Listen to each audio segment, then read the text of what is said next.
Hi, and welcome. We all know why you're here. You're here for part of the new series that I'm calling Who the Fuck Did I Marry? I'm going to create this playlist series, and I'm going to tell the story of how I met, dated, married, and divorced a real pathological liar. This is my introduction slash disclaimer video. First and foremost, I'm going to be truthful, even if it makes me look bad. I'm going to be honest, but I'm also not going to be disrespectful to anyone that was involved. I'm not going to use people's real names because I don't have their permission to do so, and this sister does not want any sort of litigation. I will tell you off the top, I have a sense of humor and I have sarcasm. So things that you see me laughing at, none of this is funny. But in order to get through it, I have to laugh. If I cry, I cry. I'm human. I'm a woman. This was traumatic. I'm going to do the best I can to upload as much of the story as I can, because I know people get so annoyed with the follow for part 4, follow me for part 17. I'm just going to do the best I can to keep uploading the videos each at a time. I'm going to go in order from the time we met until the time I got our divorce decree in the mail. So that is a lot of time to cover.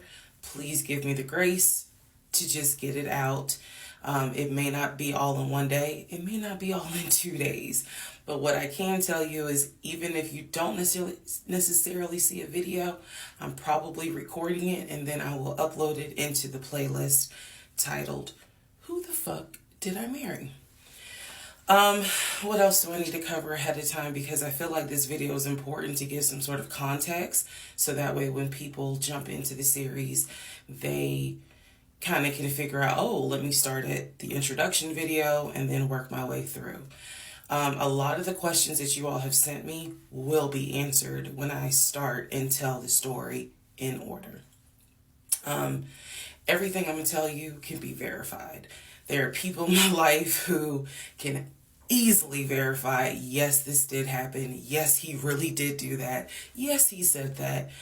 Yes, she did go through that. I have no contact whatsoever with my ex-husband in any way, shape, or form. We do not communicate. We do not have mutual friends or anything where we communicate through those people. No contact.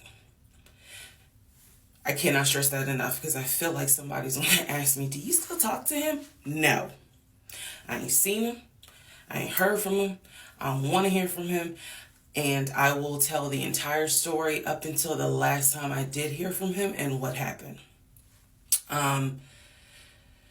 Yeah, this is my story.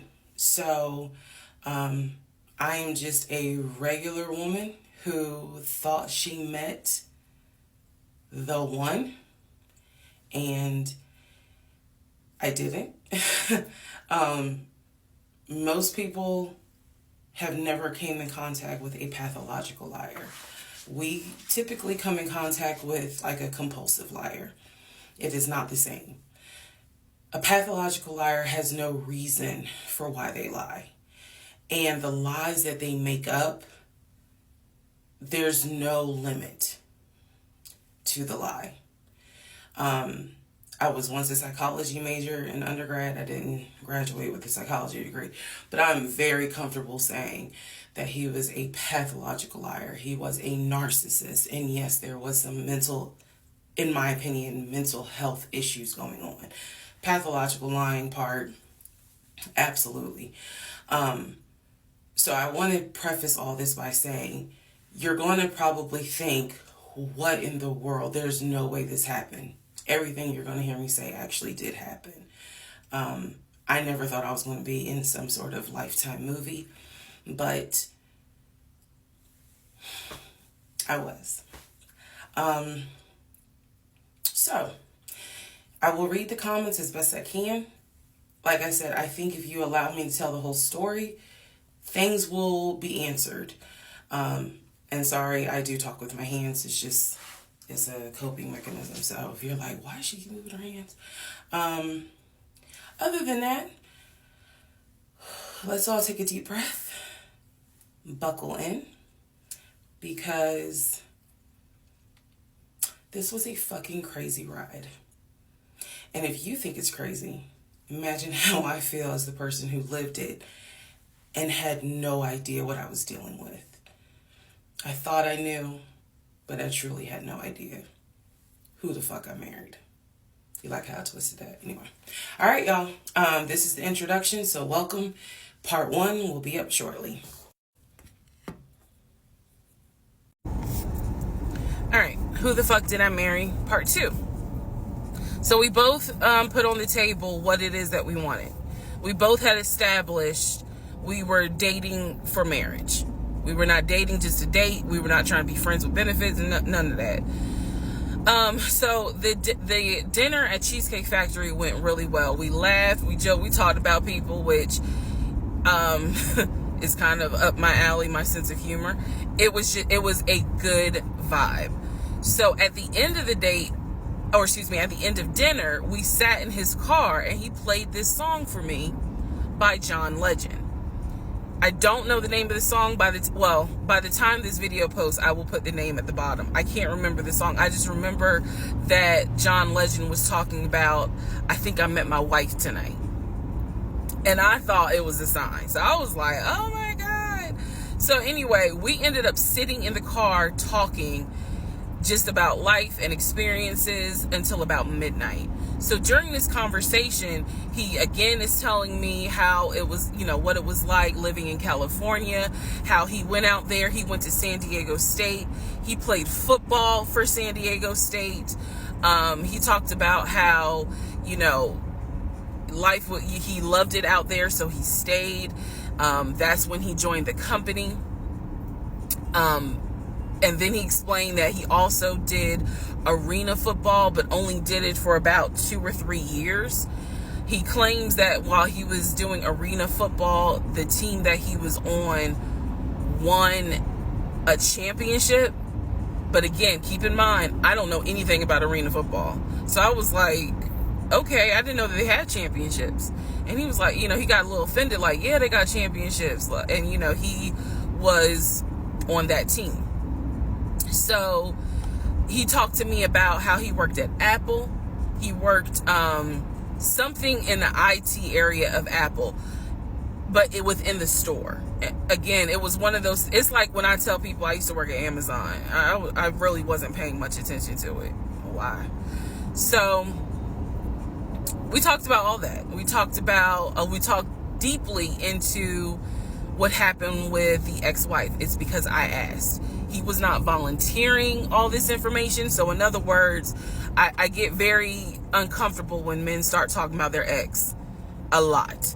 That's not what happened. I was asking questions because I was really trying to figure out, okay, are you ready for a relationship, or are you still missing her? So we talked about that. We talked about my exes. That was a mistake I made because I talked about how I dated at one point in time somebody I worked with. That will come back later. And he seemed real cool about it. He was like, that was before me and blah, blah, blah. So the conversation was good. Midnight comes and I go home. Yes, I went home. We ended up talking. Mind you, our first date was March 7th. And within about 2.5 weeks, Brian Kemp, our governor, shut Georgia down. We were going to be on lockdown. So during those 2.5 weeks, we talked every day. We went out again at Red Lobster. I remember Red Lobster. But everything was going great. The issue was, where are we going to quarantine? So the question was, are we going to quarantine at his place, which he had like a studio type of situation. Like, it clearly, where he was staying, I was like, it's like a studio apartment, but he kept telling me like this is temporary because I'm looking for a house. Like, he showed me the email from a woman who worked at the company where she was out on maternity leave, but she was putting him in contact with a realtor to help him find a townhome or a single family house. So I was just like, okay, this is definitely temporary. Like, he's not trying to stay here long term. And she was apologizing in the email. I'm so sorry, you know, this should have been taken care of before you got here, but it wasn't, da da da da da. I saw the email. I read it. I read the email. So the decision was, we're going to quarantine at the studio, or we're going to quarantine in my house? First mistake I made. Well, there's a lot, but this was a mistake I made. So ladies, caution moment. During one of our dates, because keep in mind, in those 2 weeks, we were seeing each other quite a bit. Nothing physical or anything like that. Just two people who I thought were really on some, all right, let's see if this is going to grow into something. He came to my house. When he came to my house, I had a 3-bedroom, 2.5 bath townhome. He was in a studio. Now, I'm telling you guys all of this in order of how it happened.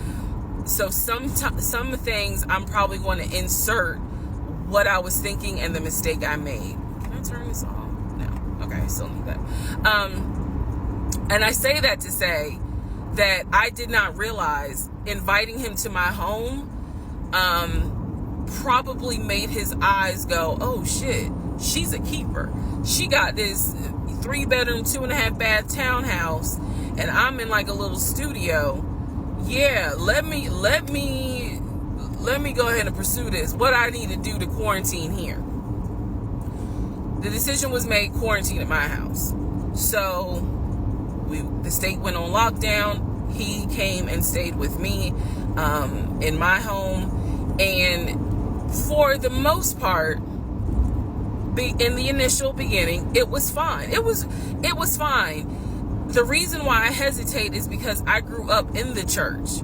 So for me, it was really like an internal struggle of, bruh, you always said you would never live with a guy unless he was your husband. And now you living with a dude and he ain't your husband. Like, it was a struggle for me because I knew better.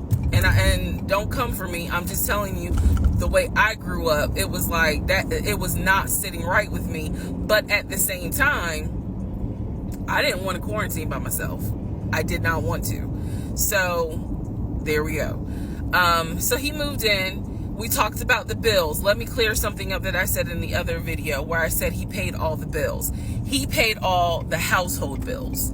He did not pay my car payment, my cell phone, or my car insurance. He paid the rent, because my rent at the time was less than $1,000. He paid the utility bills.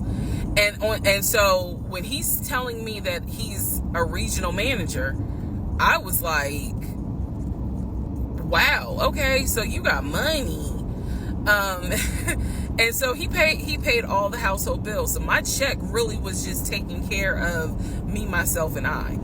And I am not, this is where it's not going to make me look good, but it's the truth. It was intoxicating to not have to worry financially about how to pay the bills. It was a wonderful feeling. And so I kind of pushed to the side the fact that, yeah, you shacking up, because it's like, but your page, you don't have to worry right now. Like, he's taking care of all of April's bills before April even comes, because this was still March.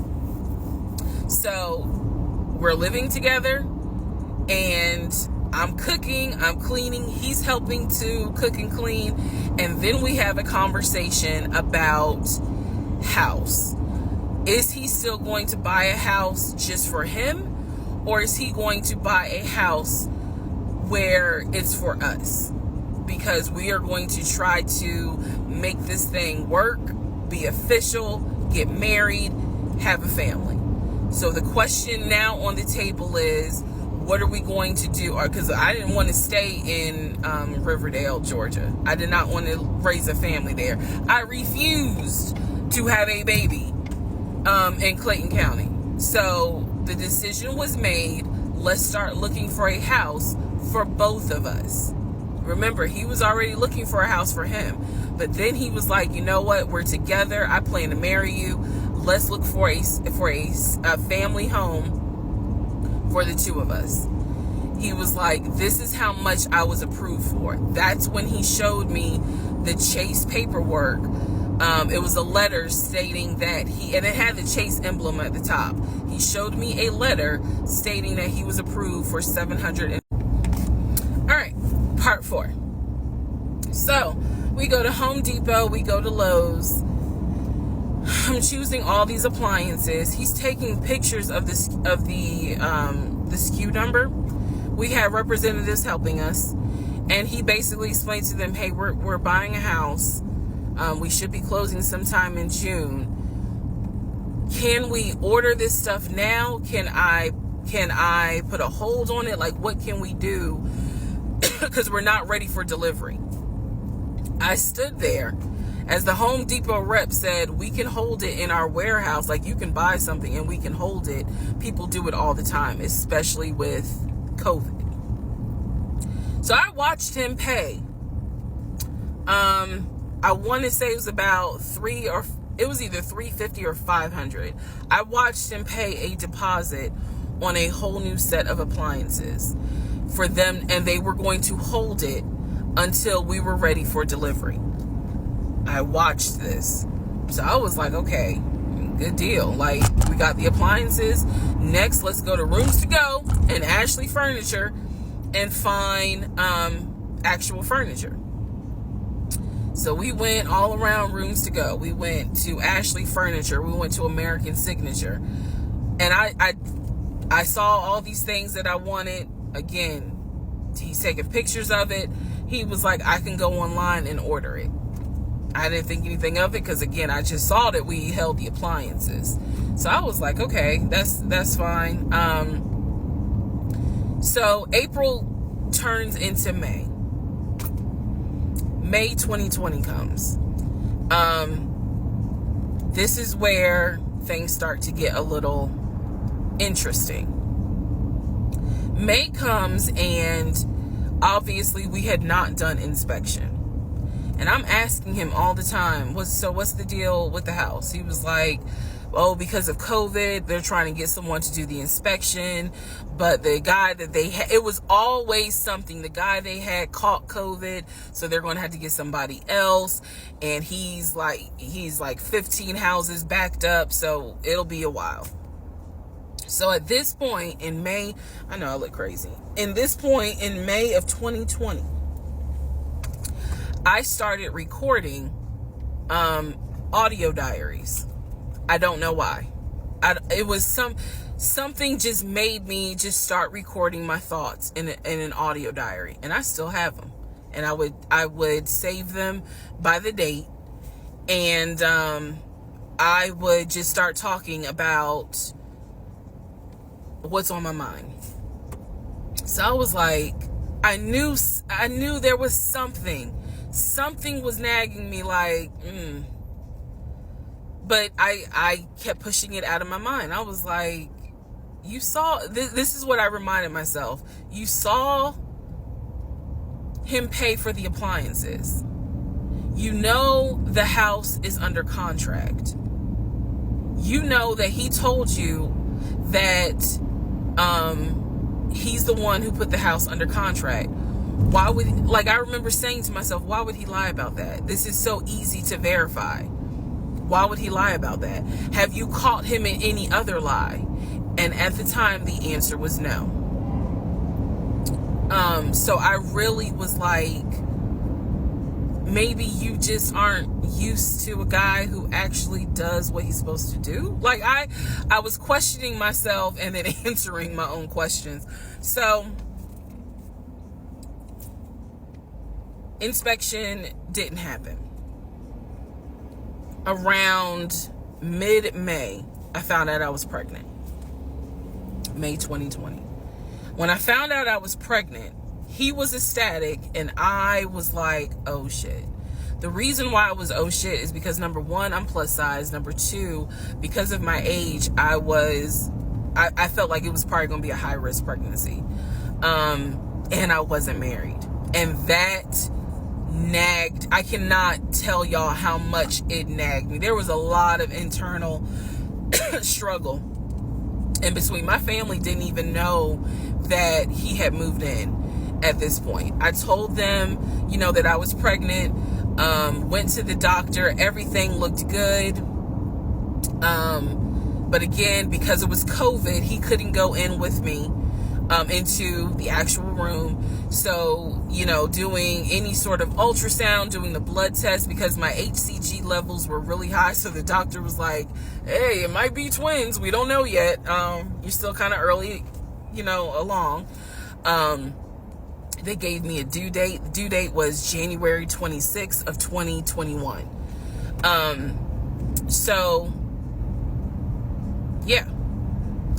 May, found out I was pregnant. So there was now more of a push into, we got to get a house. We got to get the fuck up out of here. I'm not having a baby in Riverdale. Okay? Nothing against Riverdale, but I ain't having a baby in Riverdale. So we need to find out what's going on with this house.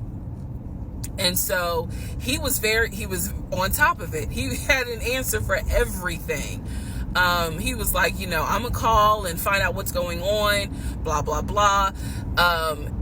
He then magically told me about a week later, oh, they're going to do inspection on the house, like in 2 days.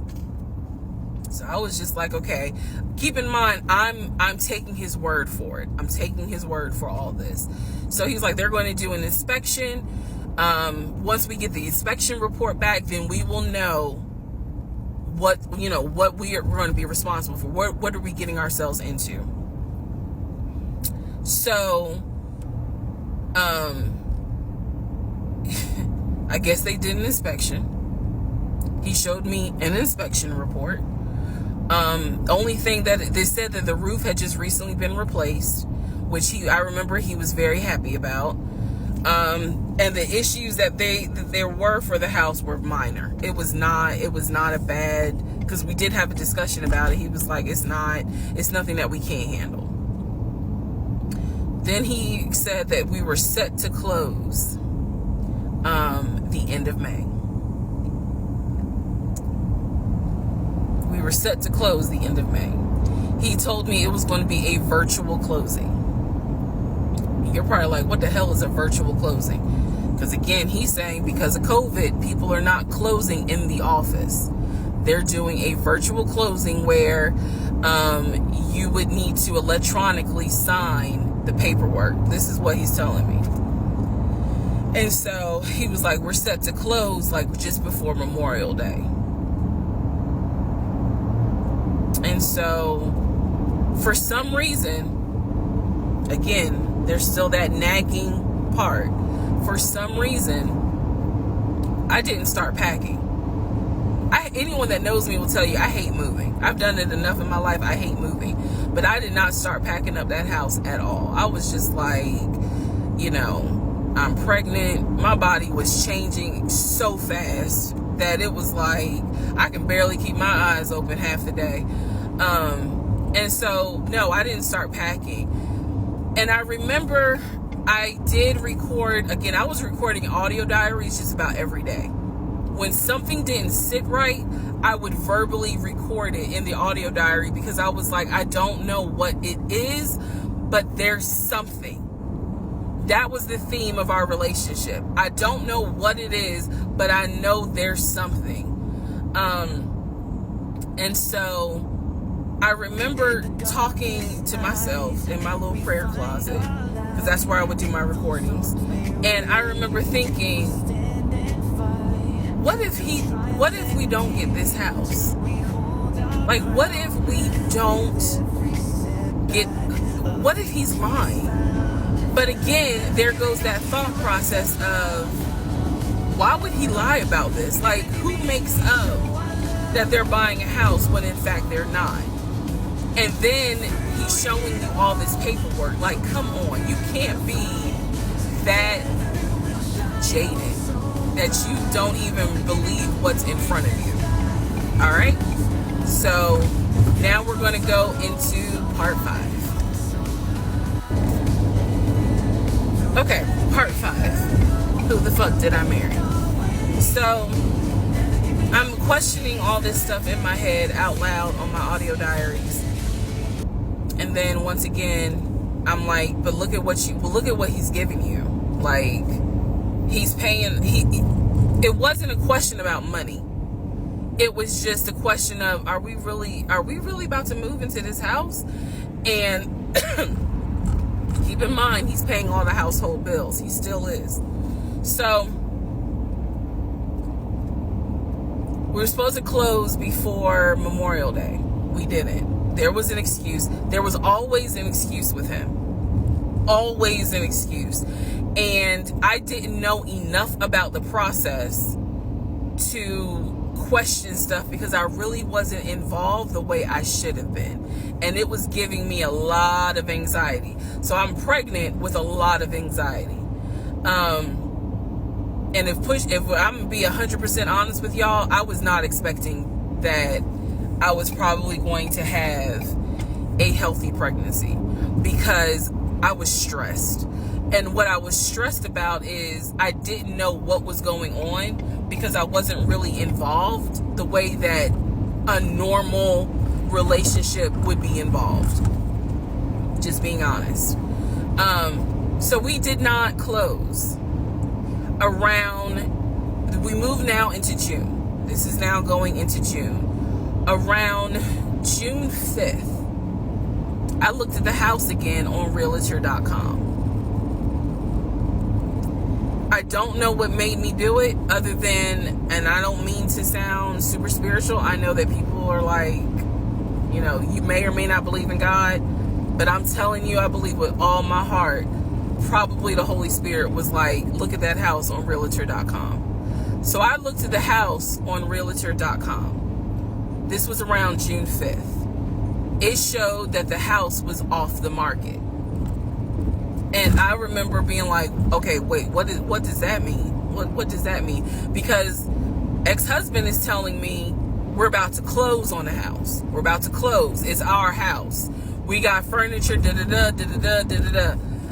He's also telling me that he's been in contact with the realtor, his friend, who was telling him, you know, this is what was happening next. Here's what's going on. So the guy that we initially worked with apparently is completely out of the picture. But again, I was not heavily involved. So I'm just like, let me look at the house. I see it's off market. What the fuck does off market mean? Like, now I'm really freaking out. So it shows the name of the real estate agent for the seller. I don't remember her name. I called her and I said, you know, I said, my husband and I, even though I wasn't married, my husband and I were looking at this house at 123 Main Street. And we really wanted to tour it, but now I'm showing it's off market. Is it not available? Or, you know, I pulled that card and she was like, oh, no, ma'am. The home closed yesterday. It closed June 4th. Again, there are certain dates I just remember. And I said, oh, it closed June 4th? I was like, really? And she said, yes, ma'am. She was like, my sellers sold the house. And I was like, oh, man, okay. Well, I said, my husband and I really wanted, you know, we love the pictures of it. And we're getting ready to start a family. So I would have loved to have been able to, have the opportunity to see it. I asked her something. I don't remember the specific question I asked her. And I know why I asked the question, because I was anticipating that my boyfriend at the time was going to have some sort of excuse. So I asked her something about the buyers. And I remember, and somehow, again, forgive me, I don't remember the question I asked her, but the answer was that it was an older white couple. So I get off the phone with her, I record an audio diary, and in the audio diary, I specifically say, okay, there is no house. He's going to have to get out of this lie somehow. Because now I realize, at the very least, he was lying about him being the one who was under contract. I knew enough about that. So I was like, what, how was he going to get out of this? Again, I've listened to the audio diary in 2024. I literally said in that audio diary, how is he going to get out of this lie? And I was trying to think of ways on how he's going to do it. And something said to me, because I say it on the audio diary, I said, he's going to say it's a bad deal. And he's going to say he wants to pull out. Y'all keep in mind, I am pregnant. So I had a decision to make. As ugly as this decision was, I made the decision, you're about to have a baby with this man. He's paying all the household bills. Let him get out of the lie. And that's what I did. I purposely made the decision that I knew he was going to come back, and I knew he was going to give me some bullshit on why he couldn't buy the house, because he didn't know that I knew that house is already sold. The house is already sold. And this is the part where I said, I'm gonna be honest, even though it's gonna make me look bad, because most women in their right mind would have been like, I'm out. And I didn't. So sure enough, he came home. He didn't really say anything that day. The next day I asked him about the house, and he said, my friend, the realtor, he was like, I'm talking to him because something's going on with the interest rate. And when he said that, I felt so much relief, because I knew that I had been prepared for, he's going to give you some bullshit. So when he said there's something with the interest rate, I said, you know what? If this is literally what I said, y'all. If the interest rate isn't good, then we shouldn't move there. We should probably let this house go. We should cancel whatever furniture we ordered, or, appliances, and let's just look for another house. I said, I would like to be moved before the end of the year. I said, I really don't want to be 9 months pregnant moving into a house. I would like to be done with this before then. And the way I said it was so calm, and he was like, okay. He was like, I'm gonna call the friend, the realtor, and tell him I'm backing out of the house, and I'm gonna see if I can get my earnest money back. And I remember looking at him. I was standing in the kitchen, and I cocked my head to the side, and I said, okay, get your earnest money back, and let's find another house. And so that's how that first house fell through. So fast forward, I keep looking at this to see how much time I have, because they only give you 10 minutes. So this is part 5, part 6 is coming up. But subsequently, what ends up happening the next week, which is mid-June, I was at work, and I started cramping, started bleeding. And at this point, my doctor, I had just had an ultrasound earlier that day. So I went to work, because the ultrasound was fine. I went to work, and the cramping and the bleeding started, and I started crying because I kind of knew what was going on. And my doctor had called me and told me that when they did the ultrasound, they did not see a heartbeat. So she was like, this pregnancy is not going to be viable. So I'm crying, hysterical. And now we're going to get into part 6.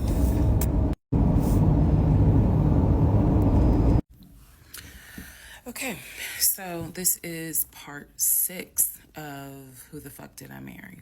So where we left off. So obviously, my doctor had called and told me there was no heartbeat. The pregnancy was not viable at that point, and I was cramping and spotting at work. Went into my best friend's office and immediately started crying. She was like, "What's going on?" And I said, I told her what the doctor said, and she grabbed her keys, grabbed her purse, and was like, "Let's go, I'm taking you home." On my way home, I called my boyfriend and told him what the doctor said, and he was like, "I'll meet you at home." So he was coming from Duluth, went straight home. And so about 24, 48 hours later, I had a doctor's appointment, and my doctor gave me 3 options. First option, let everything happen naturally. Your body will expel the fetus on its own. Second option, you can take a pill which will induce expelling the fetus at home. The pill basically will cause you to contract and expel. The third option was to go into the hospital and do a D&C. I did not want to do a D&C because I did not want to be in a hospital with COVID going on. And for whatever reason, I did not do the option of let it happen naturally. So I chose to do the pill. His birthday was June 17th. My ex's birthday was June 17th. So the decision was made, we're going to celebrate his birthday that day, go out to eat. And then that night I would take the pill because we both were off from work the next 2 or 3 days. So went out to eat to try to celebrate as best we could, and then took the pill that night. That night was the most traumatic, excruciating pain I've ever put my body through. I do not recommend any woman, if prayerfully you don't have to go through that, but I don't recommend taking that pill. If you don't have to, don't do it. I spent the whole night in the bathroom just crying in so much pain. They gave me a narcotic. I couldn't take it because I found out I was allergic to it, so it was causing me to like projectile vomiting. It was a mess. So, and he was right there. You know, he was scared that he needed to take me to the ER. But in the morning, the pain kind of subsided. So about 72 hours later, I had another doctor's appointment where the purpose of this appointment was to do an ultrasound to see if everything had passed. Everything did not pass. So because of that, my doctor was like, we're going to have to do a D&C. My D&C was scheduled for the first week of July. My boyfriend, my ex, was going to take me. That was always the plan. 2 days before my procedure, he comes home and tells me that he is up for a promotion. He's up to be promoted to VP. Because of this, the president of the company, is coming in, and it was going to be this huge business meeting he had to go to. The business meeting was scheduled for the day of my surgery. And so I'm throwing a fit because I was like, there's no way you can do that meeting. Like, I need you to take me to the hospital and all this other stuff. And so he offered to have his sister take me to the hospital. Apparently his sister lived in Douglasville. I was like, no, because I've never met her. Like, I'm not having a stranger take me to the hospital. No, this is a private situation. I don't want to do that, blah, blah, blah. So my aunt had offered to take me. And then my friend who took me home from work had offered to take me. So at that point, we get into an argument because he's like, my sister is you about your family, so why can't she step in? And I was like, nah, because I don't know her. Period. I don't know her. So my friend offers to take me to the hospital because I was all distressed that he's saying he has a business meeting and he can't take me. So I remember being on I-75 on the connector on the phone with her crying because I was so embarrassed that he wasn't going to be the one to take me and that I was needing to rely on someone else to take me to the hospital in order to get a D&C done. And she was really great. She was like, girl, this is why you have a village. Like, it's okay. Things happen. The world is crazy right now. I will take you. You're going to be okay. So he did not take me to the hospital for my D&C. My friend did. She could not stay because of COVID protocol. So when they wheeled me into pre-op after I got checked in, I texted him and was just letting him know, hey, here's the update. I'm about to, I'm in pre-op. They're going to get me prepared to go back to the surgical ward or whatever. And the response I got was from his new executive assistant named David. Now, when he told me he was up for the promotion, he did tell me that part of getting this new job would be that he would get an executive assistant named David. And he did tell me, I'm going to make sure that I inform David, if you get a text from this number, meaning from me, pull me out of the meeting because, my fiance's having a procedure done and I'm picking her up. So it's important that you come get me if it's something serious. So I text him. David responds. He said, yeah, Mr. Blah Blah told me that you are having a procedure done. If you need me to get him, I can go get him. He's in a meeting. Just let me know what you need. And I just said, no, don't bother him. I'm just giving an update that they're about to take me back. And David responds and says, I'm so sorry you're going through this. Please let me know if there's anything I can do. So I have the procedure. I wake up and I am now in recovery. I should be in recovery 45 minutes up to an hour and a half. I wake up. First thing I ask, and I remember asking, is where is so-and-so? The nurse who was so sweet, she was like, everything went well. You're doing great. She said, we spoke to your fiance. He's on his way. So I said, okay. I kind of dozed back out, but I could still hear everything that was going on. I just could not keep my eyes open to save my life. So I hear her talk to the other nurse. And that's when she said, Dr. So-and-so called her fiance and his executive assistant picked up. And the executive assistant said that he was in a business meeting and that, you could relay to him what you need to say and he'll tell the fiance. And my doctor was like, hell no, HIPAA, I need to speak to him. So apparently my fiance called the doctor back about 30 minutes later, and the doctor informed him she'll be ready to be discharged in about an hour. You can make your way and come pick her up. He said he was on his way. He was on his way from Duluth to Atlanta, which is not a huge distance, but the time of day, one thing about Atlanta, there's always traffic. So he should have been there within the hour. I should have only been in recovery an hour and a half. Let's go to the next part.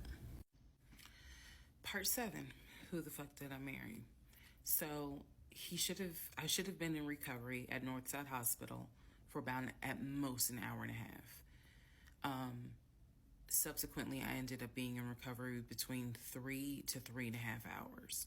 The nurses kept calling my ex, asking what's the status, because they were actually getting ready to do a shift change. So they kept calling, asking what's the status, like, where are you? I want to say that they called a total of 3 times and they spoke to him twice. So at this point, I knew that they were all like, where's her fiance? Like, what is going on? He said he was stuck in traffic, and so he was making his way there. He eventually did get to Northside Hospital, and they wheeled me down because, again, he couldn't come in just because of the protocols. So when I got in the car, and I'm in pain, but yet drugged up, couldn't keep my eyes open, I was just out of it. But I remember him calling my aunt and my mother and letting them know I picked her up. We're on the way home. Let me get her settled, and then I'll give you guys an update. I remember that.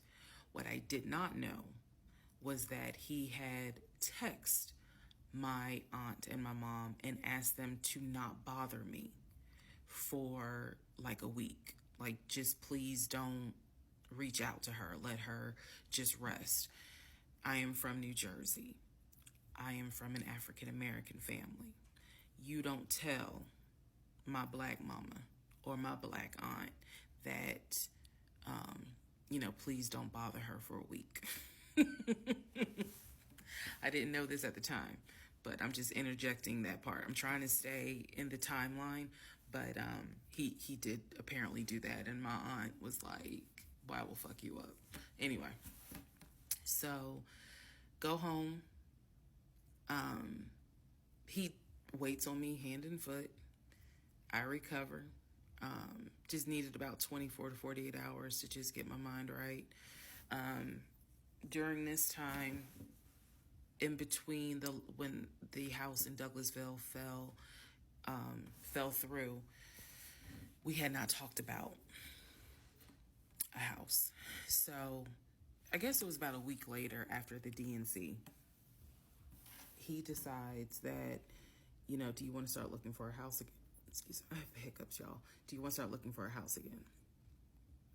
Because of what happened with the house in Douglasville, I felt like I was smarter this time to say, I want to be involved in every aspect, because I don't know what the fuck happened with that house in Douglasville. But what I do know is that he lied to me.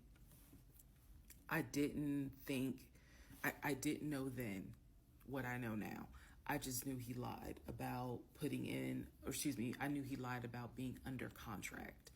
So I told him, I said, I don't want to work with your friend who I've never met, never talked to. I know that he has talked to him because he's talked to him in front of me.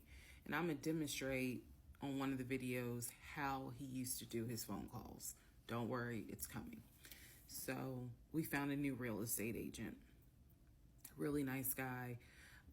His name was Scott. I am using his real name. Really nice guy. And we told him what the budget was. And Scott was like, okay, when you guys are ready, we can start looking at houses. Try to look for houses that are empty, because you can actually tour those. If it's a house where someone's already living in there, chances are it's going to have to be a virtual tour because of COVID. So I found a house that I absolutely, in total, we must have looked at about 15 houses. But I found a house in Smyrna that I absolutely loved. We toured the house. Everything about this house was perfect. The house was listed for $699,000. It was a brand new construction build. The only issue was that the basement was not finished, and he wanted the basement to be his man cave. Again, I went with him to tour this house. So this was already feeling very different than the situation in Douglasville, because we did not actually tour the Douglasville house. We only did a FaceTime virtual tour. This house in Smyrna, we toured. We toured this house more than once. And it was gorgeous. Fucking gorgeous. So we talked about it.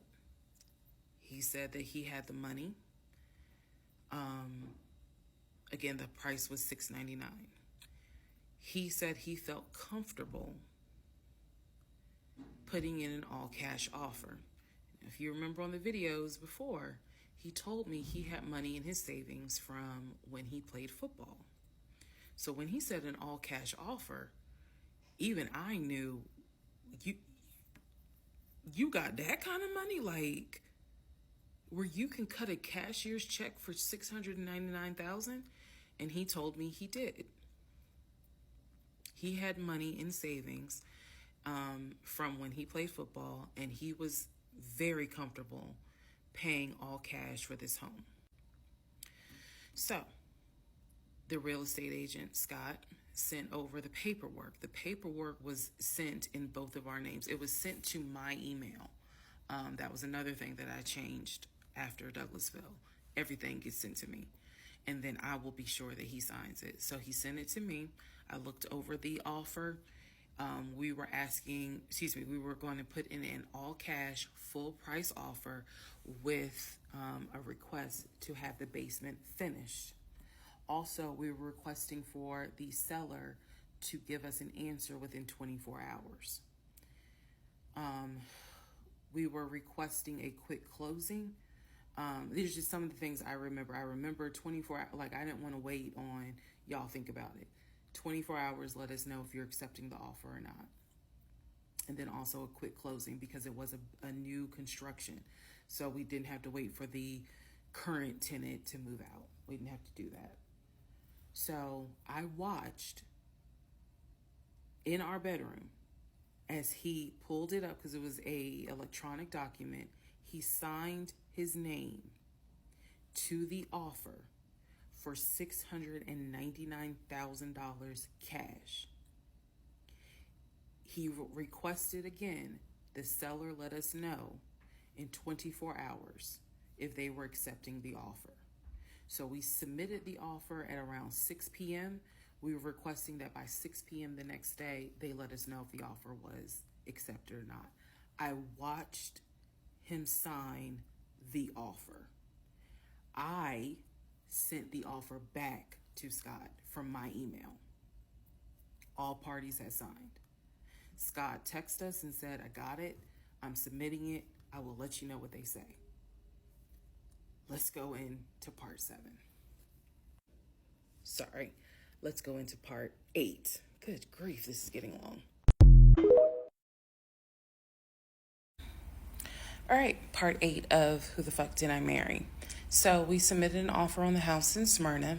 I sent it over to Scott, our realtor, and next day comes, Scott asked if we can take a phone call. So he calls us and tells us that the offer was not accepted and the builder did not do a counter offer. We don't exactly know why. We don't exactly know why he didn't accept it, but the bottom line is that we figured out later on that he didn't want to finish the basement. So the offer was not accepted. The house fell through. I was okay with that because, again, I knew he had put in an offer. So we continued looking at other houses. We found another house in Smyrna that he really liked. I thought that it was way too big for just the two of us. And so the price of this home was much higher than the $750,000 that Chase had approved for the mortgage. So what he explained to me was that he was willing to do the $750,000 mortgage, and he was also willing to put a significant amount of the money in savings on the house, which meant that he was now comfortable going from $750,000 up to about $900,000. Again, his whole explanation was, I have the money where I can put down a substantial down payment, bring down the price of the home, and then basically mortgage the rest of it. So that was now the plan. I was not comfortable with a home over $900,000. But again, keep in mind, I saw the Chase paperwork. So I was like, I just feel more comfortable sticking at the $750,000 mark. That's what you were approved for. Let's go with that. By this point, this is now fall of 2020. We had been talking about marriage. I had my ring. He had made VP at the company. And again, he was calling me every day from work. I need to kind of explain how the company was ran, because when you think VP, you would think he would be in an office. It was a condiment company, so they actually were producing the condiments, and I'm not saying the name of the company on purpose, but they were producing the condiments in this particular plant location. So a lot of times, he would simply tell me that he walked the floor, checking in with his subordinates, basically. Now, how did he go to work? For the most part, at this point, he left before I woke up. However, pretty much he wore dress pants, kind of like a dark navy blue cargo pant, and he had a polo shirt with the company logo on it. What I saw a lot of times is that he would not wear the polo shirt to work. He would wear like a company t-shirt. He would wear rubber sole shoes and the navy blue cargo pants. I didn't think it was a uniform, but it reminded me of what someone would wear when I worked at Amazon, if you're going to be doing manual labor. He didn't go to work sloppy looking at all, but it definitely was not suit and tie. Nowhere near suit and tie. It is fair to note that outside of work, he was a man who he loved to dress. He loved to wear the latest Jordans. He loved to collect watches. He collected a lot of Invicta watches. He loved to collect hats. He wore hats, baseball caps everywhere because he didn't like the shape of his head. So in terms of how he dressed casually, the man, he could dress. In terms of how he dressed for work, yeah, he didn't dress like a VP. But his excuse was, I'm constantly walking the production floor, and I can't be in a suit and tie walking the production floor where they're creating the condiments that we're selling. So by this point, again, this is fall. We're still looking at houses. We're still touring houses as much as we can because it is COVID. We had found another house that we really liked and a house that I really, truly wanted to put an offer in on. This was now going to be the second house that we put an offer on. He put in the asking price, I believe, was about $700,000. He put in under asking an offer for about $650,000. I'm guessing, but I'll try to find the house and put it on the story. The reason that house fell through,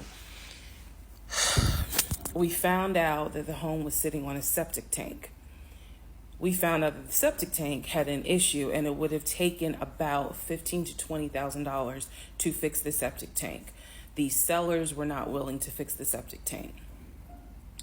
Personally, I didn't really care for the house that much. I'm the one who was like, I don't really want it. So even though we put an offer in, we had 24 hours where we could pull our offer back. And so we did. Once we found out, I believe it was in the disclosure. And if you're a realtor, please feel free to tell me if I'm using the wrong terminology. But I believe it was in the disclosure that they told us the septic tank needs to be replaced. That's when I was like, nah, I don't want that house. So we pulled out. The house fell through. And so I was fine with it because, again, I was heavily involved. I saw him sign the offer. I knew every step of what was going on. Our real estate agent, Scott, was amazing, but you will see when I get to it where he made a mistake as a real estate agent. So house number 2 fell through. We then moved on, saw a few more houses, and then we get to house number 3. I'm going to pause talking about the houses because now I need to introduce what happened with the cars. Stay tuned. All right. Part 9 of Who the Fuck Did I Marry? So we're pausing on the house stuff. Let me tell you about the car. So when I met my ex-husband, I was driving a 2012 Nissan Rogue, fully loaded. It had quite a few miles on it, but it got me from A to B. It was in good condition, but I was upside down in the car. He was driving a 2018 Ford Taurus, sport mode. I know he had a sport mode on the car, and I love driving that car. When he told me how he was a regional manager, he told me that one of the perks that came with the job was that he would be getting a company car.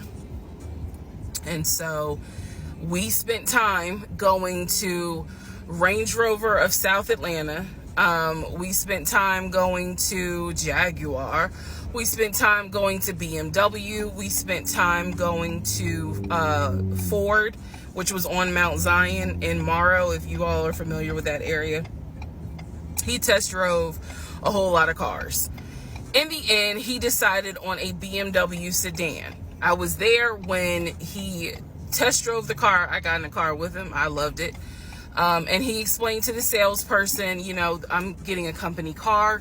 I need to get a printout of the full price of the car, tax, tag, and title. Because what my company is going to do is wire over the money for the car. The salesperson was like, okay, apparently that happens a lot.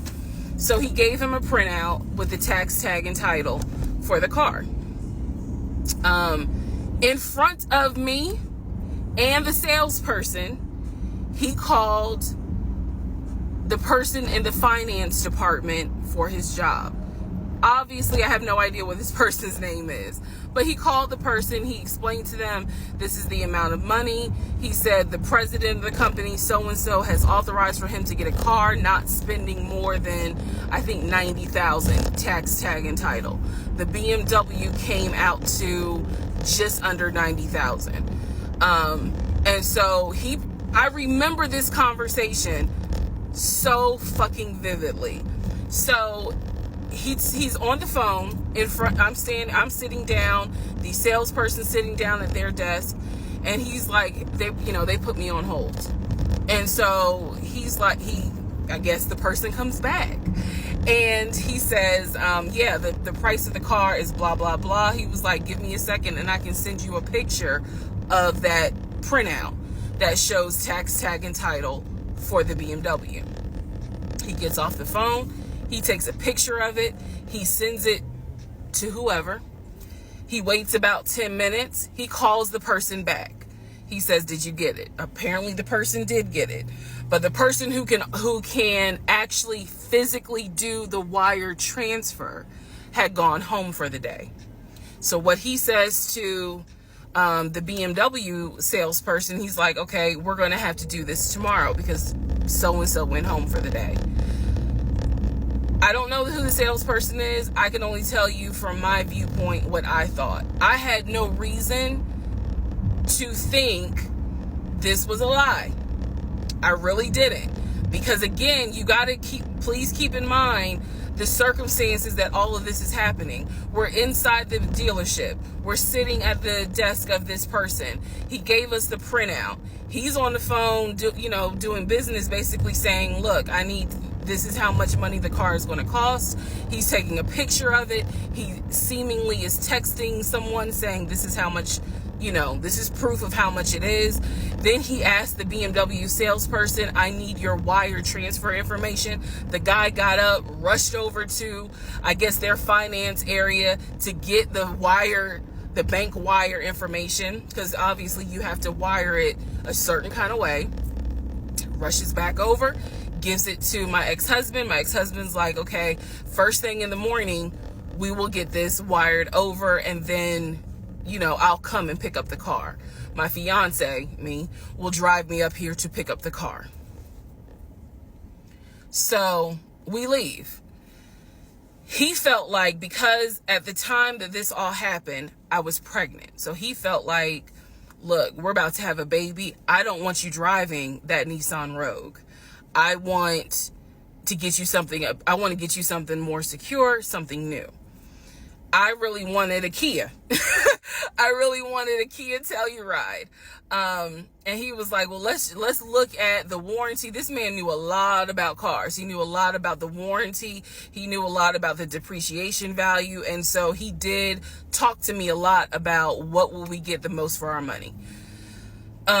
We test drove, when I say we, I test drove a Kia Telluride, a Kia Sorento. He didn't like either of those. He had me test drive a Ford Explorer. He didn't really care for that. Then came time where he really wanted me to get a BMW. He really wanted me to get a BMW X5. So he took me to Global BMW Imports, which, if you know anything about Atlanta, it's off of Cobb Parkway, but you can see it off the highway. I believe 285 is where you can see the Global Imports BMW dealership. He took me there. He had me test drive an X5, an X6.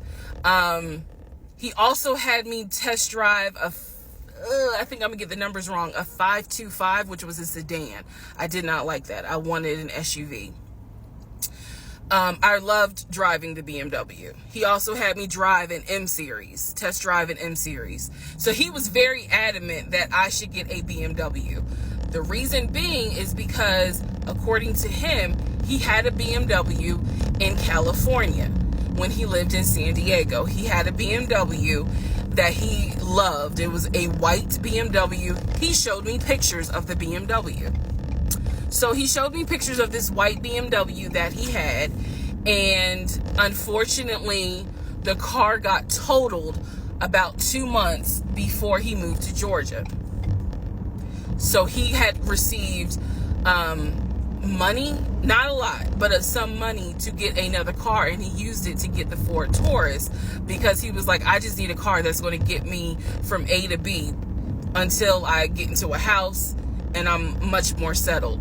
For him, he was like, I'm really giving myself 60 days to get settled here in Georgia after moving from California.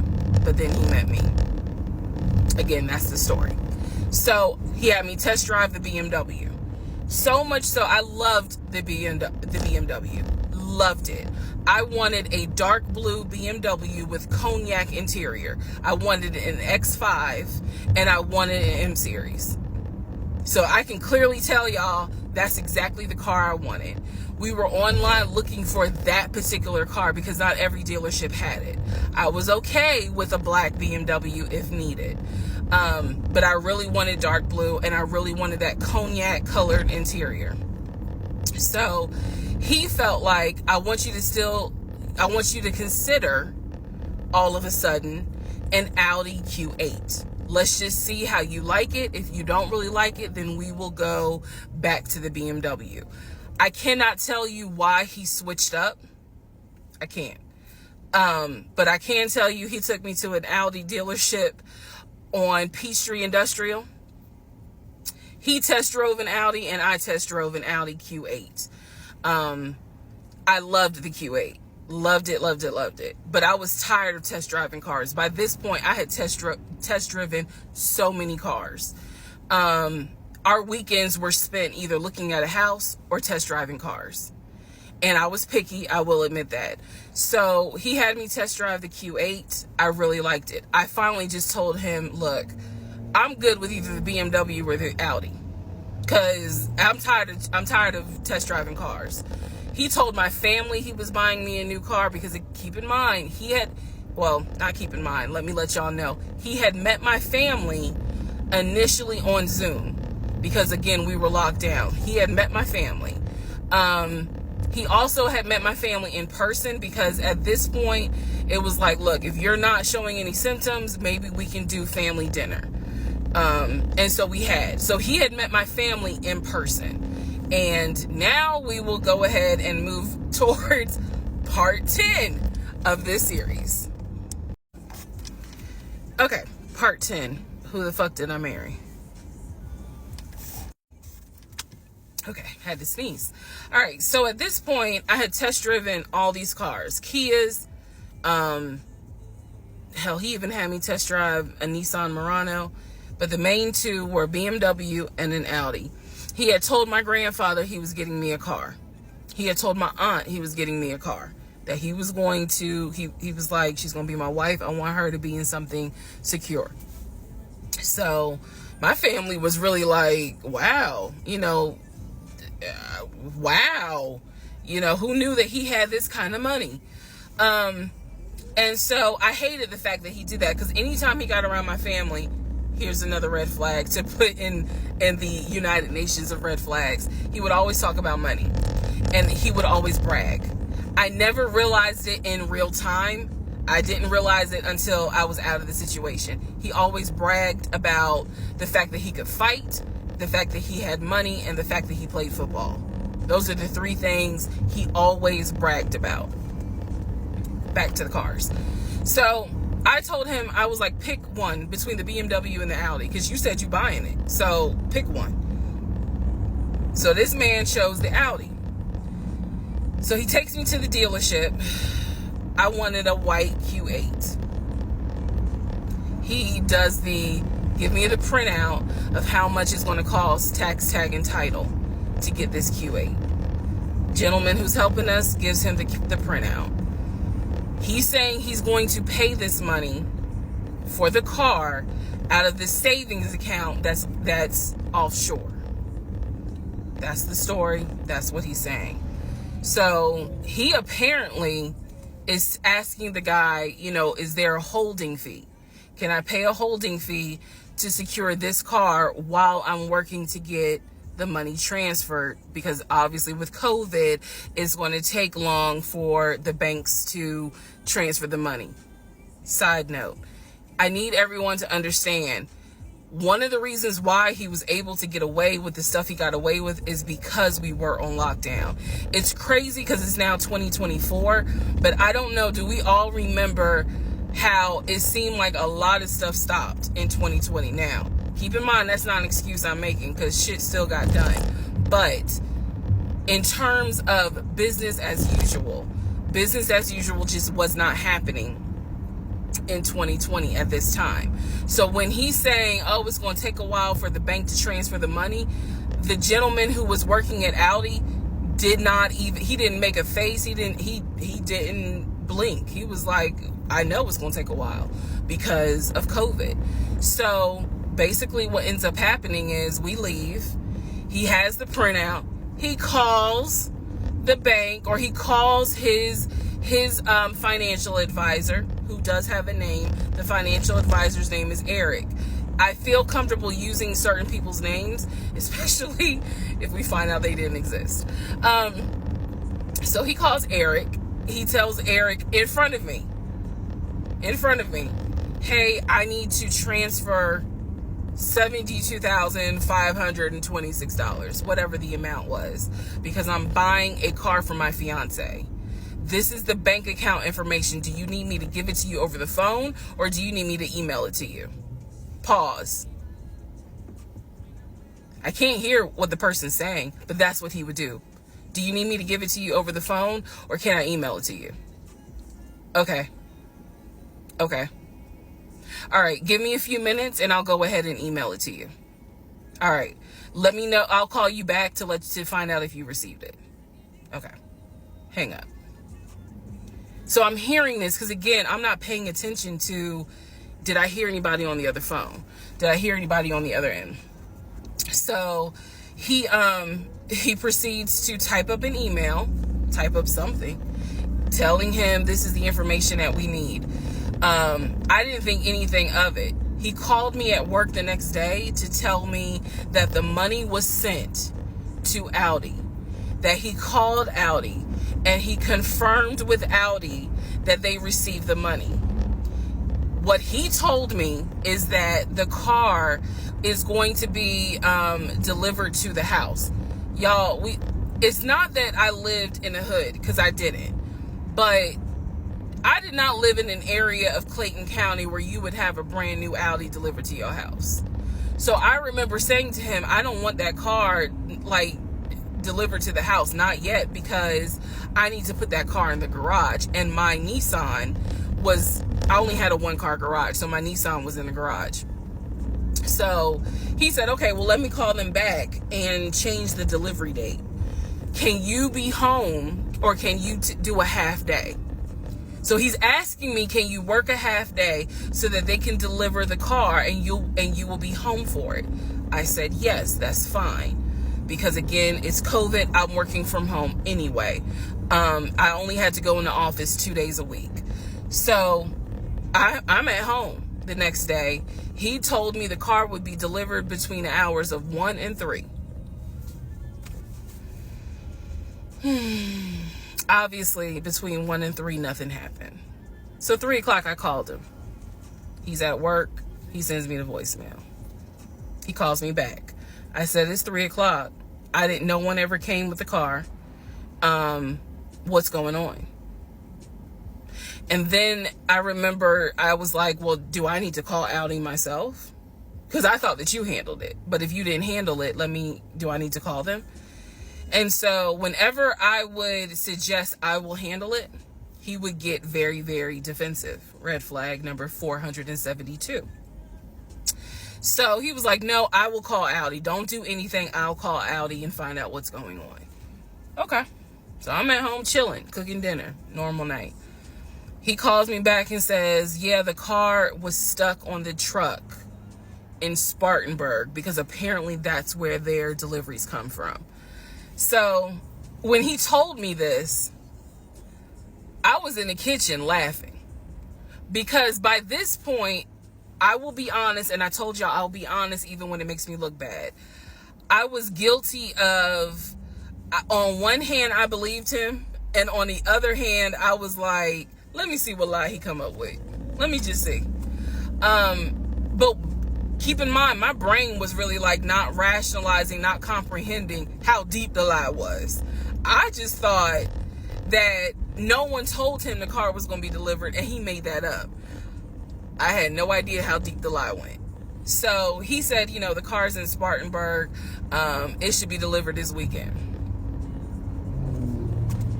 The weekend came. He had a whole other excuse. I don't remember what the exact excuse was as to why the car was never delivered. I do remember we got into an argument, and I was like, don't even worry about it. I'm going to get a new car my damn self. I don't even need your help. Which is probably one of the worst things you can tell a narcissist, because they love to be the hero, it's all about them. But I was like, don't even worry about it. I'll get when I have the money to get a car myself, I'll do it. I don't want to hear anything else about a new car. I don't want to hear shit else about a car. Because at this point, I was spending way too much time trying to figure out, are we getting a car? Are we getting a house? Like, what the fuck is going on? Always there was an excuse. So when I told him I don't want to hear anything else about a car, and I am not going to a dealership to test drive another car, that ended that whole discussion right there. So this is where I'm going to interject what I believe was happening. I believe that my ex-husband is the type of person, he gets off, nut. He gets off on you being excited about something that he knows you will never get. So I believe that he enjoyed going to car dealerships. He enjoyed watching me test drive a car and get excited about it, knowing I was not going to get it. It is the level of cruelty. And again, I'm telling y'all stuff that I found out way later on. It is the level of cruelty that I still cannot comprehend. So the whole issue about the BMW and the Audi, I think he just enjoyed seeing me get excited and then pull it away. Part 11 coming up. All right, part 11. So for this part, I'm just going to give you some backstory on the family. Pause all the stuff about the house. Pause the stuff about the car. This is backstory on his family, my ex-husband's family. All right, follow me. My ex-husband's parents, mom and dad, are both deceased. Mom passed away from cancer. Dad passed away shortly after her. I'm not sure what he passed away from. So he has a number of siblings. He has two, with his parents, he has 2 siblings, two brothers, excuse me, two brothers. One is older, lives in Philly. One is younger by 2 years, lives in Nashville. He has two sisters. One, Shantae, is older, lives in Douglasville with her husband and two kids, a boy and a girl. Younger sister, Kim, is the baby, lives in Augusta with her husband, worked at, I think he told me, Procter & Gamble. That was the story. He had two half-brothers that were through his dad. One brother lived in Baltimore. The other brother lived in Augusta. The brother that lived in Augusta, I have physically met in person, shook hands, hugged, all that. The brother that lived in Baltimore, I have FaceTimed with, talked to him. The brother that lived in Philly, the older brother that he looked up to, I have never talked to him on the phone. I would always talk to him through my ex-husband.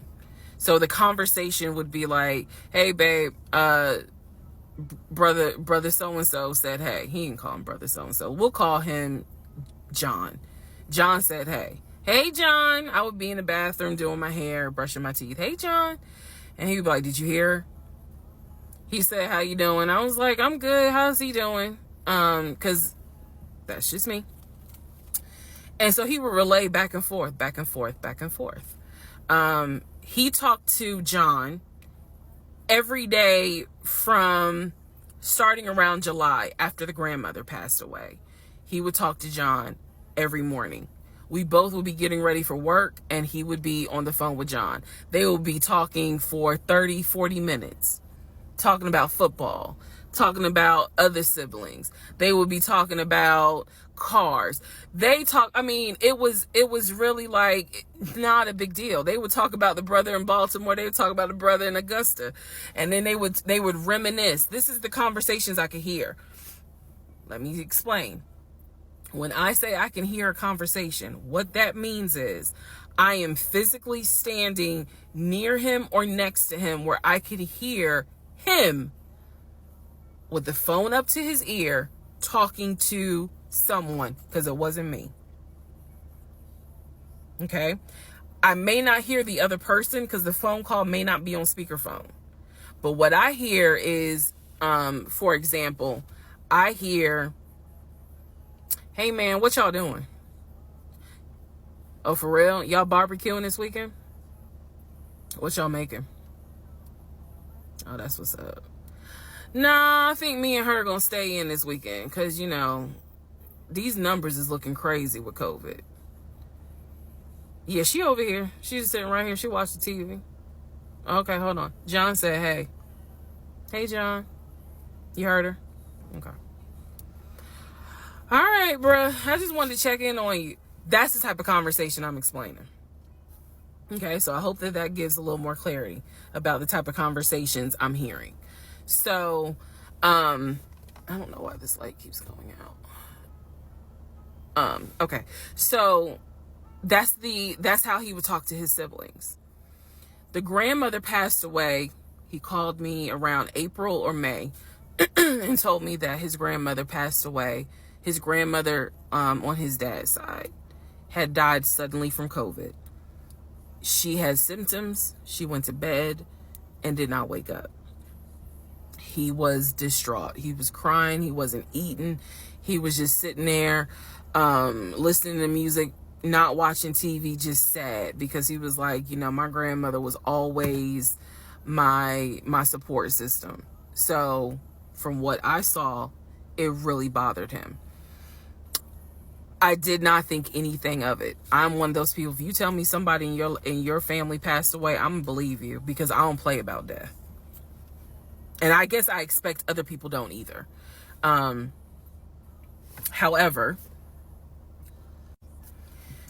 that is not the same for everyone else, but we'll get there.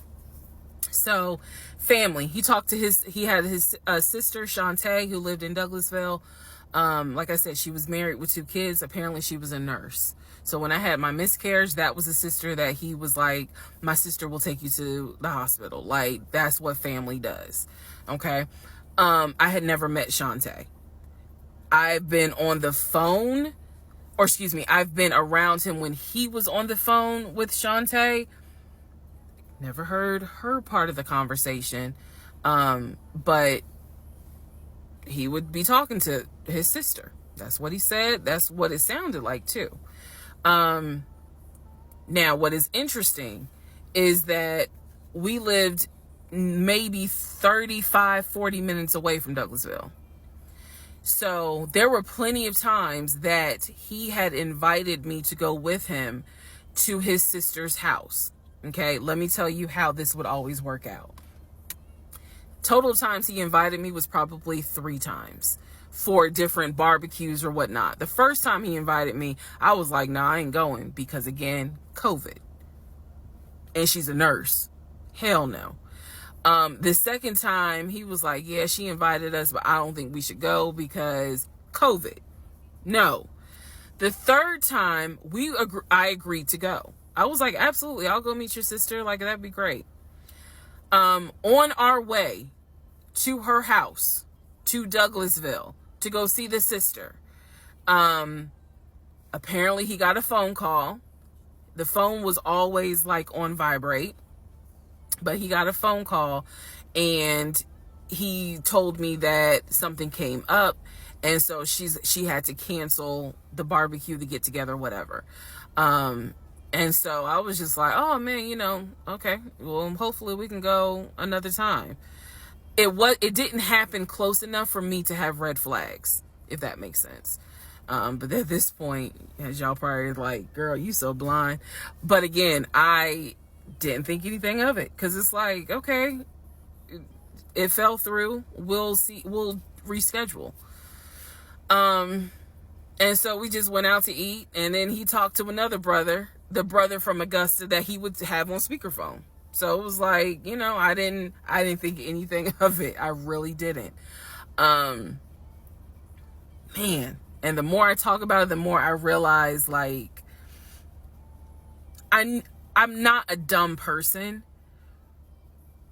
but it just never dawned on me the things that you have to now investigate. It didn't dawn on me. But nevertheless, that is the backstory for his family, right? Grandmother passed away. 3 weeks later, he called me and told me his uncle had passed away from COVID. The uncle had tested positive, had to go into the hospital, and he died. It was a bit of a red flag. It was a bit of a red flag, but like I said, I don't play about death. So I was just like, wow. Because of these 2 deaths, he became a stickler about COVID. And when I mean a stickler, wear your mask, wear gloves, hand sanitize, wash your hands. Like, he was annoying about making sure neither one of us caught COVID.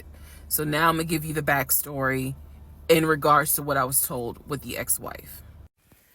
Okay, I know I look rough, but it's okay. It's okay. Anyway, so this is part 12 of Who the Fuck Did I Marry? So this is the backstory on what I was told for the ex-wife. This is important. Pay attention. All right.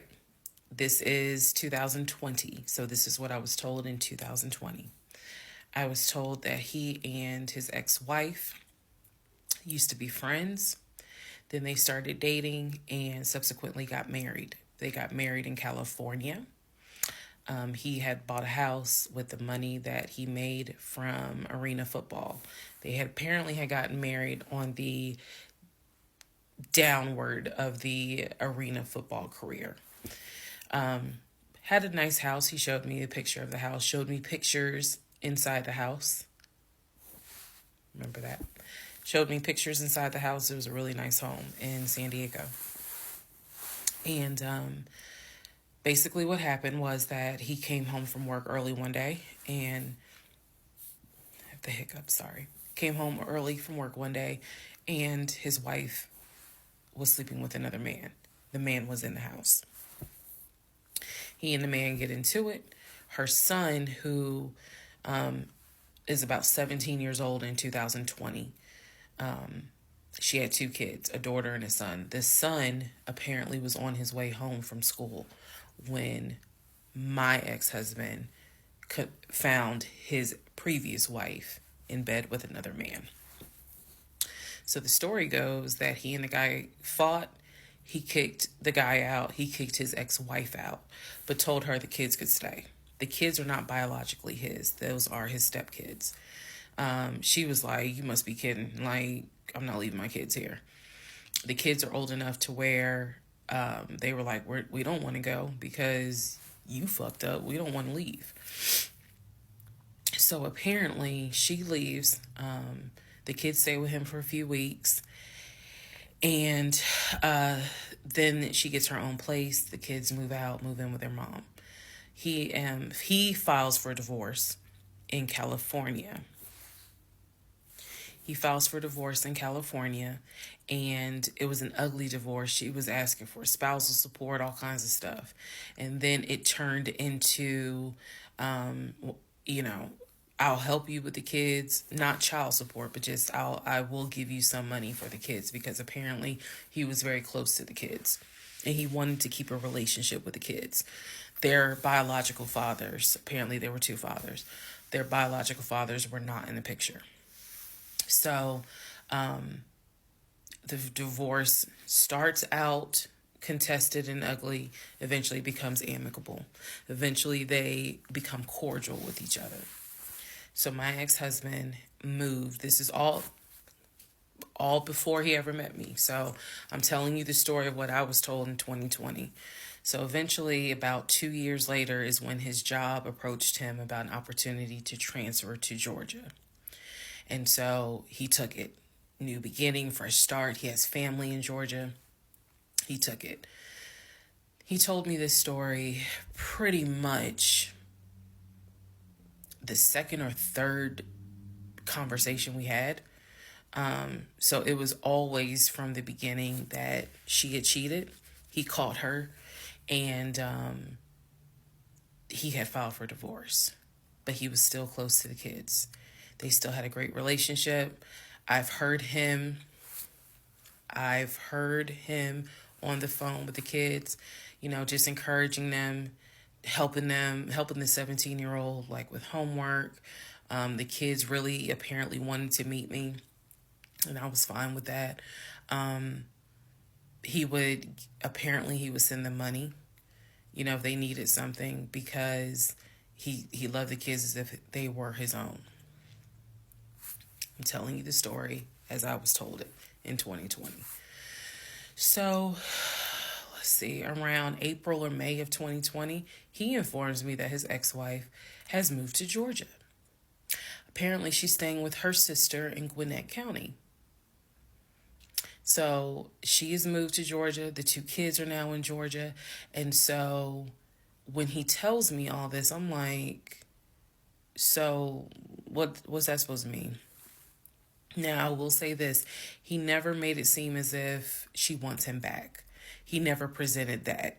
It was always, we're cool for the kids. We're cool for the kids. But he's never presented that she was trying to get him back.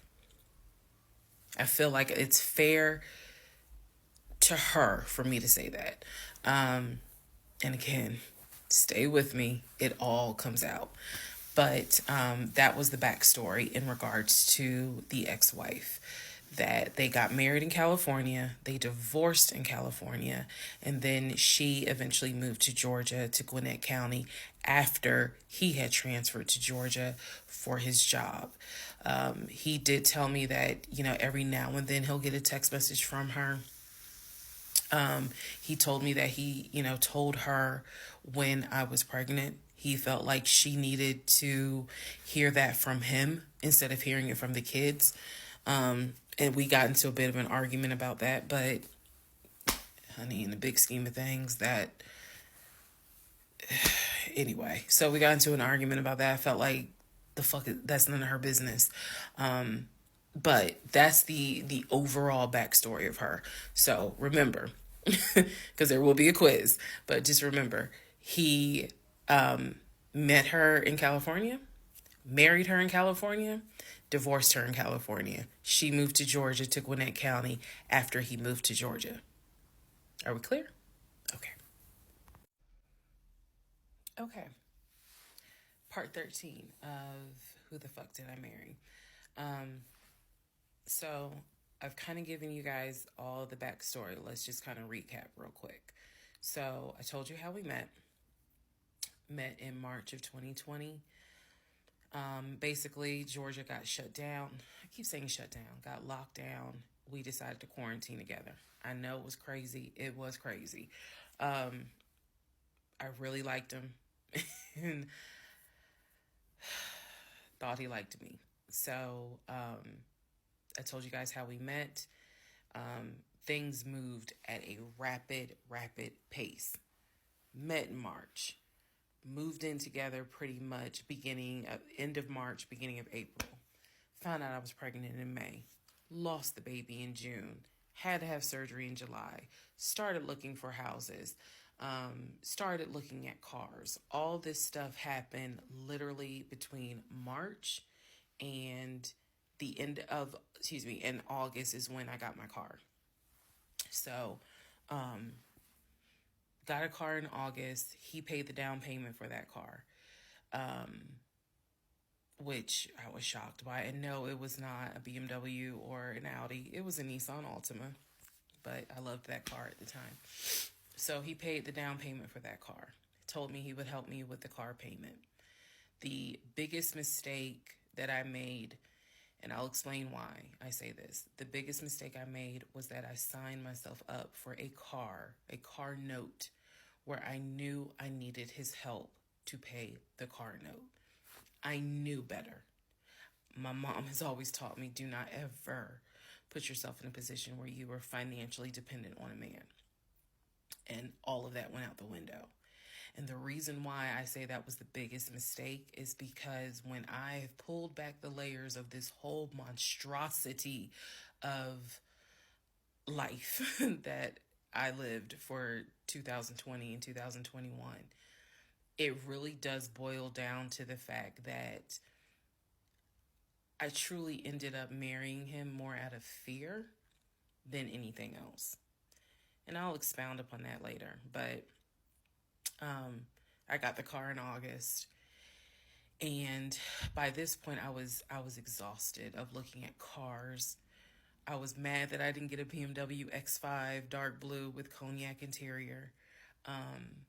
And I was tired of looking at houses, getting my hopes up, looking at a house and picturing myself in the master bedroom, the kitchen, the island, all that stuff. I'm a visual person, and I was tired of getting my hopes up. So now we're going to segue into fall, going into the holidays.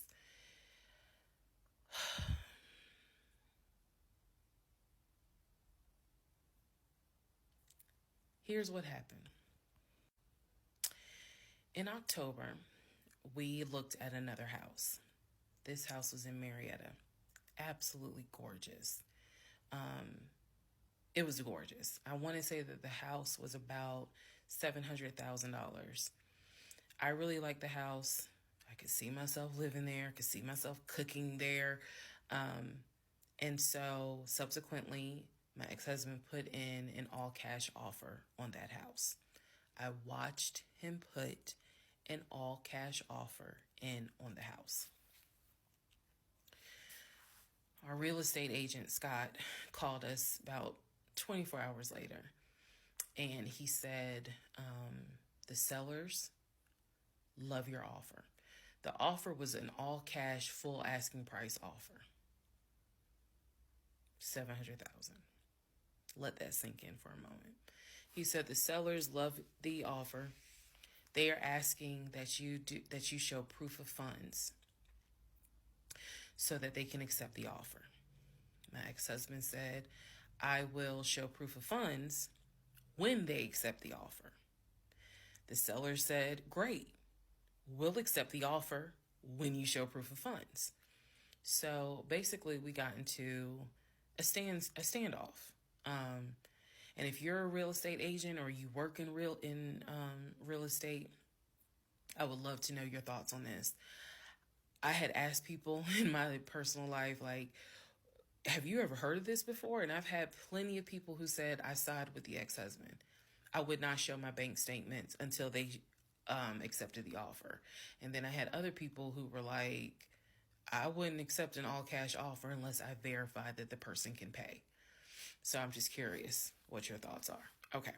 So our real estate agent called us and was like, guys, the sellers are giving you 2 days to show proof of funds. I had the letter that he showed me from Chase. I sent that to Scott, but that was for a mortgage. The offer was for all cash. So he needed to show proof of funds that he had the cash to pay $700,000. He didn't show it. He refused to budge on showing them proof of funds until they accepted the offer because he was afraid that they were going to create a bidding war. So what ended up happening was Scott called us and said, I apologize because I didn't do my due diligence as a realtor. He said, before I ever started showing you guys a house, I should have collected your pre-approval letter and proof of funds. He said, so at this point, my broker has informed me that I cannot show you guys another house until you show at least us, meaning the real estate firm, until you show us proof of funds. And so I'm just like, well, I'm telling my ex-husband, just show them the fucking proof of funds. Like, what's the problem? And so it was a lot of, I find that this is really unprofessional because it's not our fault that you didn't do your job correctly.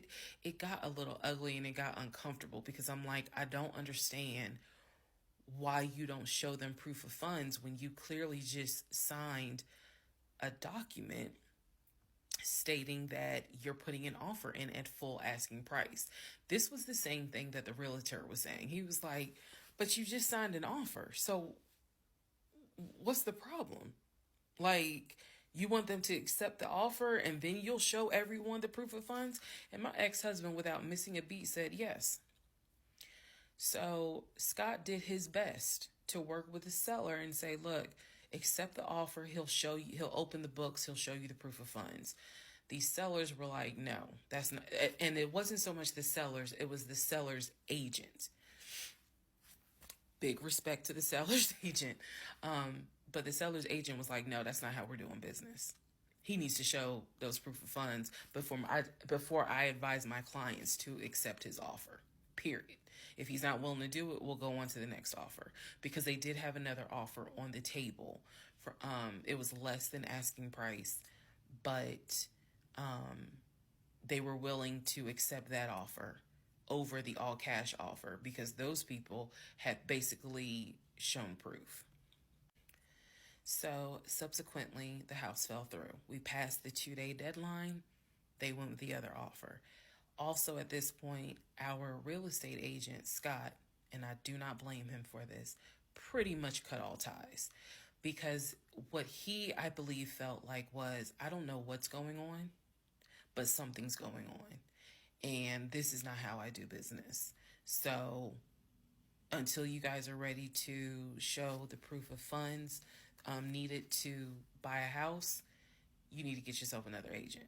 Because we were already about 20 to 25 houses deep by this point. We had already put in 2 other offers. They fell through. And now here we are with this house. And once again, it fell through.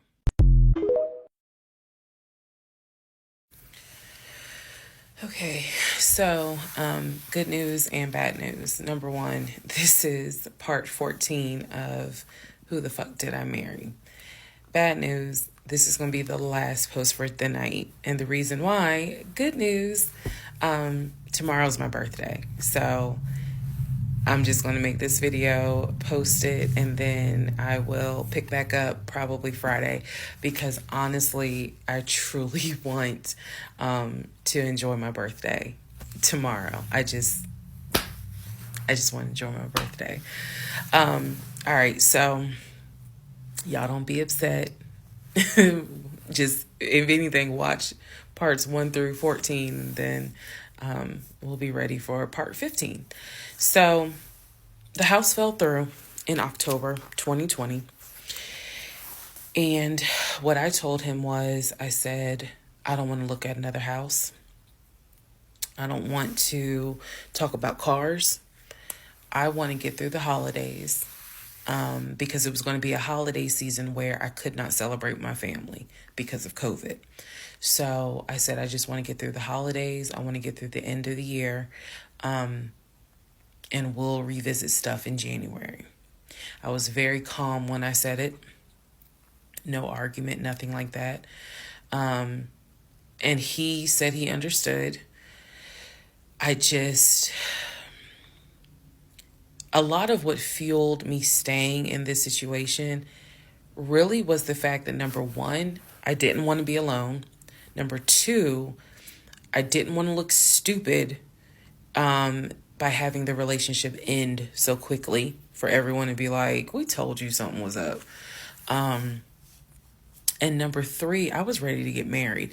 And that, ready to get married, fueled a lot of stuff. And again, I was still making my audio diaries. So listening back to it, I knew something was wrong. I admit that. I knew something was wrong. But what I thought it was, truthfully, was like, why does it seem like there's always something? Like, why can't we just go ahead and get the house? Why is it always something? Why can't I just get the BMW?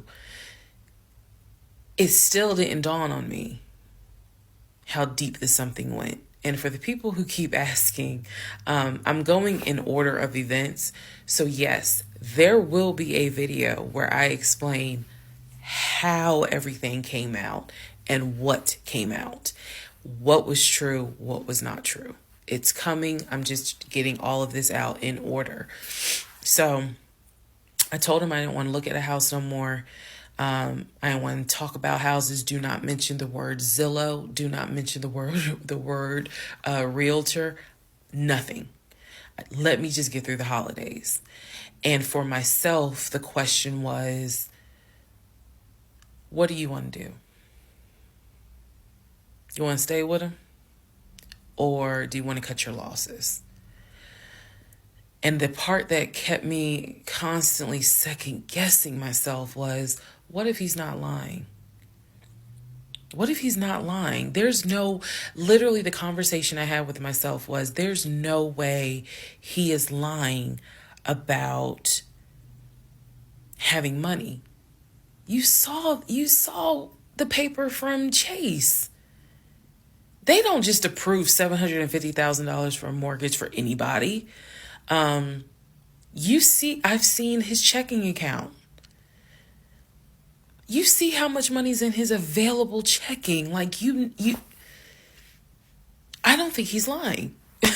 I don't think he's lying about that. But what is it? Is it that he doesn't trust me? Like, I second guess myself so much. Is it that he doesn't trust me? Is it that maybe he doesn't really want to get married? Like, what is it? Because I know what I saw. I know what I heard. I know that he's having conversations about move the money from this account to that account. I know he's paying my car note and all these bills. Like, clearly this man is making money. I know that I saw the letter from HR that states his new salary is 200 and something thousand. And I remember thinking, like, God, what am I missing? I'm missing something, but what is it? Because I know what I've seen. I know what I have touched. I have physically touched these papers. Like, I know how to read. So what is it that I am missing? He's close to his family. He talks to them all the time. He's just a regular guy that just likes to watch NFL football. He leaves me alone when I want to watch Georgia football. He's paying the bills, groceries. I haven't had to worry financially since I've met him. And as a woman who had lived on her own, paying her own bills, my God, that is the most intoxicating feeling when you meet a guy who just takes your stress and your worry away financially. But the downside is he took away the stress and the worry financially away and instead brought a mental fuck job I've never in my life had experienced. And I could not put my finger on it. I couldn't really talk to anybody about it because I'm a big believer in what happens at home stays at home. So I didn't talk to my girlfriends about it. I didn't talk to my family about it. But I just remember being like, what am I missing? What am I missing? So we did not talk about houses. We did not look at cars. We didn't do any of that for November, December. And he came to me like around Thanksgiving, and what I thought was a very open, loving conversation. And in that conversation, he was like, okay, I know I have fucked up. I know that things are not feeling too strong right now. He was like, I want us to get married. I want a home. I will show you whatever you need to see to put you at ease. He was very like contrite. He was very just like, what do I need to do to put your mind at ease so that you know I'm in this and that I want this and that I love you and I want you to be my wife. So I was like, show me your accounts. He showed me his checking. He showed me one of his savings. He showed me a Chase savings. He did not show me the offshore. And he did not show me the U.S. bank. So he showed me those two accounts, checking and Chase savings. So I knew that there was money. What I saw in those accounts, there was money. I told him, I was like, if we're going to buy a house, I want it to be through the mortgage on Chase. I don't want to deal with this proof of funds shit no more. I said, I do not want to look at another house until the beginning of the new year. He said, okay. That is when we then had a conversation. So I guess I lied because we are going to have a part 15 or 16 tonight. But that is when we then had the discussion about marriage. And that is where religion came into play. Yeah, I'll give y'all the other part tonight. Stand by. Okay, part 15. Who the fuck did I marry? So in December of 2020, around beginning of December, we had a conversation, kind of a come to Jesus heart-to-heart conversation. And both of us had grown up in the church, and the fact that we were not married but living together, the fact that almost had a baby together, bothered both of us. Both of our families, my family and his family, were very adamant. Like, okay, y'all either need to get married or y'all need to separate. And so I'm walking around with a ring on, which I'll post a picture of the ring because, God, there's so much to unpack. But anyway, walking around with the ring. And so he said to me, whatever I need to do my part to make this work, I'm willing to do. At the same time, it wasn't that I did not trust him as much as it was I felt like I wasn't trusting myself. Because again, like I said in the previous video, I know what I saw. I know what I've read. I know what I've heard. But fuck, something was not sitting right with me. And every time I would question it in my head, the other side of me was like, okay, you know he ain't lying about the money because you saw it. So you know he ain't lying. Girl, are you that? Like, I remember saying to myself, are you that jaded that you don't even know what it's like to have a decent man? Yes, I really had the audacity to have that thought. So we agreed at the beginning of December, like, we wanted to be together. I believe I loved him. I believed he loved me. So the decision was made that we were going to get married. It's still COVID, so we had to follow certain protocol.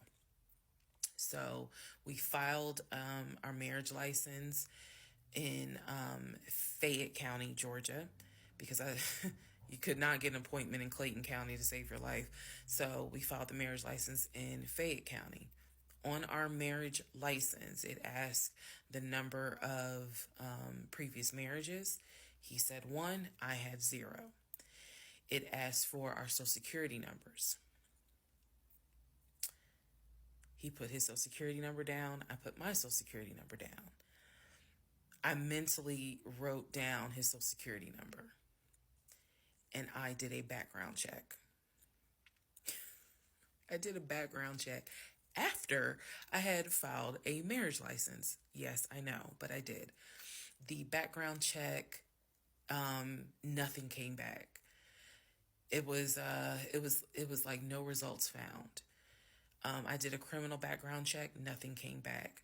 So I thought one of two things. Either I had the wrong social, meaning I wrote down the wrong social, or my paranoia was unfounded. There's nothing wrong with him because he has been always throughout the relationship a big stickler about law enforcement, following the law, because his dad was a retired police officer.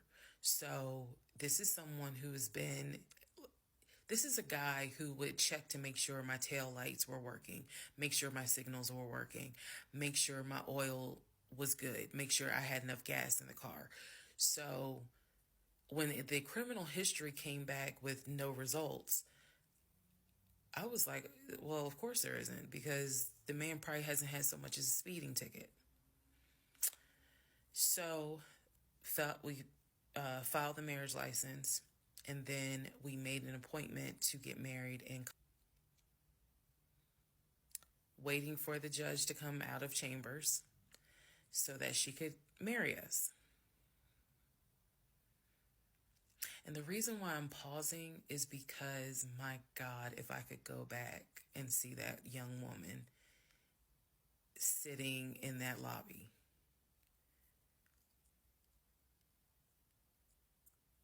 Wow. I know we can't go back in time.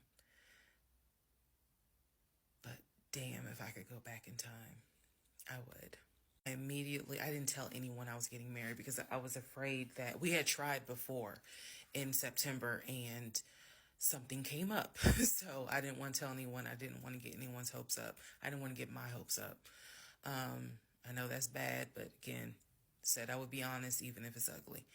I told my mom, my family that we got married, told my friends, they could not believe it. Like my mother was relieved, but she had no idea about what was going on. My aunt was more like, really? You married him? My friend, the one who took me to the hospital for the miscarriage, was like, I wish you would have told me, like, you deserve to have people there, take pictures and celebrate and all this other stuff. And she was like, she's the type of friend, if you like it, I love it. You rock with him, I rock with him. The moment you don't, I don't either. So she was supportive. My other girlfriends were happy for me. They just hated that I had to get married during COVID.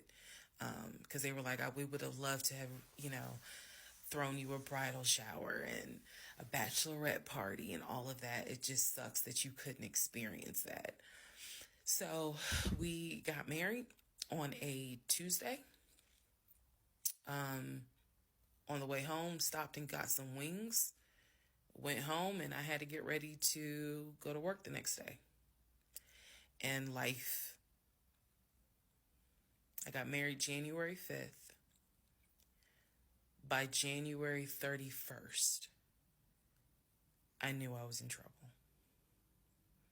I still didn't know how deep, but I knew I was in trouble. So, to give you all a very, very, very candid idea, got married January 5th. The normal things that married newlyweds do when we got married completely stopped. And that was not by me. You always hear men talk about, man, now that we're married, she don't. In my case, it was the exact opposite. It was the exact opposite. So, anyway, because this is not a forum to be all R-rated or whatnot, but y'all get what I'm saying. So, we got married January 5th. January 6th, I went to work. It was, a lot of people congratulated me because it kind of word got out that I had gotten married. January 7th, I filed the paperwork to change my last name. And if you were following me, you can go back like 15, 16 videos, and I talk about how I had to change my name back to my maiden name. But I changed my name within about 3 days of getting married. My attitude was, this is the bed that I made. I'm going to do right by him. I'm going to do right by my marriage. I took marriage seriously. And when I married him, I absolutely married him thinking, I'm going to be with you for the next 40, 50 years. So we're going to have to figure this shit out. That was my mindset. I did not get married to turn around and be divorced in 6 months. But I got married January 5th, 2021. And by January 31st, I knew I was in serious trouble. So that is where we are. The next set of videos, the next set of all this will be me talking about how things went downhill before it crashed and I found everything out. In the meantime, tomorrow is my birthday. So, happy birthday to me. The fuck did I marry? This is the interlude, basically. I'm not recapping on this video. I'm just kind of answering some stuff that has been written to me. Someone was like, why are you airing your business out on social media? It's a valid question. For me personally, I feel like this was traumatic to experience, to live through. And I'll expound on that on another video, the aftermath of the toll that this took. Honestly, and I know some people are going to be like, that sounds crazy. It is kind of cathartic to get this out because I cannot tell you how much of this has been internalized since 2020. Also, I don't want to seem like a cautionary tale to other women or to men for that matter. But to my sisters, to my ladies, white, black, Hispanic, Asian, doesn't matter. If something does not sit right with you, investigate it. I cannot stress that enough. If just one woman watches these videos and she's like, you know what? Something don't sit right with me. Let me look into this. then it was worth it. Yes, it is a Lifetime movie. Yes, it is Netflix. Yes, it is crazy. Yes, it is hilarious also. And I understand all of those reactions. As someone who lived it,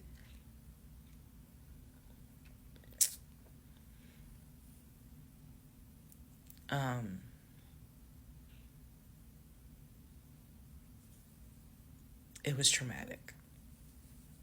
But I feel like, God, it feels good to finally admit what the fuck I went through. And again, by the time this is uploaded, I'm only to January of 2021, right after getting married. So when I think back on it, there's things that I'm very, very grateful for. There are things that I'm just like, why? Why did you not pay attention? Why did you not question? And the sad part is, I can't even begin to tell you. I don't remember the woman I was before I met that man. I don't remember. Because going through something like that, it changes you. And I've seen some women in the comments who were like, I was married to a habitual liar. I was married to a pathological liar. My baby daddy's a pathological liar. And my heart goes out to them, because until you have dealt with someone so depraved, you really don't quite know how bad it can get. So I'm fully aware that this was a risk, putting this out on social media, telling my story, my truth, and really kind of being like, look, this is what I went through. I made dumb decisions. I overlooked things I should not have overlooked. I argued away things I should not have argued away. I can pinpoint exactly the moment I should have left. I still feel like God is sitting on the throne and he's like, I never planned for your monkey ass to marry him. I never even planned for you to go out and date with him. That's why I blew your tire. But you hard-headed and you went anyway. And then I tried to go ahead and show you signs. You ignored them. Like, I feel like God did everything to help me as his child be like, this is not who I created to be your helpmate. And I was like, God, you taking too long. I want to get married. You taking too long. I want to have a family. You taking too long. And these are the consequences that I am paying for basically telling God, you took too long. And I feel like God's grace is sufficient. It is. But at the same time, and I'm not perfect. I mean, not perfect at all. None of us are. But I do feel like when I sit back and I replay the events that happened, I truly cannot believe that was my story. Because all I wanted was to meet a guy, for him to be my best friend, for us to get married, have a family. I wanted someone I could make fun of his big old forehead, and he make fun of my nappy head and all my wigs, and yet he was my ride or die. I wanted someone that I could be like, man, help me with these kids, and he helped me with the kids. We had a nice home. We were comfortable. That is what I wanted.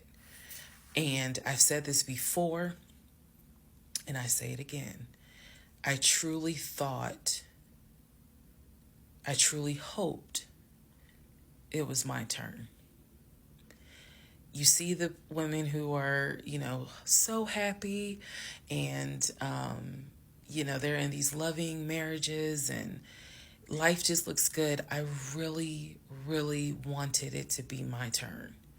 And so I excused away a lot of stuff that I hope the next woman who sees this does not excuse.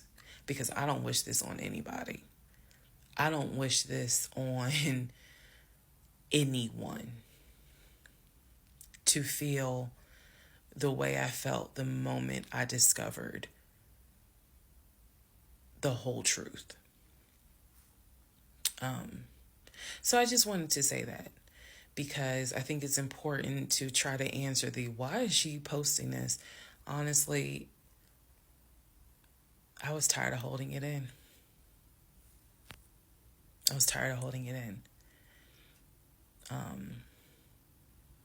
And I hope it helps somebody. Okay, let's all take a deep breath. Let's all get some sleep. If you don't have anything to do and you just want to wish me a happy birthday, wish me a happy birthday tomorrow, February 15th. Shout out to Team Aquarius. Good night, y'all. Part 17. Who the fuck did I marry? So, for context and just to clarify some stuff, going forward, I'm going to now call my ex-husband, I'm going to use the name that I call him in real life. So that way it clears up the whole fiance, boyfriend, husband, ex-husband thing. So, his name is Legion. Anyone that knows me will tell you that is what I call him. So, Legion and I, when I left off at part 16, part 15, Legion and I got married January 5th of 2021. For the first 2 weeks, things were fine. We got into like a routine, basically. I would go to work, he would go to work. He was still leaving the house at around 6:15 every morning. He was still on the phone with his brother, the one that lived in Philly, every morning. That was their time to talk. From what I was told, the brother got off work. I guess he must have worked the third shift. And so he was getting off work as Legion was getting ready to go to work. So that was the perfect time for them to talk. He would talk to his brother in Baltimore and the brother in Augusta. Pretty much, just a quick phone call here and there. If not every day, every other day. So everything was pretty much the same. I would talk to my mom almost every day. I would talk to my aunt almost every day. So it was nothing to kind of, that's weird. That's what the morning routine was. He would talk. So I worked at Georgia State Patrol. And I said this in a previous video, but again, there were things I said in previous videos that I remember saying, hey, remember that because it's going to come back later. So I worked at Georgia State Patrol. I had been working there for almost 8 years, 7 or 8 years by the time Legion got into the picture. He was fine with the fact that I worked within law enforcement. I'm not a trooper. I'm not a sworn officer. I'm a civilian. However, again, his dad was a retired police officer. So he was perfectly fine in the beginning with the fact that I worked for Georgia State Patrol. He had been to my office before. He had met some of my co-workers. Obviously, even with COVID, because I still had to go into the office 2 or 3 days a week, he had been up there. So the friend who took me to the hospital when I had my miscarriage has met him.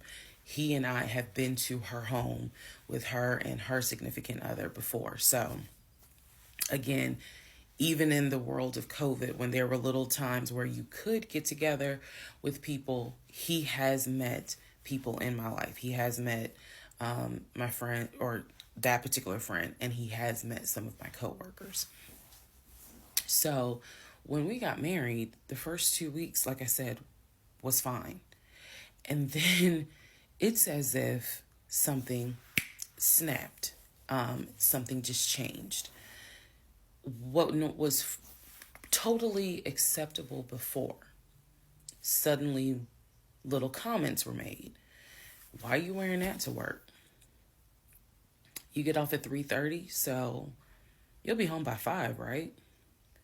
Things that had never happened before. He had never questioned what time I'm going to be home. Really, he didn't need to question it because when I'm off work, I leave. So It was never a situation of, oh, I'm going to just sit around at work and just run my mouth because I have nothing to do. And then it turned into, he would call me every day from work. And I'm going to demonstrate how those phone calls went. But he would call me every day from work. And if he even so much as heard a male voice in the background, he would have little comments to me. Who was that? Are they in your office? Man, I never know who's around you, because it seemed like every time I call you, I have the hiccup, sorry. It seems like every time I call you, there's some man around. And I'm just like, at first I kind of shrugged it off. I laughed it off because it really truly was absurd to me. But then it became a bit more frequent. And so I really just didn't feed into it, because I'm like, I don't know if this is some insecurity. I don't know if this is jealousy, because nothing has ever been done to make you feel any sort of insecure type of way. I've never entertained another guy, never flirted with another guy. Like, I don't know where this is coming from. So it is also important to note, we got married January 5th. Things started changing around 2 weeks later. And the reason why I know it's 2 weeks is because I had recorded an audio diary on January 21st is the date of the audio diary. And I talk about how maybe I had unrealistic expectations, because it seemed as if things were changing with he and I. So 2 weeks pass. He starts making little comments. End of January comes, he informs me that he wants to start looking for a house again.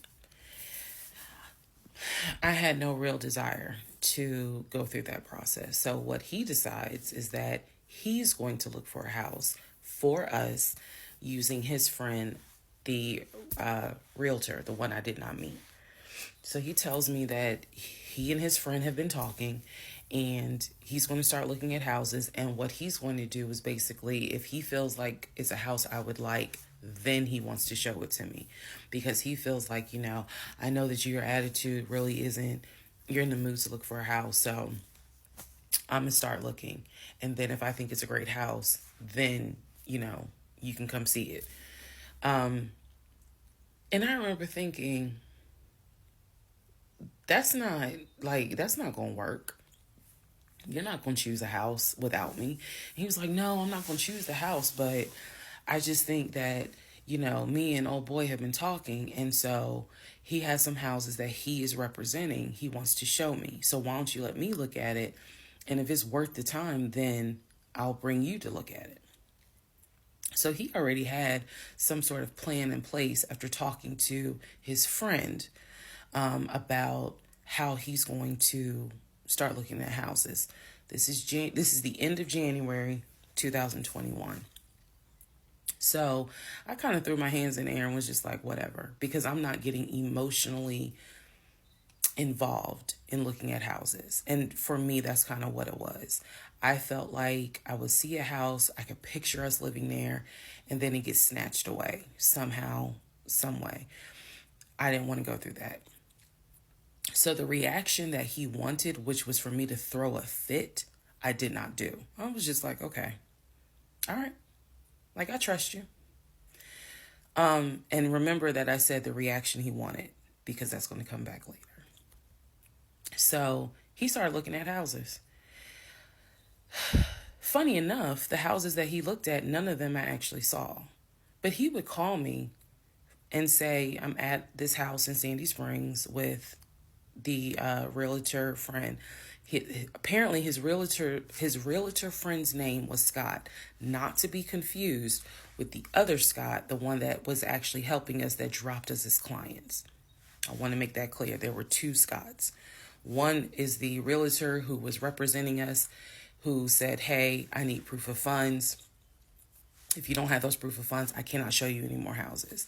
The other Scott is his friend, who he had talked to on the phone at least 50 to 100 times in front of me.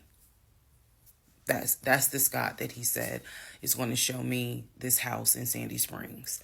Apparently the house was like $800,000. So he was like, I think that if I like the house, then I'm gonna bring you out here so you can see it. All right. Now let's go into part 18. Okay, part 18. Who the fuck did I marry? So he starts looking at houses in Sandy Springs, Alpharetta area with his friend Scott. I did not see any of these houses. I did not go. I didn't want to go. So what was starting to change is, remember I said before, he would leave the house every day at around 6:15. He would be home every day between 3:30 and 4 o'clock without fail. It was so, I shouldn't say it was annoying, but I could set my clock by the fact that I would hear that garage door open between 3:30 and 4 o'clock every day that he went to work. Even during lockdown, he still had to go to work. His job was only locked down for maybe a week. For me, I was allowed to work from home, but unfortunately, I did not handle it well. And so I would fall asleep and not check email. So my boss was like, yeah, you're going to have to come back to the office because you're not trustworthy. And I wasn't. I mean, I would watch Netflix and not even be on my computer. So I had to start going back to work every day, 5 days a week. And I was, me and another lady were the only two in there because we were the only two who did not handle work from home properly. Anyway, that's another story. So Legion he started to not come home by 4 o'clock. He started to come home 5, 5:30, 6, 6:30, sometimes 7 o'clock. Because he was saying that he was looking at houses after work with his friend Scott. So it definitely was noticed that things are changing. And at this point, kind of emotionally and mentally, I was just like, I don't know what to do. This is the end of January. Remember, I told you in part 15, I got married January 5th. By January 31st, I kind of knew I was in trouble. And by the end of January, sure enough, I knew things were changing in a way that I was like, I hate to sound redundant, but what the fuck is going on? So he's still maintaining the story of looking for a house. I had already let him know my lease is up in August. When my lease is up in August, I am moving to Cobb County. And my attitude was kind of like, you can go with me or you can stay here. I don't care, but I'm moving. I'm leaving Clayton County. The reason why I was so adamant to move was not because of Clayton County. It was not because of the house that I was in. It was because Legion had started to create this narrative that he was beefing with my female neighbor. He was trying to get me to believe that my female neighbor to the left of me somehow was interested in him.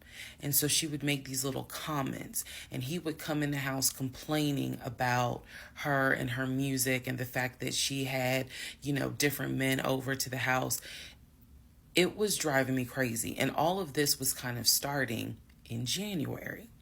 So when I say that, it really seems like we got married January 5th and then we had 2 weeks of peace and then something just snapped.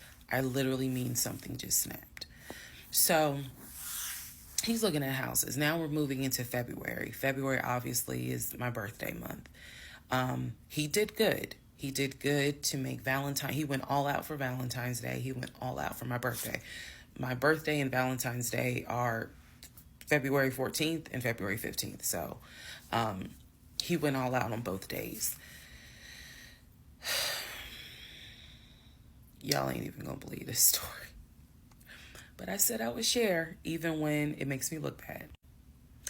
So, the weekend after my birthday, and what I mean by that is if my birthday was on a Tuesday, we're talking about Saturday. The weekend after my birthday, he gave me money to go to the nail salon, go get a manicure and pedicure. So I leave the house. I take his car. His car was in the driveway. We had a key to each other's car because, again, we're married at this point. We're talking February 2021. So I take his car and I drive to the nail salon over in Morrow. I'm in the chair getting a pedicure and I get a text message from my husband saying, someone was just at the house looking for you. And I'm like, who was looking for me? Who was it? And he said, I don't know. I think it was some, this is through text. I don't know. I think it was some dude you used to mess with. Okay. I was like, what are you talking about? He was like, I'm telling you, some guy just came to the house looking for you. I told him you were not here. So at this point, y'all, I'm in the chair at the salon. I'm freaking out because I'm like, who the fuck has the audacity to come to my home unannounced, uninvited, talking about they're looking for me? Especially because before I met my husband, I was working the last shift at Amazon as a part-time job. So I had not dealt with, dated anything with anyone for about a year before I met him in March of 2020. So I really was like, who the hell is this coming to my house? So I finished the pedicure. I head home. Once I get home, I'm like, what are you talking about? What happened? And so I'm frazzled in a way. And he's calm. He was like, yeah, it was a black Dodge Charger. They pulled into the driveway. They backed in. They backed in as if they had been here before. So clearly this was someone who's been to your house. He got out the car. He said, I opened the door and I went out there and I said, is there something I can help you with? And he said, the guy said, I'm looking for, and gave him my name. And he said, I'm sorry, she's not here. And he said, he was like, oh, okay. All right then. And just got in the car and drove off. And I was like, my brain stopped working because I'm thinking, who the heck could this be? A Dodge Charger? I was like, are you sure that it wasn't law enforcement? Like, was it the sheriff's office trying to serve me with a lawsuit for a credit card I didn't pay? He was like, no, he was in regular clothes. He was like, and it was not a police car. It was on a marked unit, basically. And so I'm just like, who the heck could this be? And he was like, I know who it was. And I said, who? He was like, I think it was your ex. I said, what ex? He was like, the one that you had dated for 2 years. Remember back in like part 3, part 4, I told y'all, he told me about his ex. I told him about mine. I thought we were being honest with each other. So now, fast forward to February 2021, and he's telling me, yeah, I think it was the ex that you had been dealing with for those 2 years before you met me. I said, so you think that he showed up to the house uninvited after 2 years? And he was like, well, whoever it was clearly was comfortable backing into our driveway, getting out the car, and was like, I'm here to see, and gave him my name. And so he was like, she's not here. Is there something I can help you with? And the guy was like, nah, it's cool. And then just got in the car and drove off. So, again, brain is like, who could this be? So then Legion says to me, you know what? The way that you reacting to this is real suspect. And I'm like, what are you talking about? He was like, you over here freaking out. I told you I took care of it. I told you it was fine. And you over here freaking out, which makes me wonder, what have you been up to? Now, let's go to part 19. Okay, part 18. Who the fuck did I marry? So he says to me, the way you're acting is real suspect, because I told you it was fine. I took care of it. He was like, I ain't even worried about it. He was like, obviously, that nigga didn't know that you now married, that you've moved on. And so now he knows it. But for me, it was the fact that I don't do pop-ups. Don't come to my house unannounced. So if someone has done that, for me, it automatically feels like a violation, and it feels like it needs to be addressed. So it was not as simple as, I already took care of it, it's fine, let it go. Nah, we ain't letting nothing go, because you don't have my permission to show up to my house. And before this turns into something where I'm going to be on Fox 5 News, I need to address that with you, because that is not okay. So he didn't like the reaction I had to the story he told me, where someone basically disrespected my home. And he felt like my reaction was really suspect. So what I'm gonna get into the little details that he did not know about. So he tells me, again, it was a black Dodge Charger. They backed into the driveway. A gentleman got out of the car and he asked for me by name, and Legion said she's not here. So I asked him, what does the guy look like? And he said, he was like, why does it matter? I said, what the fuck does he look like? So Legion proceeds to give me the most generic description you can give. He was like, well, he was shorter than me. Ex-husband is about 6'3", 6'4". He was shorter than me. He was brown skinned. I said, did he have a hat on his head? Mind you, I understand that before marriage, I was a damn fool. I understand that. But every woman has that moment where you only gonna fool her but for so long. And eventually puzzles start coming together. For me, I felt like moving into marriage, certain things started coming together. So I said to him, did he have a hat on his head? He was like, nah, he ain't wear a hat.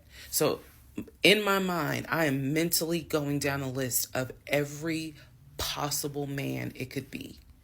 And it was only like 4 men. I had been in that house about 3 or 4 years at this point. So I knew all of the people, and I'm talking about from maintenance down to ex-boyfriends. It was a total of like 4 men. So when he said that it was a black Charger, I immediately was like, okay, I know that crosses out one. He said he was shorter than him. All of them were shorter than him. I said, did he have a hat on his head? He said, no, that crossed out one, because one in particular was a maintenance guy who always wore a hat on his head because he had like a bruise or something, and he was just self-conscious about it. So he always wore a hat. That leaves 2. So I said, was he muscular or was he skinny? So Legion's getting all frustrated. I said, just answer the question. He was like, well, he was kind of in between. And I said, okay. He was in between. I said, so was he light skin or was he dark skin? He was like, I told you he was brown skin. I said, was he my complexion? He said, no, he was brown skin. That eliminates one. So now there's one left. And yes, the one left would have been the ex that I had dated for 2 years. And so he was like, I know it was your ex. I know it was your ex. And I was like, that don't make no sense, because the ex that in my mind, I'm saying this, the ex that I had dated, he and I had no contact with each other, and he was not the type to just pop up at your house. That ain't his style. Not to mention, and I ain't tell Legion this, that man would not be caught dead driving a Dodge Charger. He hated Chargers because he drove it as a patrol car. So I didn't say anything. I just was like, that's weird. So what Legion didn't know is that at the time I had a security system. So I had a security system where anytime the front door, the garage door, or the back door was open, basically any entry point, anytime it was open or closed, it would send me a text message notification. So when he's telling me all this, I'm looking at my phone and I see a notification where the front door was opened and it was shut all within the same minute. So, for example, if it says front door open at 1 p.m., front door closed at 1 p.m. So, whatever he did was within those 60 seconds. He's telling me the story of the guy got out the car. He opened the door. He went out there, can I help you? And the guy said, I'm looking for, and Legion said, no, she's not here. And so he said the guy kind of was like, okay. And he was like, all right, thank you. And got in the car and drove off. Legion has also told me that he watched him drive out of the neighborhood, which means because of the way the house was set up, the townhouse, he would have still been outside watching this. I could be wrong, but something in me was like, that would take more than 60 seconds. So for the door to have been open and shut within the same 60 seconds, I was like, okay. So also what he didn't know, we didn't have a Ring door camera, but my neighbor did.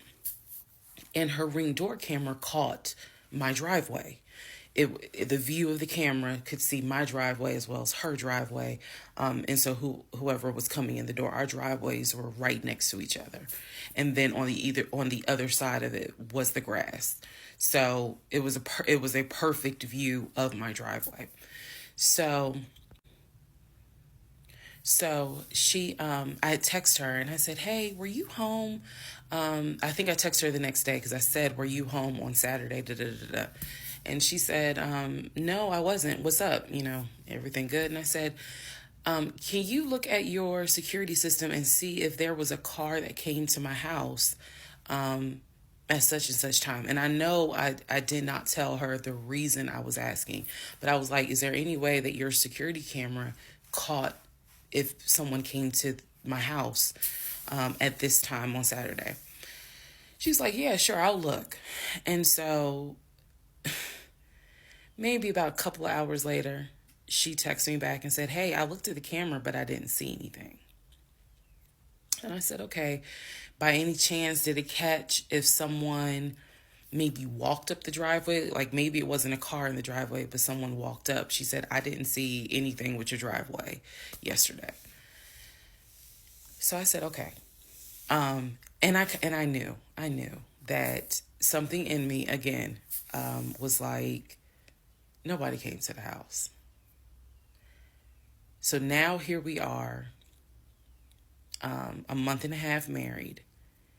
And now is when I'm like, why the fuck did he make that up? Because no one came to the house. No black Charger came to the house, backed into the driveway. Nobody got out the car and asked for me. Nobody was looking for me. So now I was sitting in the bedroom thinking through all this, and I'm like, why the fuck did he make that up? Because that's what happened. I'm looking at the text messages on my phone where he's telling me someone just came to the house looking for you. But no one came. So what was the purpose of that? And then something said to me, something in me said, he wanted to see your reaction. He just wanted to see the reaction. You had been too calm, and so he wanted to see a reaction. So this man gaslit me like I was Georgia Natural Gas just to get a reaction. Welcome, ladies and gentlemen, to part 20 of Who the Fuck Did I Marry? All right, part 20 of Who the Fuck Did I Marry? So after the black Dodge Charger incident, things were quiet. Legion was fine. Legion slept just fine. Me, that shit played over in my head for days and days and days. On one hand, I was like, I know nobody came. My head knew nobody came to the house. My heart was like, but maybe he didn't make it up. So the head and the heart were absolutely playing a tug of war because, again, I really couldn't fathom that he was making it up. But nevertheless, I filed it in the back of my mind in my little filing cabinet, my mental filing cabinet. So a few weeks later, we go out to eat at this restaurant in Atlanta. It's a burger place, and I'm going to do my best by the time I post this to put the name of the burger place on the screen. So we go to the burger place, eat dinner. Everything was fine. As we are leaving, he says to me, did I ever show you where my grandmother's buried? This is the grandmother that passed away from COVID in 2020. And I said, no. I was like, we haven't been over here. And so he was like, let me show you. So he drives us to the cemetery, which is not far from the restaurant. He drives us to the cemetery, goes around and around, and then it comes to like a little hill in the cemetery.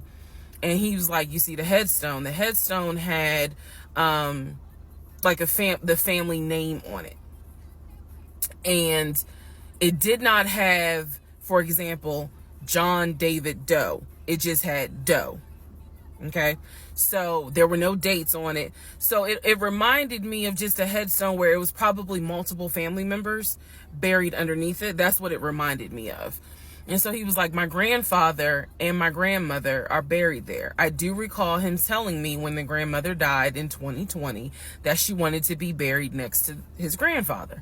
And so we're sitting in the car because we can see the headstone like on top of the hill from the car. And he tells me that is where his grandmother and grandfather are buried. That the family was able to get her, her wishes were to be buried next to the grandfather. Okay. So as we are leaving, we take a different route home. So we get on the highway. If you're from Atlanta, you'll know what I'm talking about. We get on I-75 North. And we're kind of we're just driving around, to be honest with you. But we're taking the scenic route. We get on I-75 North because the reason why I remember is because when you're on I-75 North going towards Atlantic Station, on the right-hand side, you will see the Varsity. You'll see all these tall skyscraper buildings. One of the buildings has the letters NCR on the building. As we're coming up towards the building, he says to me, do you see the NCR building? I said, yeah. He said, the building behind it, my job bought that building. That's where we're going to have, we're setting up operations. And I was like, why the hell would y'all buy a condiment company in downtown Atlanta? He was like, no, we're not doing production there. It's just going to be offices. And that's where we're going to handle like the business portion. The production is still being done in Gwinnett County out in Duluth. And so I was like, oh, okay. He was like, that's where I keep the company car. So I was like, the company car? I said, aren't you supposed to be bringing the company car home? And he was like, I don't want to bring the company car home because it's Clayton County and it's a $90,000 car. And I don't want no problems. So he's telling me that he keeps the company car at the building downtown Atlanta that's behind the NCR building. I barely could see what building he's talking about, but he was like, it's the building right behind it. And so he's telling me that that's where his office is. So I said to him, take me to your office. I know it's a Saturday, but shit, you one of the VPs, right? So take me to your office. No, I had not been to his office simply because, again, COVID. So I was like, take me to your office. And he was like, I can. He was like, that's no problem. So do I have the other phone? I do. So y'all are in luck. So I can maybe reenact how this goes. So he gets off the exit and starts driving towards the NCR building. While he's driving towards the NCR building, he always has kept his phone in his left pocket. This is my left hand. So he pulls his phone out and he starts calling. He tells me he's calling Willie. Willie is supposed to be the head of security. So he's saying, let me call Willie real quick to make sure that the building's open. So he proceeds. this is another phone. But he proceeds to go ahead and call Willie. We're still driving, by the way. We're still driving. I'm on the phone, scrolling through Facebook, trying to figure out some random shit. But he's driving with the phone up to it. So, driving with the phone, next thing I hear, "Hey, Willie, it's Legion. Hey, how's it going? I'm good. Hey, is the building open? No, I just want to take my wife up there so she can see it and see my office. Are you up there right now? You're not? Okay, is Mr. Justin working? Okay. So is there anybody up there that can physically open the building? Because I don't think my badge is going to get me at least in the front door because of it's on the weekend lock." Okay. Okay. All right, let me know. All right. Thank you, Willie. Bye. Y'all see how I did that? He's having this whole conversation while I'm sitting in the passenger seat. So then he gets off the phone and he says to me, "Willie is not working and Justin apparently called out sick. So the building is locked and my badge won't get us in the front door." He was like, "Willie's going to see if there's someone else that can open the front door so we can actually get in." He's like, "My badge will get us on the floor, but it will not get us in the front door." No one ever called. So when he's getting off the highway, he basically turns onto Spring Street. Again, there's all kinds of shit I distinctly remember. He turns onto Spring Street so that he can then get on 75 South so we can go home. Never saw the office that day. But again, this is where he's saying that he keeps the company car. So when we get to part 21, I'll kind of go into detail about the whole company car a little bit more. Part 21, who the fuck did I marry? So the company car apparently was a charcoal gray BMW. I believe it was a 5 Series. It was a 5 Series. I don't know much about the sedans. Y'all know I wanted the X5 dark blue with the cognac interior. He got the BMW 5 Series charcoal gray. He sent me a picture of the car. So I did see a picture of the car.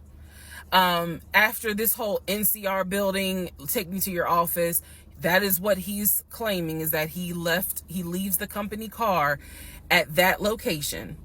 He's saying that he drives from Riverdale to Midtown, switches out cars, and then drives from Midtown to Duluth.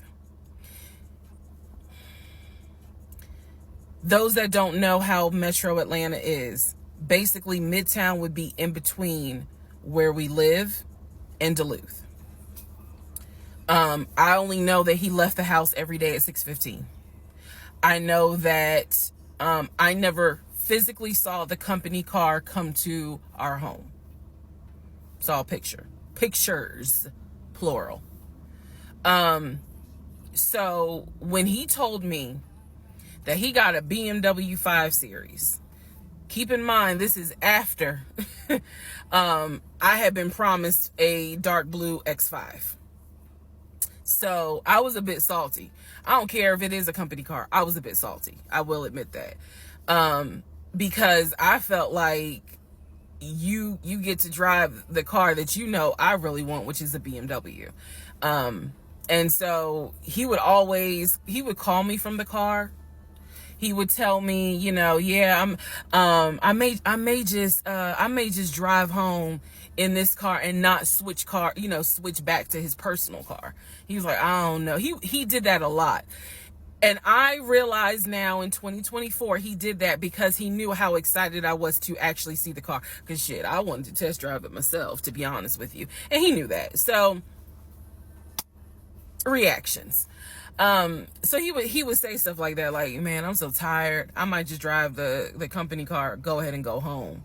And then, just let me park it in a garage type thing. So eventually he stopped doing that because I didn't want to hear nothing about that car. I'm driving a Nissan and you driving a BMW after you promised me a BMW. So I don't really want to hear nothing about it. So in terms of the company car, I did see that it was a, according to the pictures, a charcoal gray BMW 5 Series. If you're asking me the exact model, I don't know. But I know it was a 5 Series because I know the 7 Series is slightly longer. So it was a 5 Series sedan. So after the whole situation with the cemetery to see his grandmother and grandfather's headstone, then there was the NCR, the office is open. Oh, it's not open. Justin ain't working. Willie ain't working. Willie's supposed to be head of security, but he ain't working. Okay. So at this point, I'm already numb. It is important for me to point out how numb I became dealing with him. Mind numbing, because I just got to a point where it was like, there's always something. There's always something. So, of course, we're not going to go to the office because there's going to be something. So this is the end of February. My birthday had already passed. There clearly was tension on my end, not so much tension on his end. So I get home a couple of weeks later. We are now in the beginning of March. This is something personal about me. The only way you would know this is if you know me. I have been dying to go to London and Paris. I had a layover in London when I did a study abroad, but it's not the same. I want to go to London and be a whole tourist. I don't care. I want to see Buckingham Palace. I want to see the Tower of London. I want to see Paris. I want to see the Palace of Versailles. This is something, if you know me, you know she wants to see Paris. She wants to see London. So I get home from work. This is the beginning of March. I get home from work, and on the counter is a folder with like a little bow on it. And I'm like, oh, what is this? Is this like mail? Like, was this something that you got at work? He's like, nah, it's a surprise for you. I open up the folder. Inside the folder is like a trip itinerary. It is not an actual booked trip. It's like an itinerary. A trip for two to go from Atlanta to London. The trip should have happened, and it was the month on there was like July. So it was a summer trip. So he tells me, I'm going to take you to London. He was like, I wanted to take you for your birthday, but certain things fell through. He was like, so this summer in July, we're going to go to London. He was like, I've already made a reservation for us to stay at the Savoy. Again, there are certain things that my brain just was like, remember that. He said, I've already made a reservation for us to stay at the Savoy. I know, as much as I want to go to London, y'all, I didn't know anything about the Savoy. And so I remember going to look it up because I was like, what is the Savoy? Well, apparently the Savoy is bougie, very bougie. So I was so excited. I cannot tell y'all how fucking excited I was when I saw that he had printed out British Airways. Like, he was speaking my language. I am one of those people, I'm a planner. So when he's saying, I'm going to take you to London, and he took the time to research flights and print it out and research the Savoy and print it out. And there were different, not excursions, but there were different things that you could do. You could go see the Tower of London. You could go see Buckingham Palace, changing of the guard. We could go have high tea at certain places. He was like, I don't really want to go, but I know you're dying to go. So he was like, you know, I love you and I would do anything for you. Blah, blah, black sheep, have you any wool? And so he was like, I'm going to take you to London in July. The trip did not include Paris. That's fine. But I was so excited. So excited. And so this is the beginning of March. I was like, this is great. Hopefully this happens. I knew I needed to renew my passport. And he was saying that he had to renew his passport as well because his passport had expired. So both of us were like, okay, we need to get on this if we're going to try to make it to London in July, and it's now March. Me being the planner I am, I think I went to work the next day and printed out the passport applications so that we could fill it out and go ahead and get that process going. So, needless to say, something must have happened, and I don't remember what it was. We just simply didn't fill out the application for the passport. So, fast forward, we're now at mid-March. Mid-March, the decision was made that my mom, who lived in Arkansas, was coming to visit us. She would be coming, I believe, the second week of April, and she was going to stay a week, and then a few days. So, like, maybe a total of 9 days. Not quite 2 weeks, but a little over a week. So she was coming in April, and I was excited. Legion was excited because he was excited to physically meet my mom. He had talked to her on Zoom. He had talked to her on the phone, but he was excited to physically meet my mom. And my mom was excited to physically meet her son-in-law. So this is mid-March. I'm going to go into part 22 where I explain what happened with Facebook Messenger. Part 22, who the fuck did I marry? So now we are in March. This is right after he had surprised me with the announcement of we're going to go to London for a trip in July. Because we definitely didn't do a honeymoon. We definitely didn't do any sort of trips together. So the idea was we're going to do a trip in July together. One thing about Legion was that he was the guy who was like, I have nothing to hide. I don't lie. I don't like liars. If we're in a relationship, then everything should be out in the open. So I've always had his cell phone passcode. Never felt the need to look through his cell phone. And funny enough, I can tell y'all right now, disclaimer, I will never go through a cell phone again. You cheating piece. So anyway, so one day, this is mid-March, going like around March 20th. So we're heading towards the end of the month. He was in the shower. Keep in mind, my mom is coming for a visit in April. So he was in the shower and he received a text message on his phone from a woman. The text message, because it was a preview, so the text message was something where if you didn't know the context of the text thread, you could either go left or you could go right with it. So me being just curious, I opened up the phone, put the passcode in, read the text, then read the thread. Come to find out, it was a text from his aunt. His aunt and his ex share the same name. That's why I say it could go left or it could go right. Text was from the aunt. So I looked at the text, went through the thread, nothing in there. So I went ahead, X'd out of the messages. I see that he has Facebook Messenger downloaded. And obviously it shows you the number of unread messages in the icon. So it showed that he had like 5 unread messages. So I clicked on it, just being nosy. And what do my wondering astigmatism eyes see?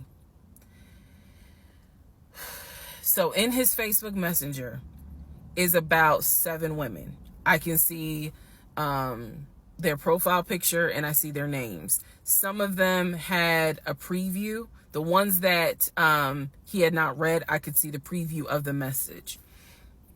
One in particular said, when are you going to come get this? Y'all know what I'm talking about. So I clicked on that one first. And I'm reading through the thread. And so she's saying, when are you going to come get this?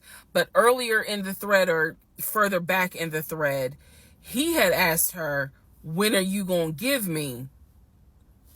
And she said, when lockdown is over. So from what I could piece together, he had not yet physically gotten with her.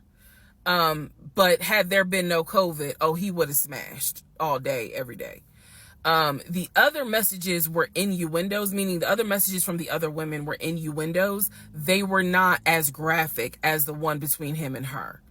So I'm reading these messages, and what is interesting is that the person I am married to is not the person in these messages. Like, this man was on some nasty shit.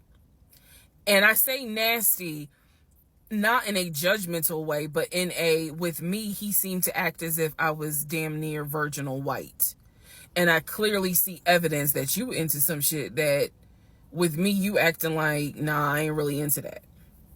So, I confronted him. I absolutely confronted him and was like, what the fuck is this? If 2 + 2 is 4 and 5 + 5 is 10, what the fuck is this? And so he did not, oh, that ain't what happened, blah, blah, blah. Instead, what he hit me with is, man, I was just playing around. Like, ain't nothing happened. I shouldn't have said all that, but I was just flirting. It ain't mean nothing. I don't even know that girl. I was just flirting. And so I'm like, is this what you into? And so he was like, no, it's not what I'm into. It was just stupid. It was stupid because I shouldn't have done it. So I'm going to be honest with y'all, because I've been honest all this time. What pissed me off the most was that here I am as a woman behaving, trying to do the right thing by him and this marriage. And you mean to tell me you out here offering your ding-a-ling to random chicks that you don't even know? I was more angry at the fact that I'm like, dude, do you know how much I have turned down in order to be faithful to your dumb ass? And I'm seeing that you basically are out here acting like you got Skittles taste the rainbow. I was hurt. I was angry. I thought about getting my lick back. I'm just being honest. I did. And he played it off like it ain't nothing serious. It ain't nothing serious. Don't overreact. Don't get emotional. It was just dumb. He was like, I will delete the messages. I'll even delete Messenger. And I told him, I was like, that's really not good enough, because that's not going to fix the root of the issue. So this is where I introduced that we need to do marriage counseling. He didn't have any issue doing marriage counseling. We did not do premarital counseling, but he was like, that's fine. He was like, I don't have no problem doing marriage counseling because if anything, it can help us. So I thought that, okay, he may not have physically cheated from what I could see on the messenger. He may not have physically cheated, but he damn sure got caught, doing a little something, because they had exchanged pictures. So y'all know what pictures he sent. And I was disappointed because I don't like men that send those type of pictures. But anyway, that's another issue. So we agreed that we would start marriage counseling. We also agreed that we would put on a united front when my mom got there. In other words, we were not going to argue. We, let's just act like everything is fine. But at that point, when my mother arrived in April, I could not stand him. I did not want to be, but we couldn't, he moved back into our bedroom because he had moved into the guest bedroom when I saw the messages. Like 3 days before she came, he moved back into the bedroom because obviously she needed to sleep somewhere. So, I really could not stand him. And it was because I was busy second guessing myself, like, damn, what's wrong with me? Like, if that's what you into and I'm supposed to be your wife, like, let's have conversations. Like, shit, I went to FAMU. I understand some stuff, buddy. So it just was one of those things where it made me second guess, like, what's wrong with me? What did I do wrong? What is it that she got that I don't? Because you all out here willy-nilly, messaging her all hours of the night, because the thread went back quite a few weeks. I saw it in March. There were messages from December, November. So again, I'm just second guessing all kinds of stuff, self-esteem taking a hit. So no, I did not want to be around him. I did not want, I didn't like him, period. I did not like him. I left and I would just go for a drive because driving clears my mind. I called my aunt, told her what happened. I don't recommend that. I don't recommend calling family to tell them what's going on in your marriage. But I called my aunt, and my aunt lovingly was like, what do you want me to say? You married him. You know, he ain't your boyfriend. Y'all can't just break up. That's the hard part about marriage, is like, I mean, yeah, I guess you could leave him, but at the same time, you married him. So, honey, you're going to have to go back home. And y'all are going to have to figure this out. She was like, I can't give you advice on what you should do. I'm sorry that this happened, but you married him. So, even though it was just one drive, I went back home. And that's when the discussion was, we need to do marriage counseling. Part 23, who the fuck did I marry? So we agreed to do marriage counseling. I had found a pastor and his wife who agreed to do our counseling, basically. Our counseling was going to be on Zoom, and it was going to be every other week, every other Tuesday. Initially, Legion was participating in it. His body language seemed to be that he was open and receptive to the marriage counseling. Now, the pastor and his wife were deeply concerned at the fact that we had only been married 3 months and we were already dealing with some form of infidelity. We were in marriage counseling, and as the pastor would put it, there seems to not be any sort of intimacy. They were concerned. Rightfully so. I think any person would be if they knew what was going on within those 3 months. So the pastor and his wife, it is fair to note, we started counseling with them in the spring. We continued counseling with them up until a week before I found out what I found out, and he got kicked out. So one of the first things that the pastor kind of talked to us about was, what was the deal with the Facebook Messenger stuff? And Legion was like, it was stupid. I shouldn't have done it. It really was just attention, and I got carried away. He felt like he kept saying, I'm not going to keep apologizing. I'm not going to keep getting persecuted.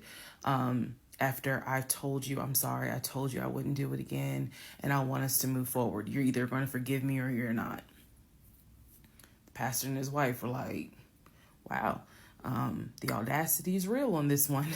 So needless to say, we started moving slowly forward. It was always in the back of my mind, just like it was in the back of my mind with that black Dodge Charger. It was one of those things where, okay, I see how you kind of are moving and operating. He came to me a few days after we started our first counseling session, and he was like, we should get a joint bank account. What he wanted to do was to each one of us have our own account, and to get a joint account for our money to go in there for joint expenses. Now, up until this point, he had been paying the rent, the utilities, and I really was just paying for my stuff. So now he's suggesting, look, we're married now, let's go ahead and get a joint account. I wasn't necessarily against it because I knew that I would still have my own account. I would still have my own savings. So what I countered with was, okay, let's take a look and see what we're working with. Show me your checking. Let's look at each other's accounts. Look at what we have currently. He was cool with that. So he shows me his checking account. His checking account available balance was just over $9,600. Mine was just over $1,500. So there was a huge disparity in the amounts. And so he logged in on the phone and turned it towards me, and I could see available checking, available balance, just over $9,600. I logged into my savings. I showed him how much I had in savings. He picked up his phone, logged into his Chase savings, turned the phone towards me. In the Chase savings, it was roughly about 15,000. But I also knew that he told me he had a US bank savings and he had an offshore savings. So at this point in time, I asked him, show me the US bank savings, show me the other two accounts. He would not do it. This became a huge bone of contention. He would not show me the two accounts that he claims has the most money in there, the accounts that he claims has money for a house in there, because he still was mentioning, hey, we need to get on this house thing if we're going to move when the lease is up. So I'm just adamant on, why don't you want to show me your savings account? You showed me the Chase one. Like, what is the big deal? And so he kept saying, he was like, there's a lot of money in there. And he was like, and my uncle always taught me, this is not the uncle that died, another uncle. My uncle always told me, just keep your money tight because women can be, I said, women, like, we're married. So go ahead and show it to me. He would not show it to me. So then we went back into marriage counseling, like the next session. And I bring it up. I said, he will not show me these two accounts that he claims has the money in there to buy a house. I told our pastor and his wife, I said, I saw the pre-approval letter, so I don't understand why he's not going to show me, to just put me at ease that he has the money in there. I had never questioned it before because, again, you tell me who in their right mind signs their name to a legally binding offer, an all-cash offer on a house, and they just do it willy-nilly. I don't know anyone that does that. So I actually never questioned what was in the savings because I clearly saw him sign his name to a $699,000 all-cash offer on a house. If you don't know what I'm talking about, please go back to the parts in this playlist where I talk about what he did when we were looking for a house. So the pastor and his wife were like, Legion, that's not his name, y'all, that's a nickname. Legion, why would you not show your wife your savings account? Like, what's going on here? And so he made up some bullshit. And I remember the pastor's wife was like, something ain't right. And so at this point, Legion kind of shuts down. He's just like, look, y'all are not going to tell me when and where I open up my accounts to show anybody the money I earned. I earned that money. I earned that money by playing football, blood, sweat, and tears. He went to this whole Denzel Washington monologue about how he earned that money. And no one is going to come in and tell him that he needs to open up the account. So then he starts talking about the ex-wife and how she tried to get money from him in the divorce back when they were in California. So now the pastor and his wife, their red flags are just like, whoa.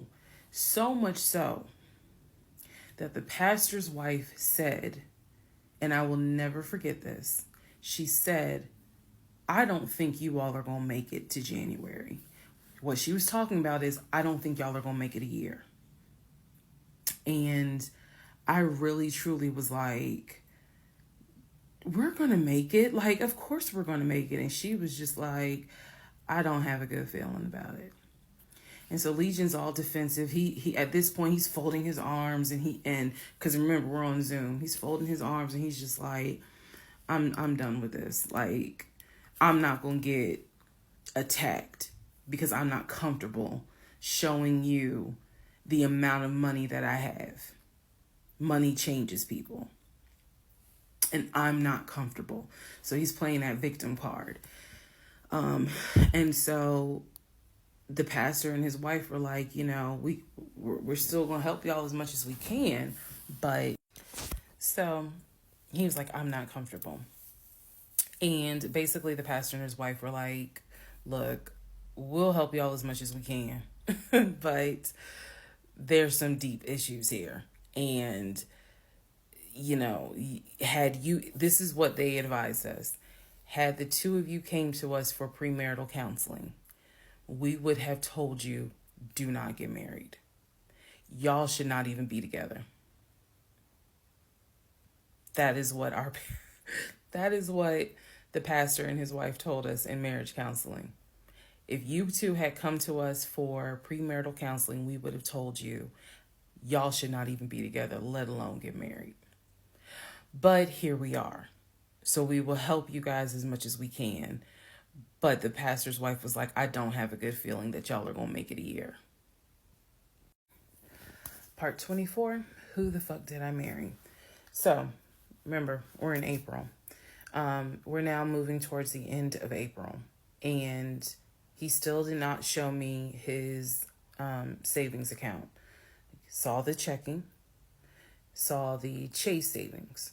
So he decides that we should start looking for a house again, because my lease was up in August and I made it very clear that when the lease is up, I am moving. I wanted to move to Cobb County.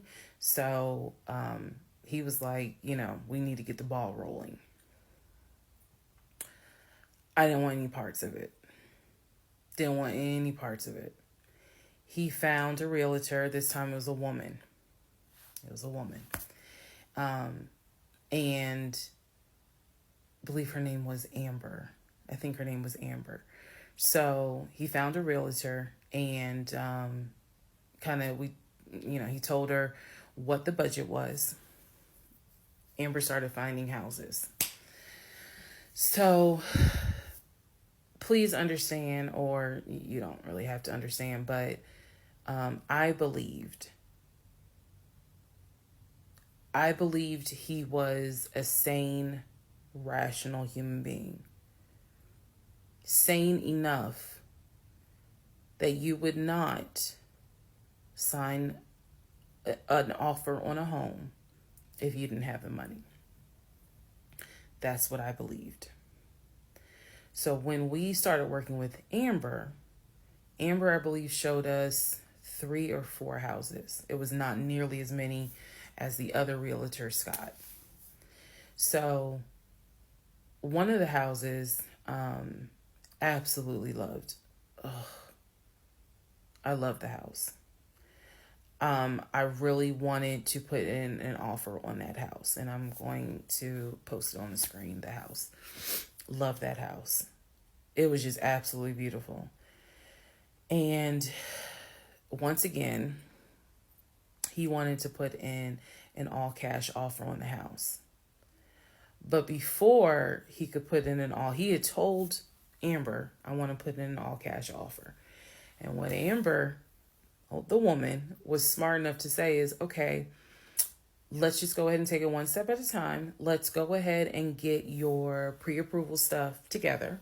She said, I work with a great lender who, if you're not already pre-approved, he can get you pre-approved, no issues. And then if you want to do an all cash offer, then we'll go ahead and get the proof of funds together. So that way we can submit it all with your offer. Jesus. Y'all already know what happened, because you remember what happened on the last house with Scott. Basically, Legion was like, well, I can get you whatever you need. That's fine. But I really don't want to submit proof of funds unless they accept the offer. Amber, and I don't know where she is. I don't even know if she'll ever see this video. Anyway, let me keep going and I'll explain why that woman has a special place in my heart. So Amber was like, I totally understand, but this is how we're going to do it. I'm going to need that paperwork, okay? And we'll submit it with your offer. She just simply was like, yeah, this is how we're going to do it. And so he did not submit the paperwork when she had asked him to. And I remember I was driving to work and I stopped at the Quick Trip on Upper Riverdale Road in Riverdale, Georgia. And Amber had called me. It was in the morning. She had called me. And I believe with all my heart that Amber knew something was up, but she also knew I did not know what was up. So she called me and she was like, I just don't understand. Like, if he has the paperwork, like, you can submit the paperwork. But the issue was the Chase paperwork that I had was from a year prior. So my understanding was that it pretty much was no good at this point. So she said all he has to do is just email it to me or take a picture of. She was like, I just need to know that he's able to back up his offer. And I said, I totally get it. And she was explaining some stuff to me. She was like, he needs to do X, Y, and Z. And so I said to her, I remember I said, I don't know what's going on. I said, I'm going to get down to the bottom of it, but I don't know what's going on. And so let's put a pause on this whole thing. Let's put a pause on looking at houses. Let's put a pause on getting his pre-approval letter, because I'm not sure what's going on. And she got quiet and she said, okay. I said, and I know this sounds weird. And she said, no. She said, that is actually very smart. She said, do your research. And if I can be of assistance, call me. She said, whether you buy a house with him or you buy a house on your own, I will be more than happy to represent you. I don't know where Amber is today, but that one sentence, I felt like just woman to woman, she was basically telling me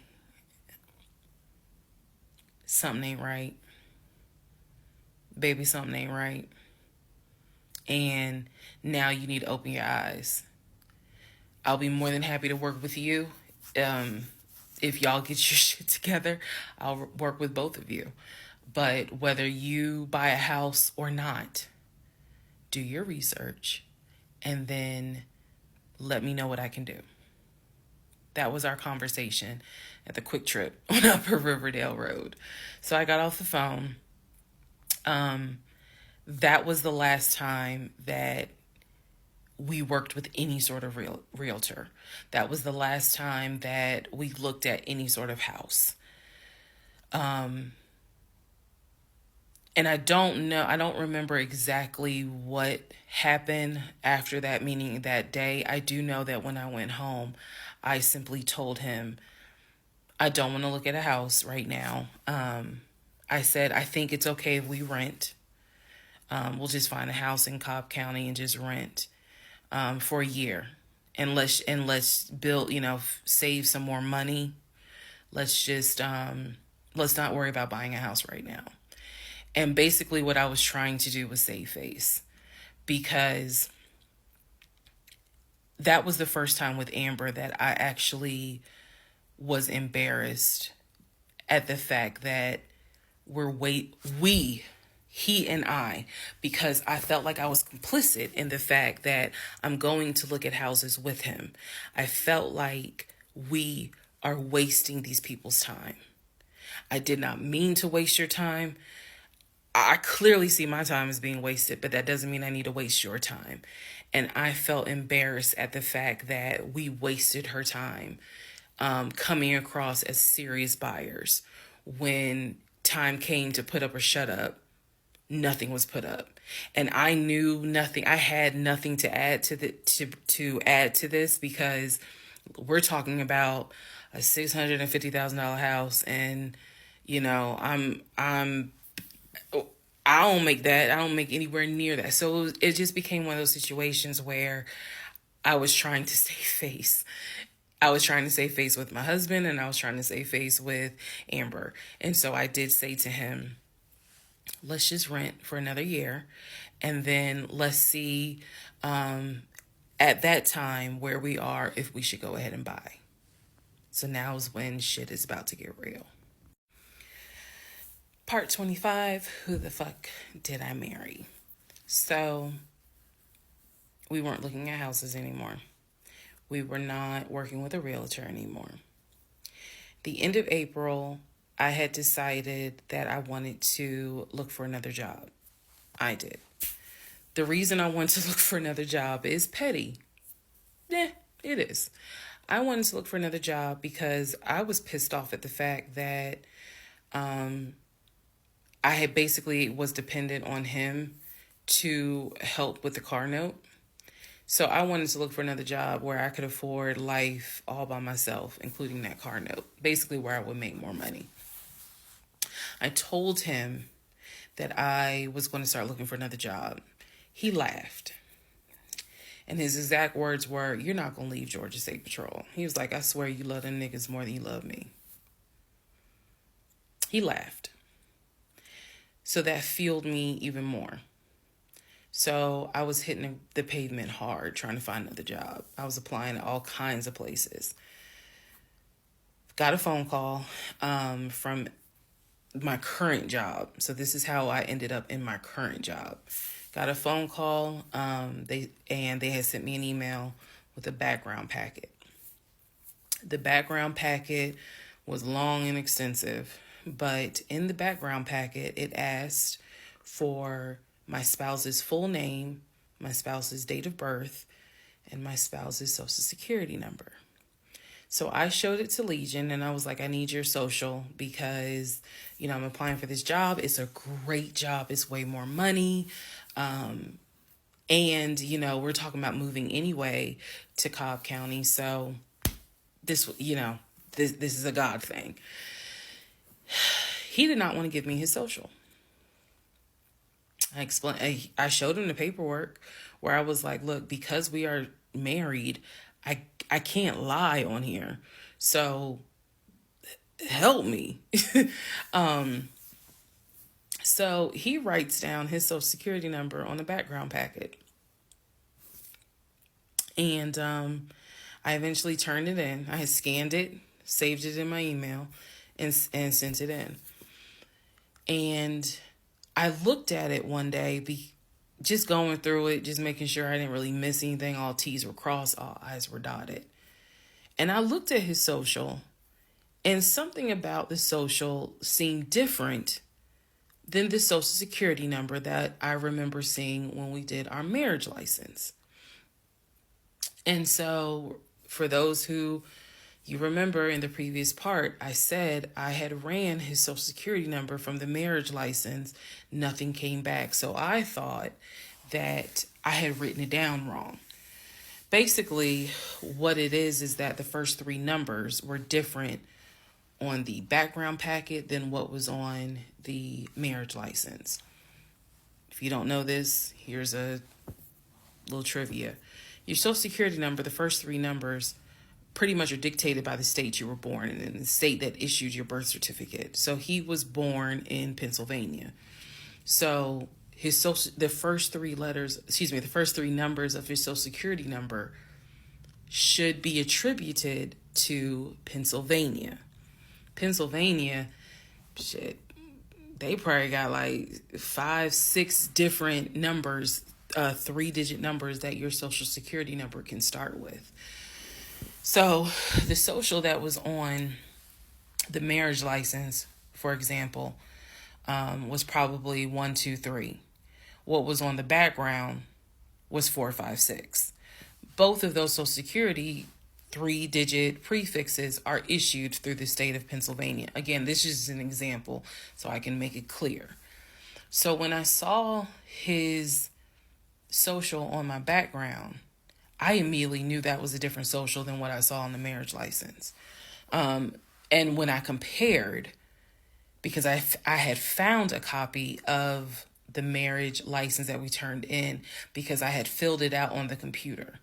So sure enough, the first three numbers were different. The rest of the numbers were the same. So one of two things: either when I ran his background, I did in fact put in the wrong number, or the number on the marriage certificate or the background packet is wrong. So I decided that I was going to roll the dice and take the social from the background packet. Again, this is the background packet that I had to fill out to get my current job. I was trying to get a new job. Okay, so I took that social and I ran a background check on it. What came back on this particular background was all the addresses that the social security number, I guess, had been attached to. So all of the addresses, the states were Georgia, Rhode Island, Pennsylvania. What I did not see was California. So I thought that was weird. I thought, okay, maybe this is not a complete background because clearly he went to San Diego State. It's on his resume. It's on quite a few things. Social media. He didn't have a LinkedIn, but it was on his social media. So clearly he had been to California. So maybe I just need to do a different background check. Also to note, during this time, I think I told you guys he had hit his leg at work. So what was happening was it was getting more and more difficult for him to walk, like put pressure on that leg, on that knee. He was still able to go to work. He was still leaving at 6:15 in the morning. He was still coming back between 3:30 and 4 o'clock. But I clearly could see where he was in pain. He would elevate the knee, ice the knee. It was getting worse. And I was constantly like, go to the doctor. Let me take you to urgent care so that they can look at this knee, because you shouldn't still be limping and having a hard time putting weight on that knee.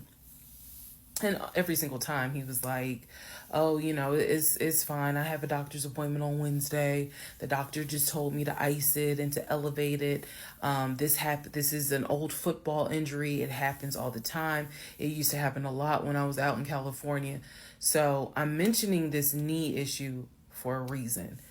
But back to the background. So once again, when I ran the background the second time with the second social, it showed me states of Georgia, Pennsylvania, and Rhode Island.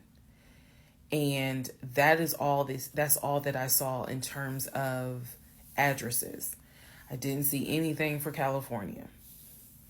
So by this point, we're moving into May of 2021. Things are starting to reopen. One of the things that reopened was San Diego State. So I called San Diego State. I called the registrar's office. Someone did answer, and there was instructions on how to request a transcript. I was able to try to request it online. You needed the student's name, and I believe you also need their social. And when I typed it in, it said no results found. I believe that I sent an email asking, this person is saying that they were a student there. Can you verify it? The response I got was there were no records found with that social security number. So I'm like, okay. I asked him about it. And in part 26, I'll tell you exactly what his response was. Part 26, who the fuck did I marry? So I asked Legion, what's the deal about San Diego State? He was like, what are you talking about? And I said, why is there no records of you there? It just came right out and said it. Without missing a beat, this man said, well, I was a private citizen. What the fuck does that mean? And what he said is that when he started at San Diego State, his father paid money so that, okay, it's important I say this with a straight face. His father paid money so that his name and social would not be publicized and he would be considered a private citizen. He said that he had a card where All he had to do was show the card. He does not have to give his name. He does not have to give any information because he had that card. He said so San Diego State would not have any record of him, but he was in fact a student there. I said, and you claim that you played football. He was like, I did play football. I said, so you're saying that the school did not publish your name anywhere and they were in violation of NCAA rules? And he was like, why are you asking all these questions? And I said, I'm just curious. I'm just curious. You're saying that you were a private citizen, but yet how were you in compliance with NCAA if you were a private citizen and they did not publish your name on any roster? So that was his excuse. He was like, all I can tell you is that I was a private citizen. My dad paid for it. Okay. So now I know that San Diego State has no record of him. Now I know that his social security number, at least the one that's on my background packet, only shows that he only shows that he lived in Georgia, Rhode Island, and Pennsylvania. Okay. So at this point, the pain in his knee is getting worse. It's getting to the point where when he would come home from work, he would take a shower and immediately get in bed, elevate his knee. He was not even eating the way that he used to eat. It was getting to the point where at times, if you remember when I told you all about the miscarriage, they gave me pain meds because I had taken that pill. But the pain meds I was allergic to, so I couldn't take them. But I still had them. So the pain in his knee was getting to the point where he would take one of those pain meds just to get through the night.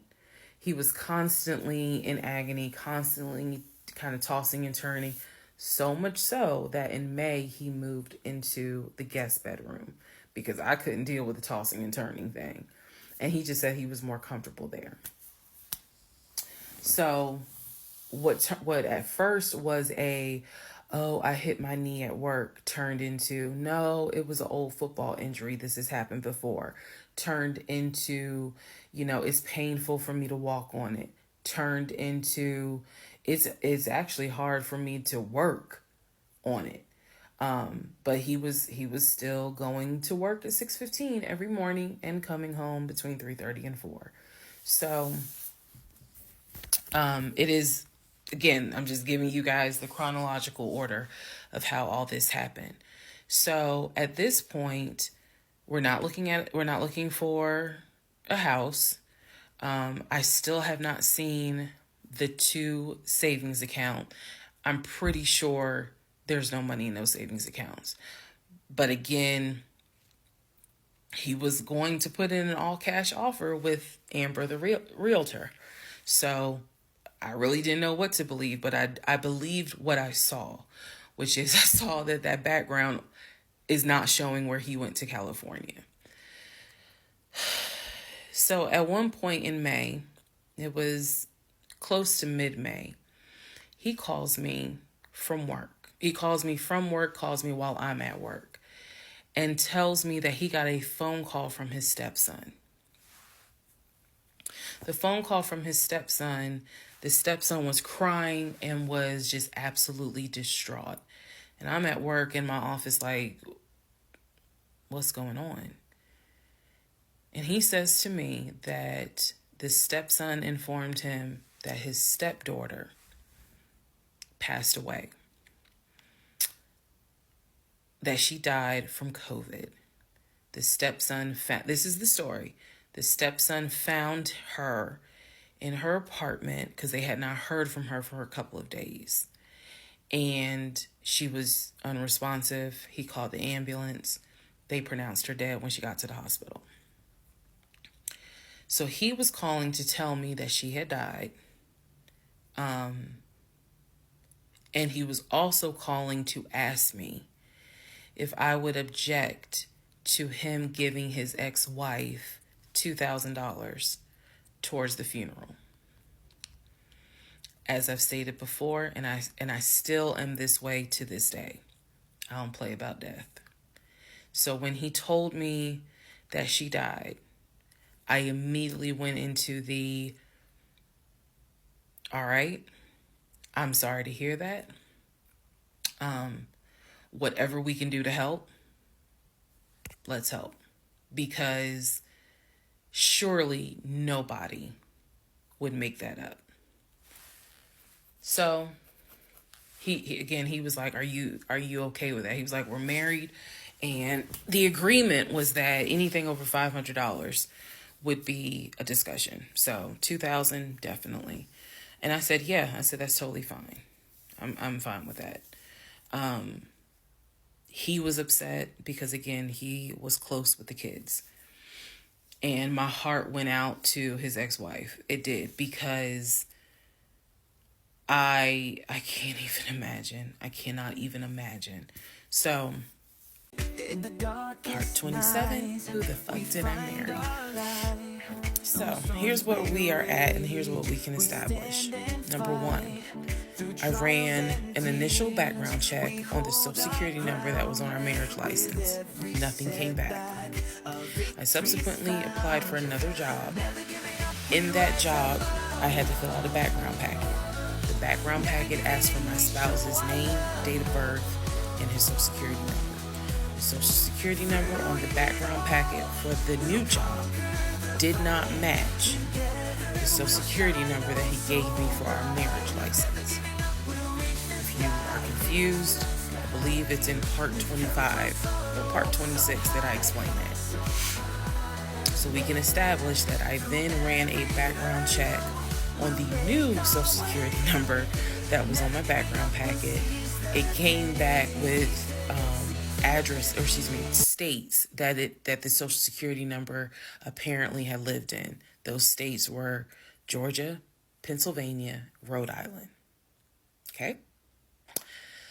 I decided, this is now around May 20th, I decided to do another background check. And I paid to do another background check. This time, I did it with a different company, and not only did it give me the addresses, not only did it give me the states, it gave me addresses, and it also gave me names of people who were like associated with Legion and that address. One of those names was his ex-wife. I've always known, he's always told me the name of the ex-wife, but now I see it when I ran his background. I did a search for her on social media. She was not there. So the address that it showed that she was associated with him, because remember, his story is we got married in San Diego, we lived in San Diego, we divorced in San Diego. Men lie, women lie. The U.S. federal government with your social security number does not. So he's saying he was always in California. His social security number never showed that he was in California, according to the background check. It did show that he had lived in Georgia at an address associated with the ex-wife. So tried to find the ex-wife, could not find her on social media. So I looked in the metro counties to protect her identity. This, I am going to not divulge a lot on this part. I looked in the metro counties in the open record courts. So typically, you can look in like Superior Court or Magistrate Court or Probate Court. So I looked in open records for the different counties, metro Atlanta counties. Let me be clear, metro Atlanta counties. And I looked under her name. And I found where they had filed for divorce in a metro Atlanta county.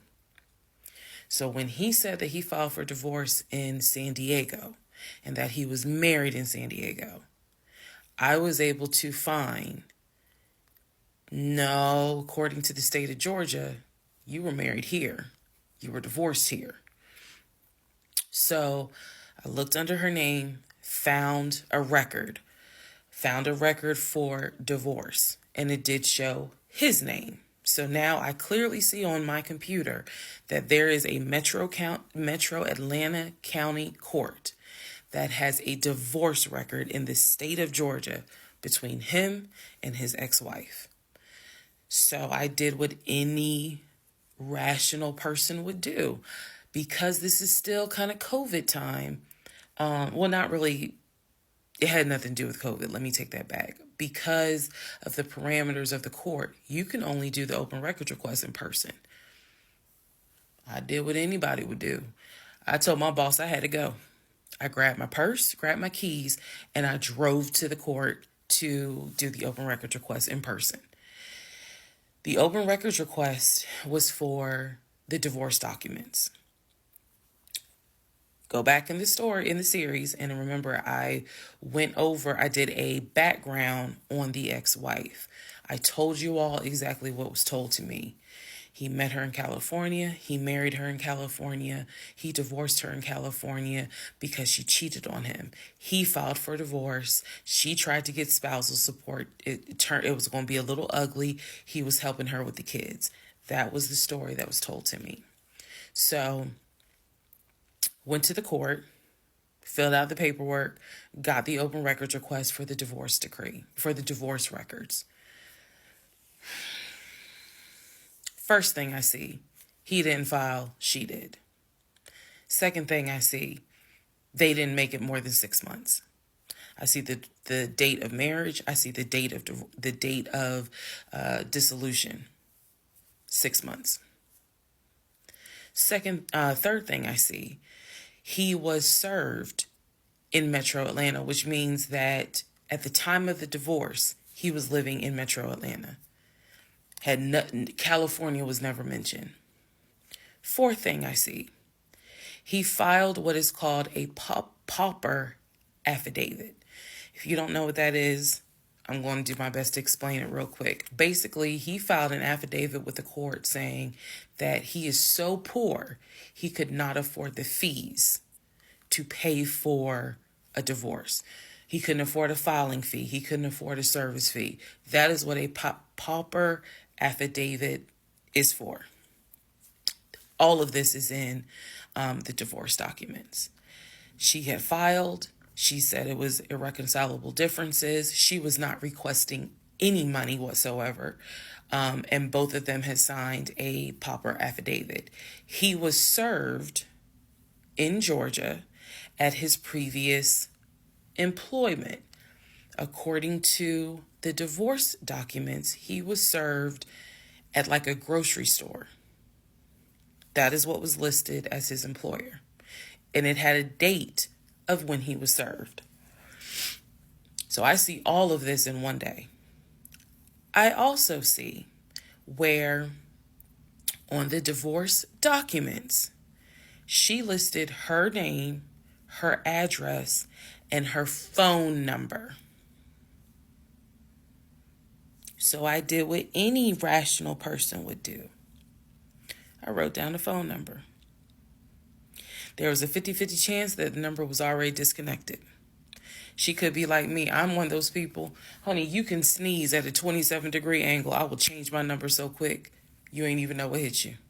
You can talk to me at 5 o'clock, and at 5:05, my number has been changed. So she could have been like me, and the number is not even active.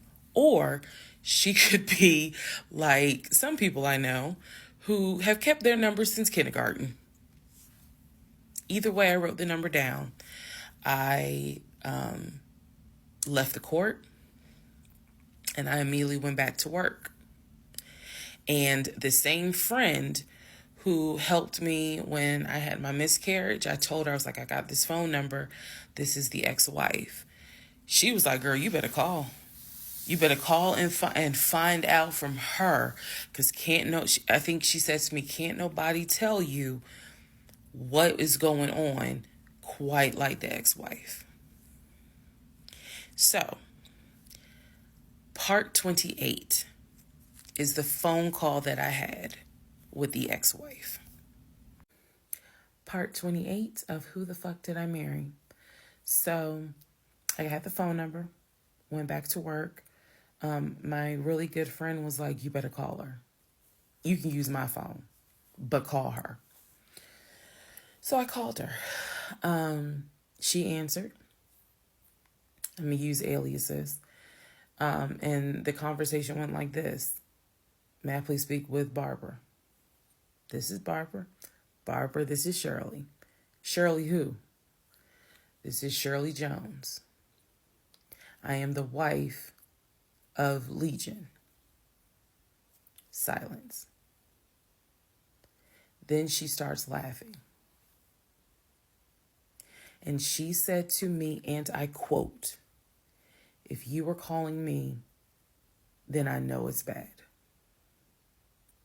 I chuckle and I said to her, I'm not trying to bother you. I'm not trying to disrupt your life. I said, I am literally coming to you on some woman-to-woman shit. I said, because you are probably the only person who can help. She listened. She was gracious. And she said, what is it that you need to know? Or what is it that you want to know? And I said, I understand that you and my husband talk and communicate. And she immediately said, what? No, we don't. And I said, okay.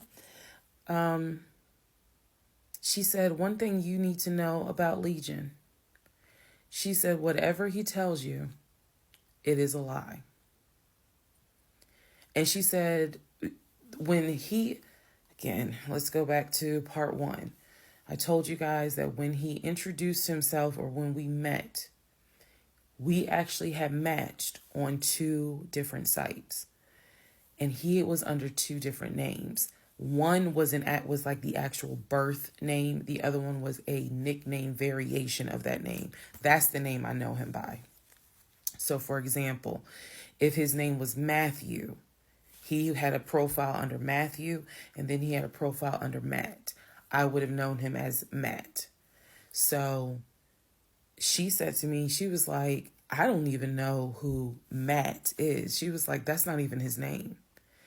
And so I knew what his actual government name, and she was like, no one calls him Matt. She was like, that must be his new personality. Or she was cracking a joke, but she was like, anything he tells you, you need to know is a lie. So I just asked her, I said, what was your experience? I said, because I can tell you the story he told me. And she stopped me right there. She said, whatever he told you was a lie. She said, let me guess. He told you I cheated on him. Let me guess. He told you that I wanted money from him. And I said, yeah. And she said, yeah, that's a complete lie. So we had a conversation where she told me how they met. They didn't meet online or anything. I said, well, were you guys ever in California? She said, no. She's like, she was like, that man ain't never been past the East Coast. So I said, okay. So you guys have always been in Georgia? And she said, yeah. She's like, we got married in Georgia and we got divorced in Georgia. And that's when she asked me, how did you even get my number? She said, because I want nothing to do with him. So how did you get my number? I said, I'm going to tell you the truth. It ain't going to make me look good. I told her, I said, this is what happened. And this is what led to me doing research. And this is how I got your number. And she laughed. She was like, wow.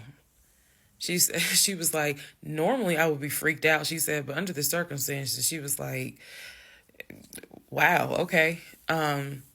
She said, yeah, if you're calling me, then it must have gotten pretty bad. She said, so what did he promise you? And we talked for about 35 minutes. She asked me in that phone call, she said, look, I want nothing to do with him. I have not spoken to him since our divorce was finalized. She said, so I would just appreciate if you keep me out of whatever's going on with y'all. And I told her, I said, I give you my word, I will never tell him I spoke to you. I said, I give you my word. I said, this conversation is for me. It is not for me to use in any sort of legal litigation, nothing. This is for me. And I said, I don't plan to call you again. I don't plan to be a disruption in your life.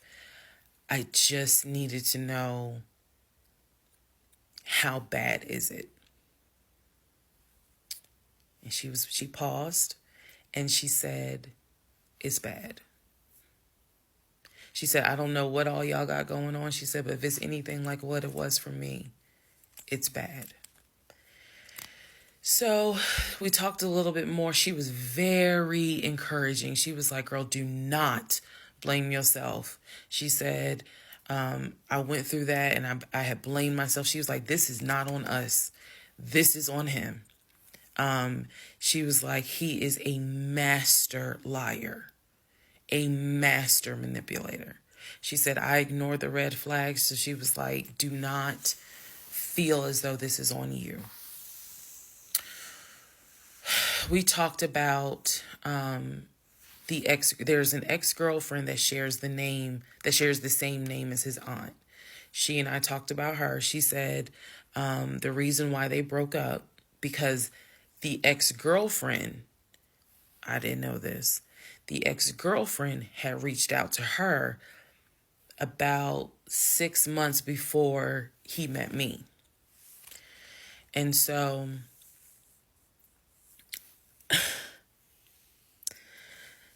the ex-girlfriend lived in Douglasville.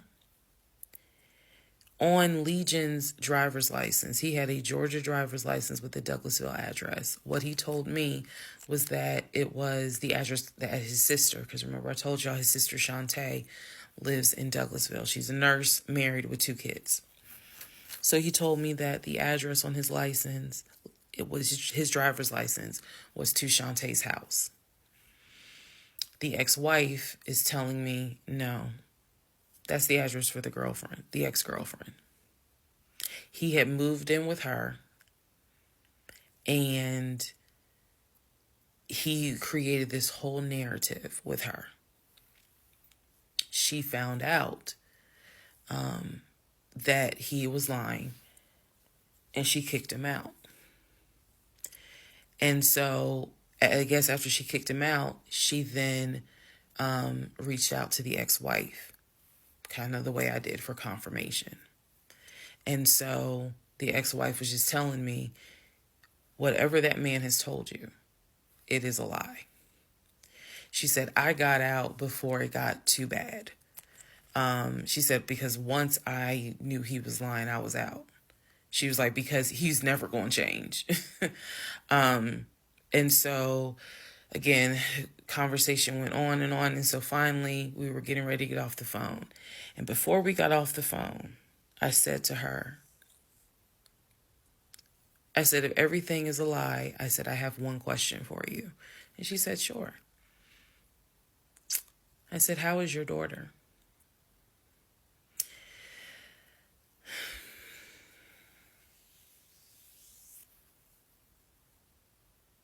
I said, how is your daughter? Next part coming up. Part 29, who the fuck did I marry? So I asked her, how is your daughter? She said, my daughter's fine. And I said, okay. She said, what did he say about my daughter? And I will be honest with y'all, I didn't have the heart to tell her. So what I said instead was, oh, no, it was, with everything with COVID, I think he mentioned that she might have had COVID or was exposed to it. I downplayed it bad. I wasn't going to tell that woman that he said her daughter passed away. So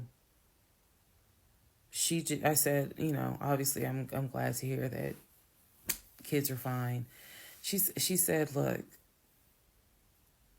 whether you stay with him or not, is your choice. She said, he ain't gonna change. He ain't gonna change at all. She said, this is what he does. She said, you're not the first. You're not going to be the last. She said, he did it to me. She was very, very encouraging because she was just like, you do not blame yourself. She said, we both ignored red flags, but it is not your fault. She said, this is on him. And so we, once again, I thanked her for her time, got off the phone. I took the long way home that night. I could not be around him. I could not be around him. I had to figure something out. I had to figure some things out. So I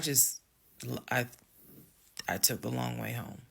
What does that mean? It means that I probably could have taken 75 to 285, but I probably took 20 to 75 to 285 to 675 kind of like I just took the long way home. A couple of days later, because my mind was spinning. A couple of days later, at this point, I'm turning into the FBI, CIA, and Homeland Security all in one. Literally. I'm trying to find everything. And he's carrying on his business as usual. Nothing changed with him. He had no idea that I had spoken to the ex-wife. He had no idea I had gone to the court and saw his divorce documents. He had no idea. So, a couple of days later, I decided to look up his mother's obituary. Look up the mother's obituary. And down at the bottom where it talks about, she's preceded in death by, and it lists all the people, the family members that died before. And then it says, leaving behind to cherish her memory. It lists the husband, her husband, excuse me. Let me start over. It lists her husband, which is Legion's dad. It lists Legion's brother that lives in Philly and his wife, because again, this is she passed away in 2015. So it lists Legion, the brother in Philly, and his wife and daughter, her granddaughter.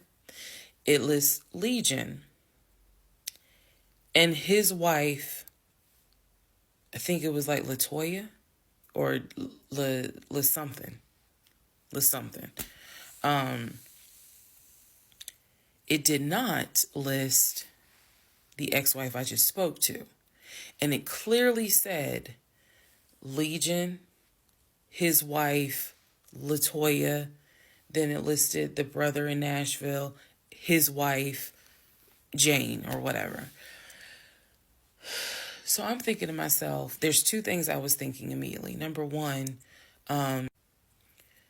who is Latoya? Never heard that name before. So I was thinking, who was Latoya? And then number two, where are the two sisters? Shantae and Kim. Shantae lives in Douglasville, married with 2 kids. Kim lives in Augusta, and I believe he told me she worked at like Procter & Gamble. So why aren't they listed on here? Because apparently, go back to the video. I posted it on there. I gave y'all background on the family.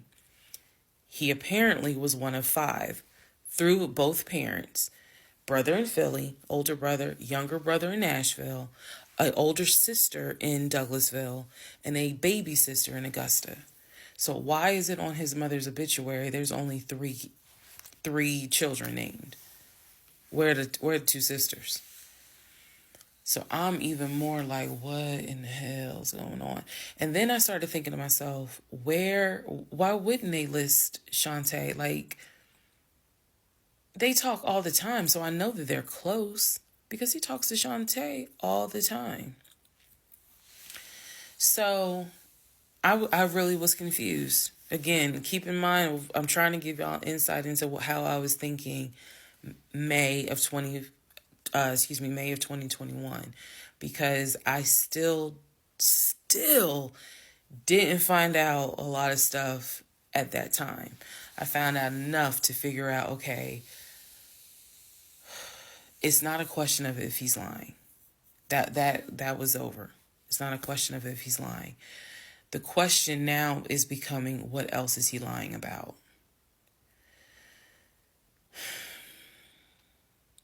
So we had the phone call with the ex-wife. Now I see an obituary that apparently there's another wife. I know on our marriage certificate, it only states he had one previous marriage. I had 0, he had 1. So this is how I'm thinking in my head, which is, okay, what am I missing here? I know we've established that he's lying, but who the fuck is LaToya? Like, I'm really trying to understand who is LaToya. And again, he's hobbling around the house, limping, and I'm in our in the bedroom, just, I mean, I could not get on Google fast enough to try to figure some stuff out. So,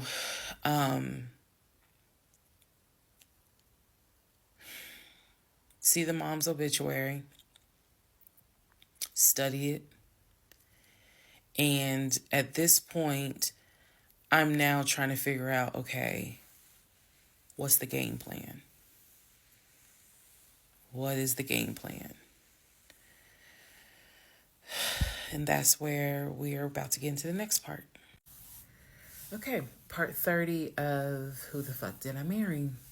So I'm going to use this as a clarification video. So we're going to use part 30 as a stop. Let's clarify some things. I've done that before on a previous set of videos, so I think it's just important to do that so that way I can try to address some of the things that I have seen in the comments, both supportive and just downright mean. But let me clarify some stuff. Number one, it is important to remember that I am telling this entire story of how I met, dated, married, and divorced my pathologically lying ex-husband. I am going in chronological order of events.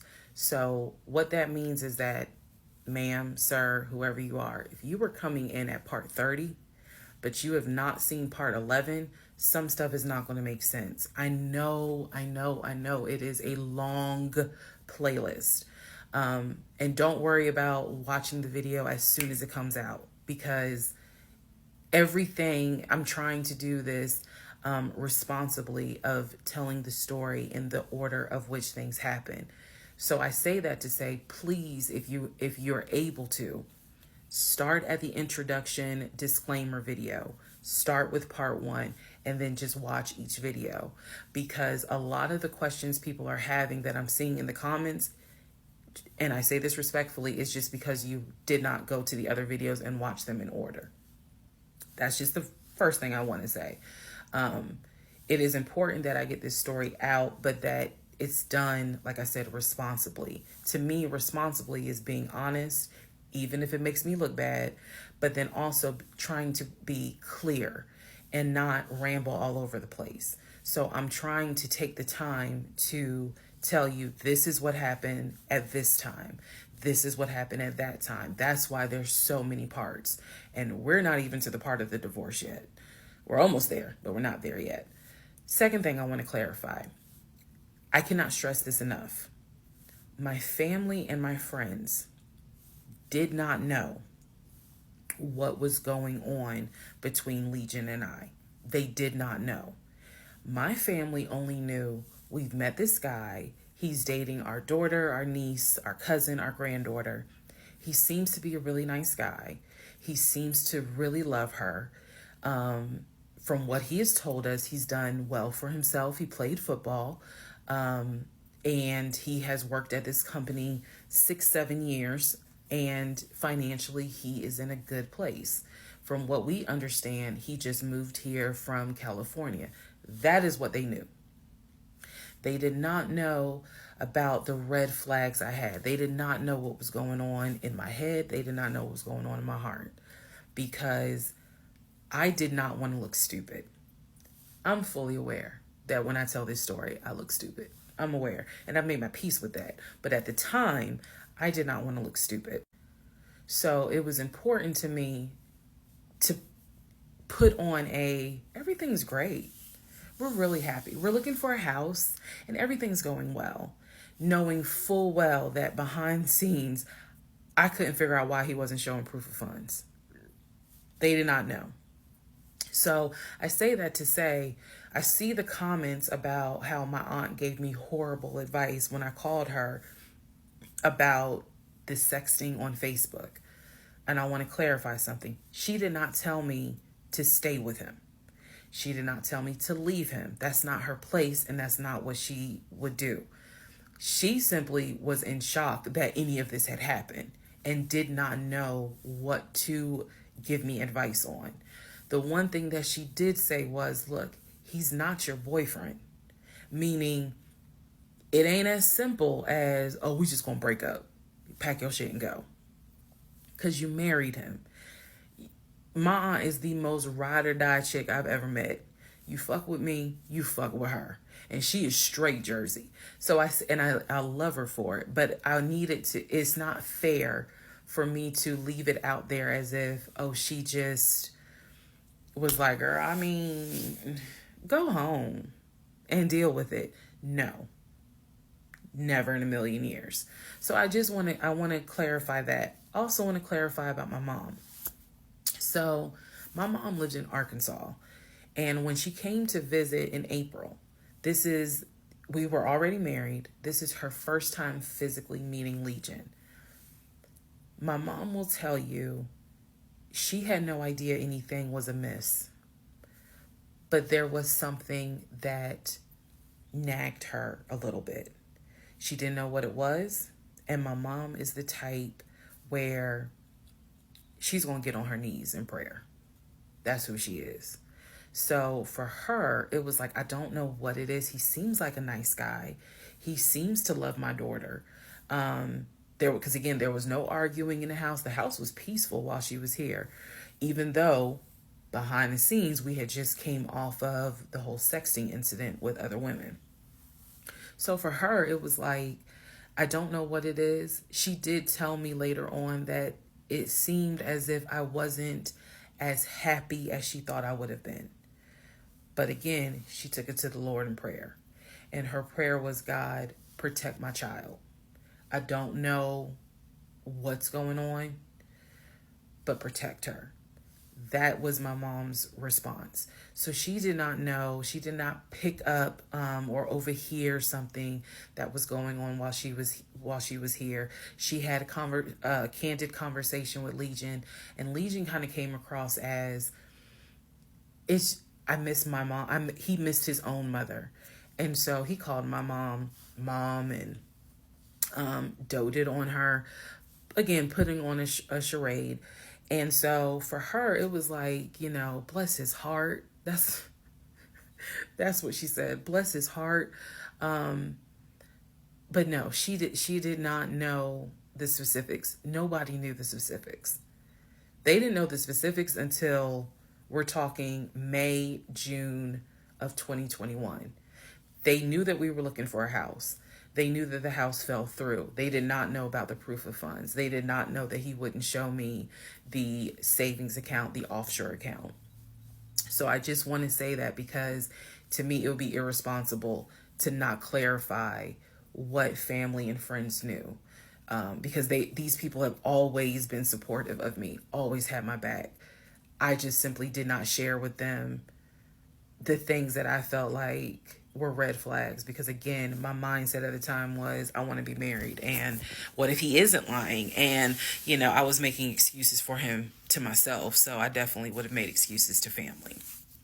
Another thing I need to clarify, and I saw the comments on this about how a VP would never date someone that looked like me, and to the person that wrote it, that wasn't very nice.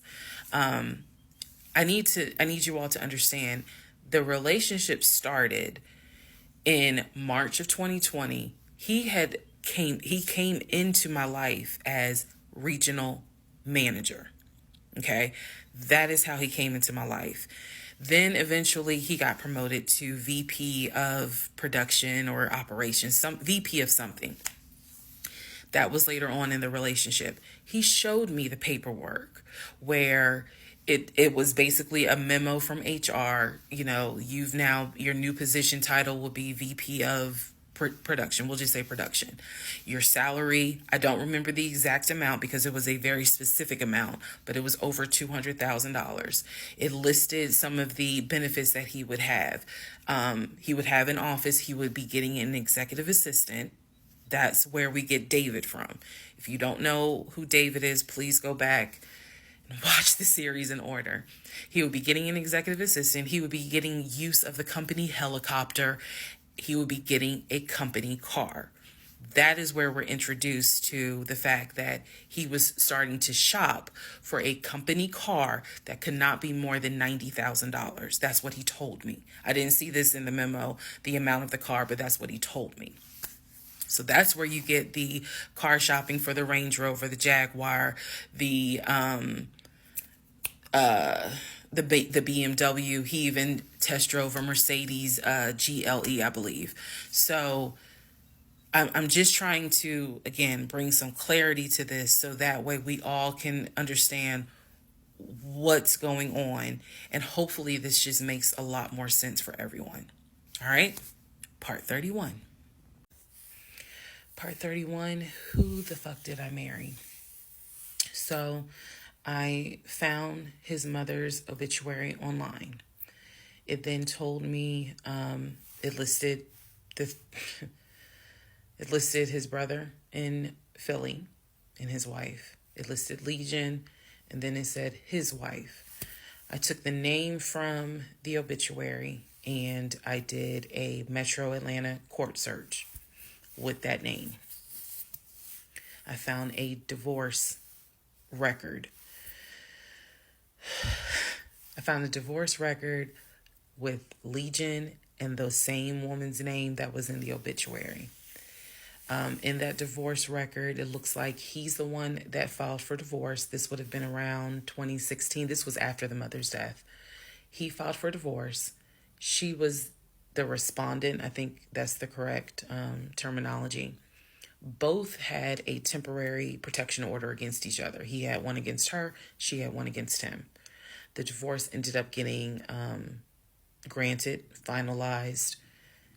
Then it looks like he went on his way. In the course of the search for her name, I discovered that at one point in time, the two of them had lived in Rhode Island. So that's the connection with Rhode Island, because for the longest time I could not figure out who lived in Rhode Island. That's where that came from. The two of them, he and this woman, lived in Rhode Island several years prior, or a few years prior. I could not find the obituary for his dad.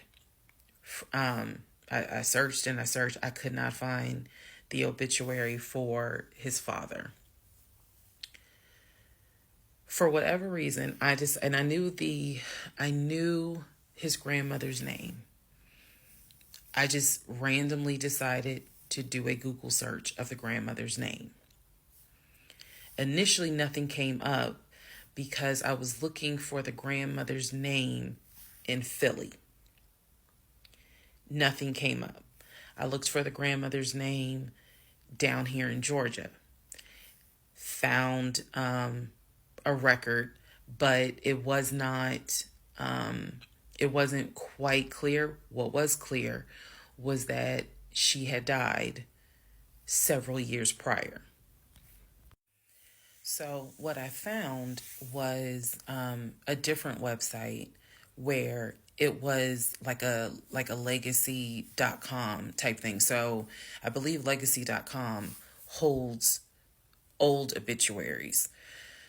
Did a search for her name, found a match. That is when I discovered that she actually had passed away in July of 2008. Read the caption of the obituary and verified that in fact it was his grandmother. Because at the bottom of it, again, obituaries tell you a lot. It names who she leaves to cherish her memory. So it lists all the different family members. It lists the brother in Philly. It lists Legion, no spouse, and then a brother in Nashville. Once again, it did not list the two sisters, Shantae and Kim. So I'm even more like, okay, clearly something, is up when it comes to Shantae and Kim. But what I do know is that he has talked to them multiple times in front of me. So I'm not sure what I'm missing. Maybe some family feud happened. I don't know. So that is how I discovered that when he told me the grandmother died from COVID and he was crying, boo-hooing and all that shit, she actually had died in July of 2008. I found this out the same time that I found out about allegedly, and I say allegedly because I'll explain, allegedly the first wife, or at least what I think is the first wife. So while all this is going on, Legion is almost bedridden from what happened with his knee. And I need to take a moment to address this issue with the knee. Again, the story started, he hit his knee. Then it turned into, it was an old football injury. And this has happened before. He's going to the doctor. The doctor's telling him to ice it and to elevate it. He eventually moves into the guest bedroom to be more comfortable.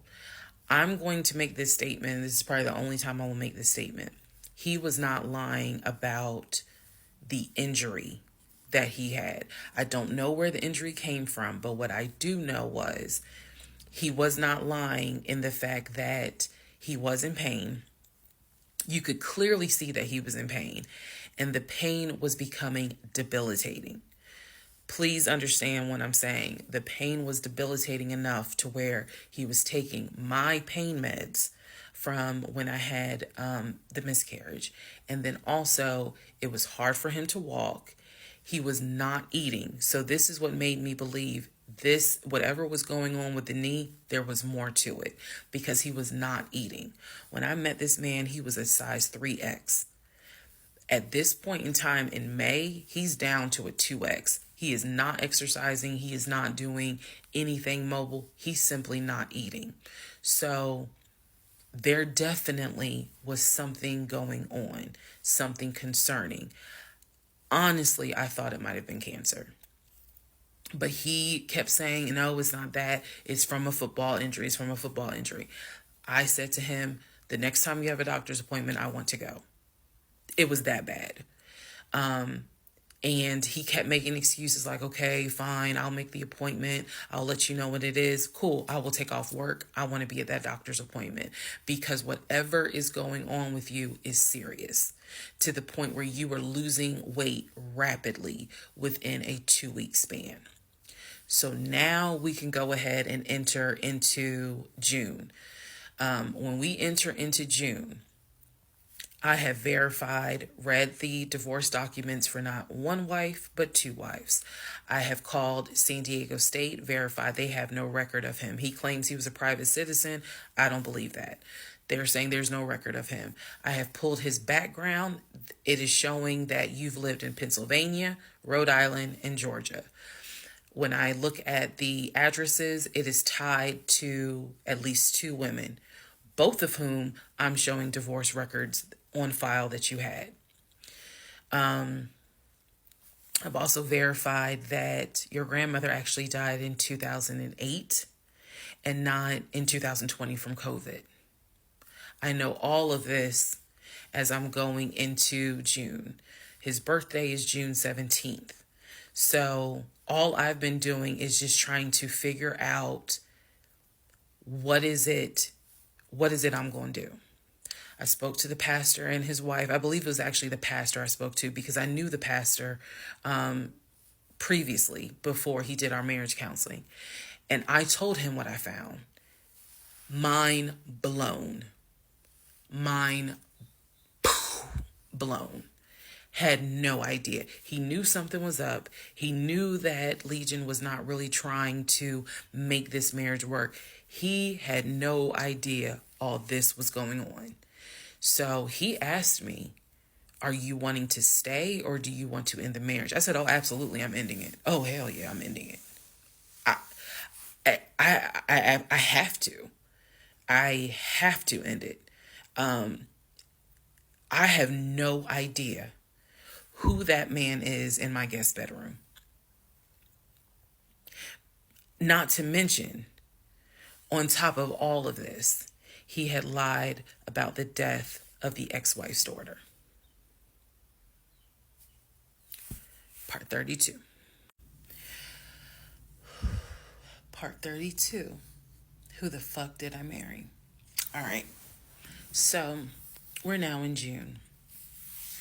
By this point in June, I have been offered the new job, accepted it, put in my 2-week notice at my previous job, and was going to be starting the new job later on in the month. So when he laughed where I told him I wanted to get a new job, that laughter fueled me to get a new job.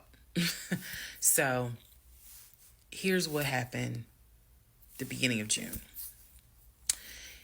At this point, he's completely bedridden. When I say completely bedridden, what I mean is, I'm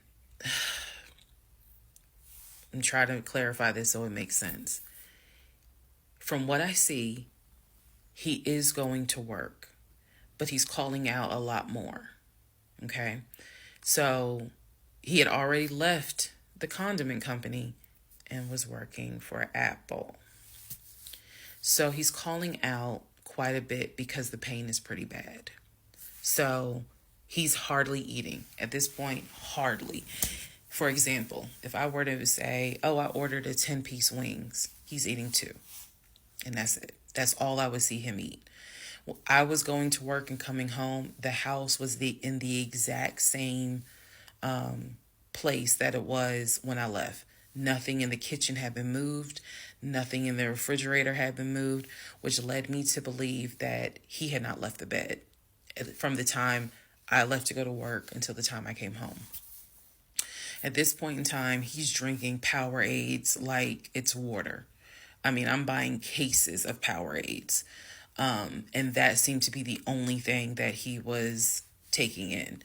So if he was a 3X when I met him, he's probably at a 1X, maybe a 2X, depending on the clothes. He's lost a lot of weight because he's not eating.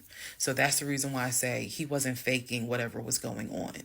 I think the issue with his knee was a symptom. That was not some football injury. That was not, I hit it at work. It wasn't that. Something else was going on. I had kept asking him to, let me know when you have a doctor's appointment. I'm going to go with you. And he just kept saying he's calling the doctor, and the doctor told him to just keep icing the knee. But I knew better. What was happening was I didn't care because of all the stuff I was finding out. So, beginning of June, he is in the bed, sleep, and I get his phone. I ain't gonna lie. I got his phone. He had a work phone and he had a personal phone. It was the work phone that he had from the condiment company that apparently was never turned in. Follow me. It'll all come out. So he still had the work phone. It was deactivated. But he did not wipe the phone, if y'all know what I mean. Take all the data off. He did not do that. So I looked through the phone and I see this would have been text messages. Text messages between him and a woman named Peaches. I go back to the beginning of the text messages. This is on the work phone. This is the beginning of June of 2021. I go back to the text messages the beginning of the text messages between him and Peaches. Yes, that was her name, Peaches. I'm reading the thread because he's knocked out sleep. So I'm in the bathroom with the door locked, reading the thread. And what I can tell is that he met Peaches on POF. If you don't know what POF is, it is Plenty of Fish, a dating website. He met Peaches. I saw the messages in June, so he met Peaches around February. Met Peaches from POF. And apparently Peaches was, there's no nice way to say it. Apparently Peaches was a prostitute. So, and the reason why I say that is because in the text messages, she's listing the prices. So he asked for a hand job. This is in the text messages. She told him it would be like $40. He asked how much would it be for oral. She said it would be $60, because it was $60 and $80. One was the price with a condom, one was the price without one. So no messages after that. She sent a picture, he sent a picture. No messages after that. So in other words, these messages were not back to back every single day. There's breaks in between the messages. So like a message was in March, the next message is in April. A message in April, next message is like 2 weeks later. So he's asking her the prices. Next message I see would have been from a few weeks prior to the date of this. So this was the beginning of June. The message is from sometime beginning of May, where he is thanking her and says to her, thank you so much. That was really great. I hope I can see you again. Then there's messages where she said, hey, basically she was at a new spot. She must have moved. So he said, okay, I'm going to come through. I'm going to come see you.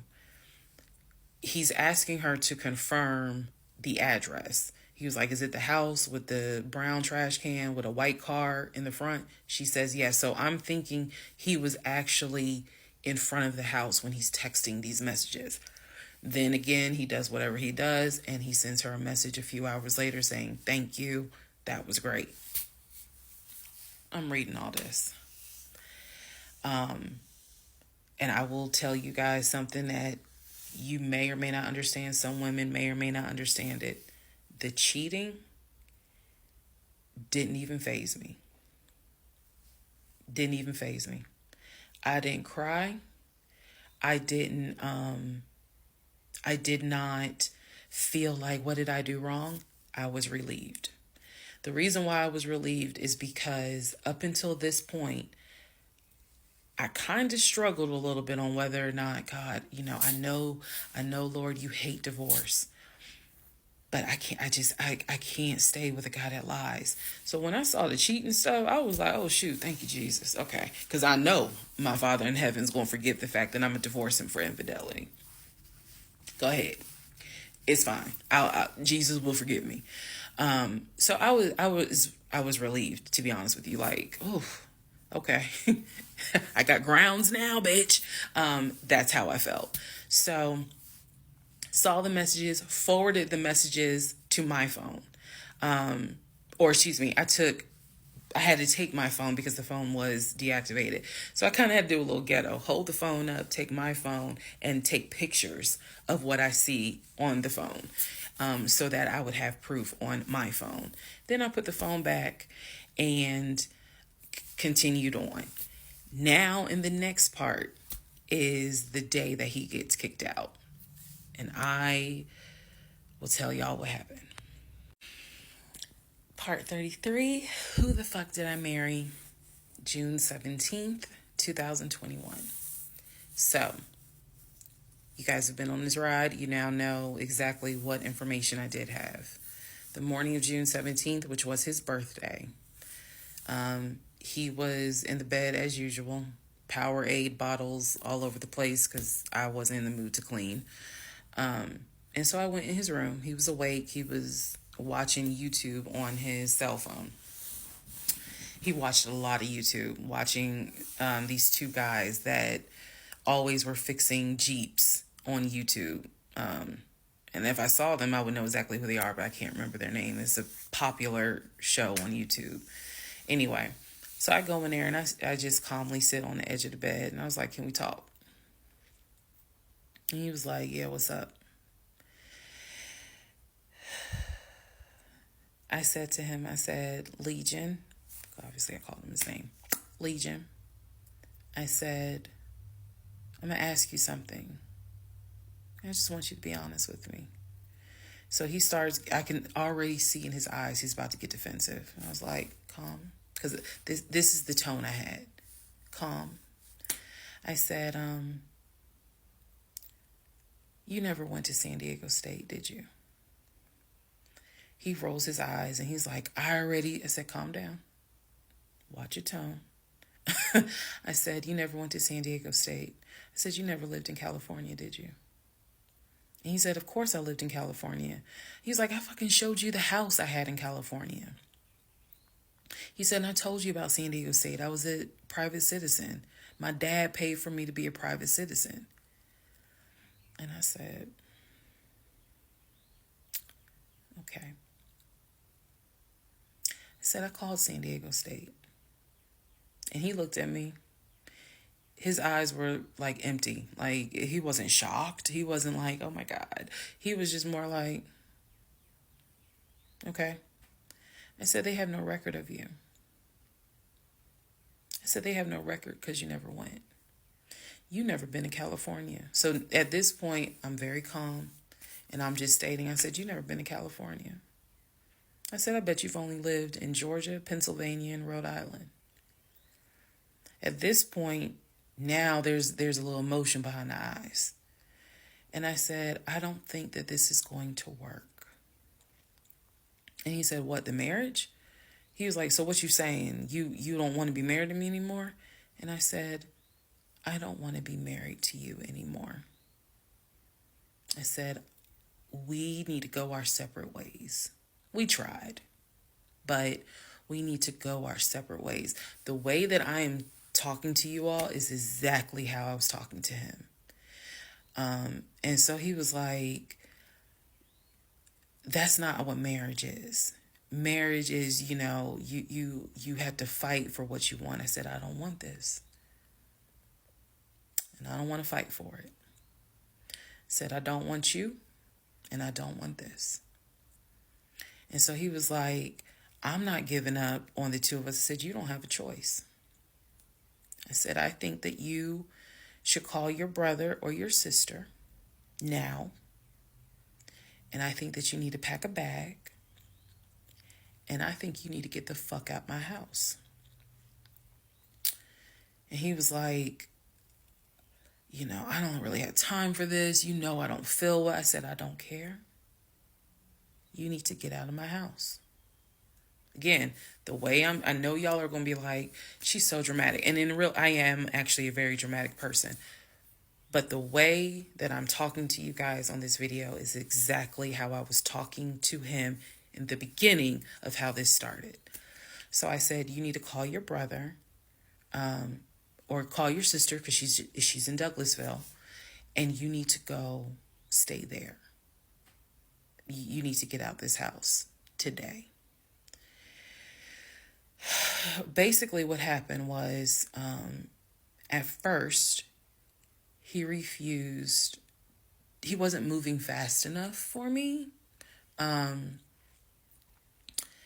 so he called his aunt. And his aunt was on speakerphone. Let me preface that. She was on speakerphone. And so she was like, what's going on? And he was like, my wife don't want me no more. She claimed that I be lying to her. I ain't never lied to her. When I heard this, what's the analogy I can give y'all? When I heard him say to his aunt, I ain't never lied to her before, something in me snapped. The best analogy I can give you, do y'all remember that movie, Carrie?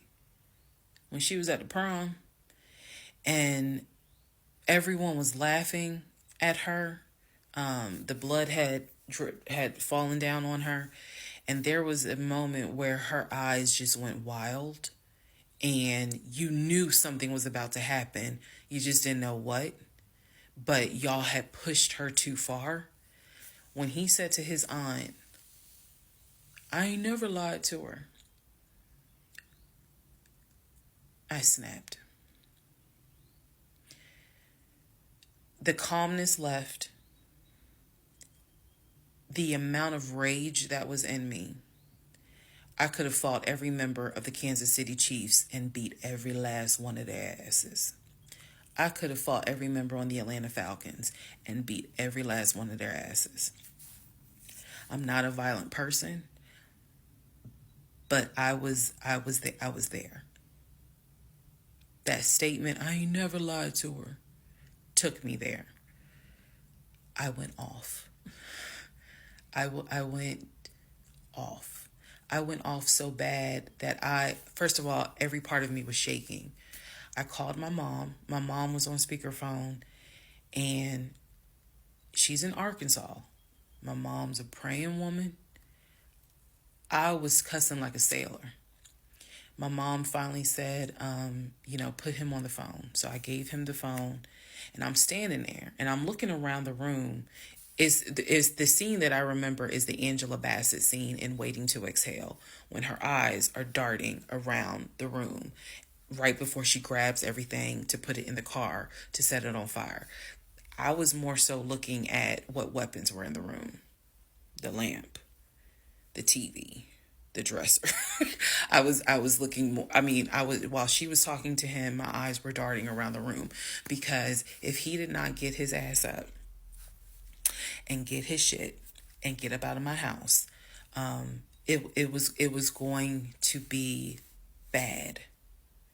If I have never in my life been on TikTok and said had it not been for the blood, y'all, I know this is going to sound dramatic. I know this is going to sound like, girl, you so funny. You don't understand. Had it not been for the Lord on my side, had it not been for the fact that I know I got a praying mother, I know I had a praying aunt, I know I've had a praying grandmother in heaven, because I'm telling you, I clearly saw what was getting ready to happen had he not gotten up, got his shit, and got out of my house.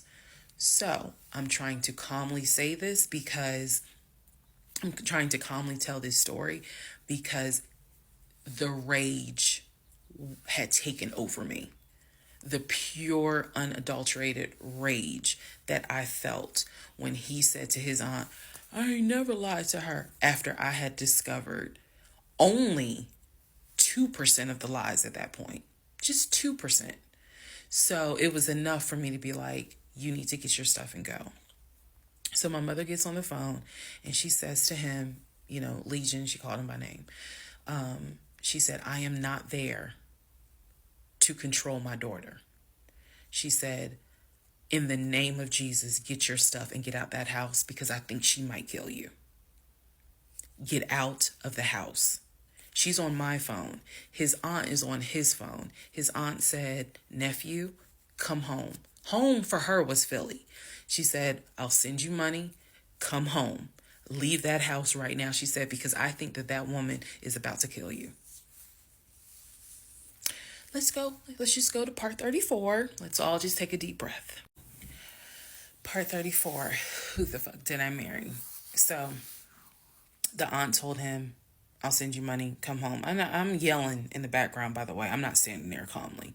I'm yelling. I said, "Oh, he got money." "Yeah, you got money. You got money in that offshore account, right? You got money in that Chase account. You got money to drive. So do what you got to do."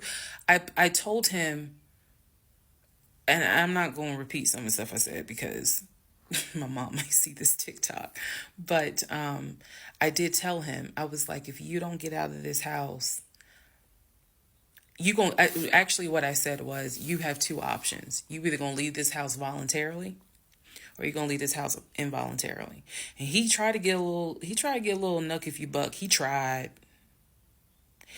And that's when because he was still on the bed, still laying in the bed. And he was just like, you ain't gonna do shit. Like, don't talk to me like you done lost your fucking mind. Da, da, da.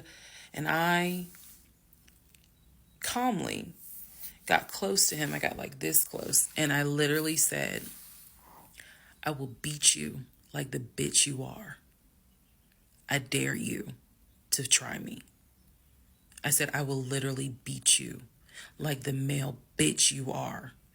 And so when I said that, his eyes were like, I said, I'm not even playing. Because at this point, I'm rocking like back and forth.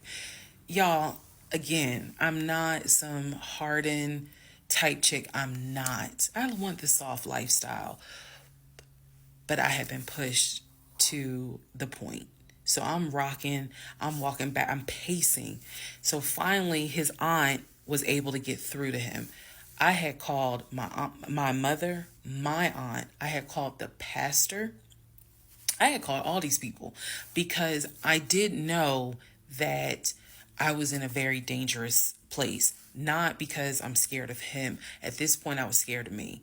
I don't know if this has ever happened to someone where you know your own, you know yourself. You know that you got a line. I was over that line. So I had enough wherewithal to be like, okay, you're probably gonna go to jail today. You're probably gonna go to jail. You probably ain't gonna have that job in the morning. Like I was there. And again, this is not to sound bragging at all. This was a woman who I could not believe that even with the attempt of me trying to give him one last opportunity to tell me the truth, he still lied in my face. I was at my edge.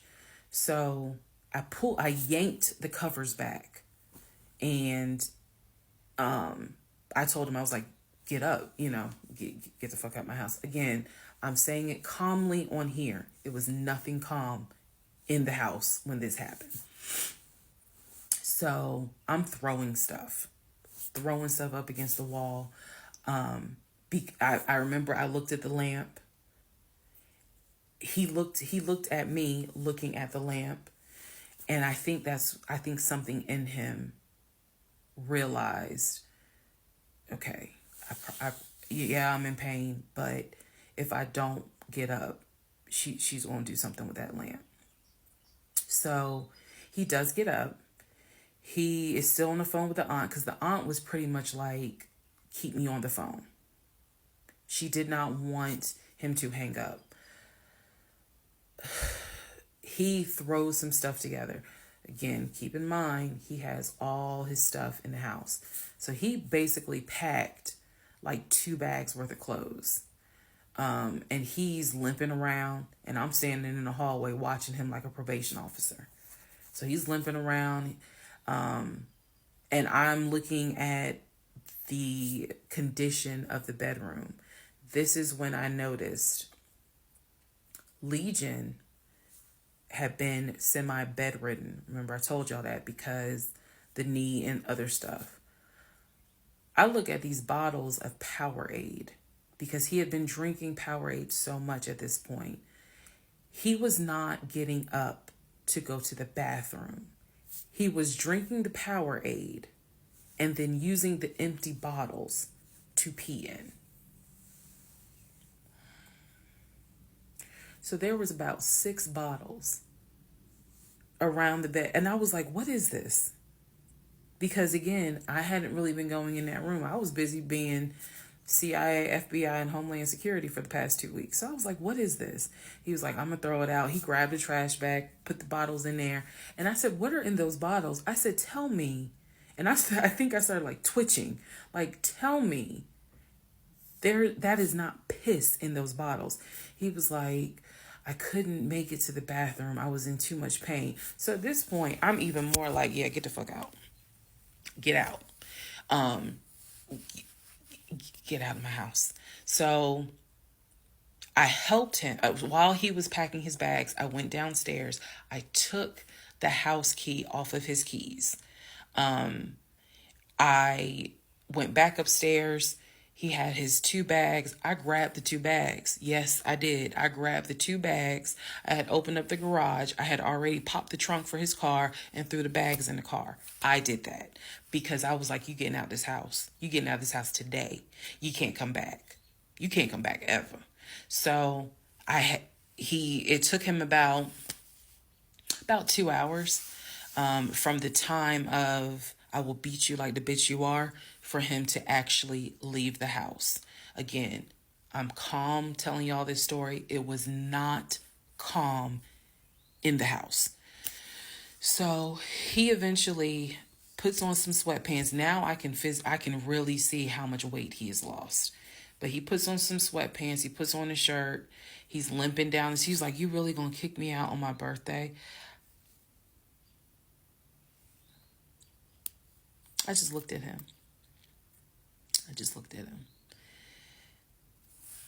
Opened the door. He went through the garage, got into his car, called, his aunt was still on the phone, and she was like, I'm going to send you some money. And that's the part I was like, clearly he has the money. Like, you ain't got to send him money. He doesn't even have to go to Philly. He can just go get a hotel for now. I don't care what he does. He just got to leave his house. So he ends up getting in the car, driving off. My mom calls and she's just like, is he still there? I said no. I had not told her what all he had lied about. Even in the midst of me being angry and me going off, I never told him that I spoke to the ex-wife. I never told him I knew he was lying about the stepdaughter, because then he would have asked how, what makes you say that? So I did keep my word. I never told him I spoke to her. So he eventually left. I text a friend of mine. I text my landlord. I said, I have an emergency. I need to know if it is okay to get the locks changed. Landlord was like, that's fine. My landlord was super cool. Shout out to Mr. Patel. I went to Home Depot, bought brand new locks, text a friend of mine, asked him, when you get off work, can you please come by my house? I need the locks changed today. So he was like, oh, okay, what's going on? I said, I'll explain it later. So to give you a timeline of June 17th, when I asked him about San Diego State and I told him that I know you've never even been to California, that was about 8:30, 9 o'clock in the morning. By the time he left the house, it was maybe going on noon, 1 o'clock. So this happened pretty quickly. If you're wondering, why did you even ask him? I already knew that I wanted out. I knew that. But for some reason, a part of me was like, let's just see if he'll be honest just one last time. And he wasn't. And it sent me into a rage. And then he lied to his aunt saying, I ain't never lied to her. And that sent me over the edge. So by 1 o'clock, by 1:30, he was gone. By 2:30, I had done a pretty good job of cleaning up the bedroom. He had thrown away the Powerade bottles. So I didn't have to touch those. I stripped the sheets. Anything that he touched in that bedroom, I stripped the sheets, threw them in the trash bag, threw them out in the trash can. And so most of this was adrenaline. Adrenaline was pushed because I hate packing. I hate doing all that stuff. I went on Amazon. I ordered oversized, large tote bags because I was packing up all his shit. Part 35. Who the fuck did I marry? So I packed up all his stuff. Okay. The reason why I packed up all his stuff is because, so I had a 3-bedroom, 2.5 bath townhome. One room was the guest room. Obviously, there was a master bedroom. And then we had a TV room that he had made like his Philadelphia Eagles man cave. I was going to put everything that belonged to him, pack it up, and put it in the TV room. Because the plan should have been that he's going to come back and get all his stuff. Okay? So that's why I did it. And honestly, it just felt good to pack up his stuff and go through it freely. Because when he packed in a hurry, he left obviously really important things. He left all his Invicta watches. He left all his WWE championship belts. And if you know anything about WWE championship belts, you know those things are expensive. He left all his Jordans. He left suits. He left Cole Haan shoes. He left all that because it was such a hurry for him to leave. So all that was still in my house. So around 2:30, I think I wasn't even at a place where I could start crying. I was just too angry, still shaking, packing everything up. One of the things that he left is a photo album with all the pictures of his mom and dad and his siblings growing up. Now, I had the thought of I was going to have a burn party. And I was going to put it on Facebook Live. I was going to burn it with my friends and drink and dance and play music. But it's his deceased parents. I do have a heart. So I put that somewhere special, meaning I put it up in the closet. He had told me that he was going to come back and get his stuff. And so I just did not, I didn't throw anything out unless it was like something I knew was trash. Other than that, I put everything up and kept it, in the TV room. So that's June 17th. Also on June 17th, I had already ordered his birthday cake. I had ordered the birthday cake like the end of May because it was like a special birthday cake. So I also had to go get the birthday cake from the bakery in East Point. And I took it to my family's house and we ate it. Yes, I had left the house, went to my family's house, filled them in, my aunt, my little cousin, and my grandfather, because my mom was in Arkansas. So went over to their house, filled them in on what was going on. They could not believe it. Although my grandfather then told me, he said, he ain't look like he was a football player. He was like, I didn't want to say nothing, but he ain't look like he was a football player. Gotta love grandparents. So we ate his birthday cake. Went back home. The friend that I had called came, changed all the locks. I changed the security codes. Effectively, he would not have been able to get in that house. So that is what happened on June 17th. So now we can fast forward. He would text me and he would call me that he got to Philly. Apparently he left Georgia and immediately went to Philly. So he immediately went to Philly, and he did text me and said that he made it to Philly and he was staying at his aunt's house. I know that this is a short part. That's okay, because what we're doing now is I went through how we met. I went through how we dated. I went through how we got married. Now I'm taking you all to June 17th. The week after June 17th, he's in Philly. He still would call me. He still would text me. The conversations we were having the week after June 17th, so this would be June 18th up to the 24th. The conversations we are having had to do with divorce. So who's going to file? And he was like, well, I don't want a divorce, so I'm going to fight you on it. Are you? Really? Are you going to fight me on the divorce? I didn't know anything about filing for a divorce. But I refused to stay in a place of ignorance. So I went online. There's a website that you can go to where you pay like a $200, $239 fee. And you fill out basic information and you choose your state. And they will but they will make all your documents. All you got to do is print it out and take it to the court. And it is step-by-step directions. We didn't have any property with each other. We didn't have any kids with each other. So by the state of Georgia's standards, this should be an uncontested divorce.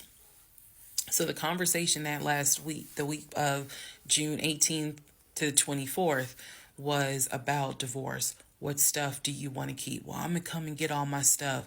I just don't understand why you couldn't talk to me about it. I said, there's no room for talking because you've been lying to me since day one. But even still, keep in mind, as of June 17th, June 18th, June 19th, I did not know what I know now. So the lies were really only like 5% of the whole story. So June 24th or 25th is when I had printed my documents. And I'm laughing because at this point in time, I've read y'all's comments about how that man will print out stuff. I know. But I used the website, typed all my stuff in, got my documents, and then I went. I took a day off from the job because I was getting ready to transition into the new job. So I left work early, went to the courthouse, and filed for divorce. I filed. I paid.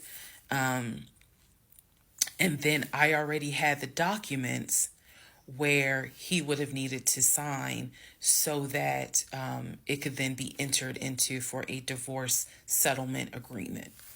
So going into part 36 or 35, I know there's so many parts. Going into the next part is where I can tell you guys what happened with him, because he drove to Philly and he was in Philly for about a week, maybe 3 to 4 days. Then I get a message on Facebook Messenger from a woman claiming to be his cousin.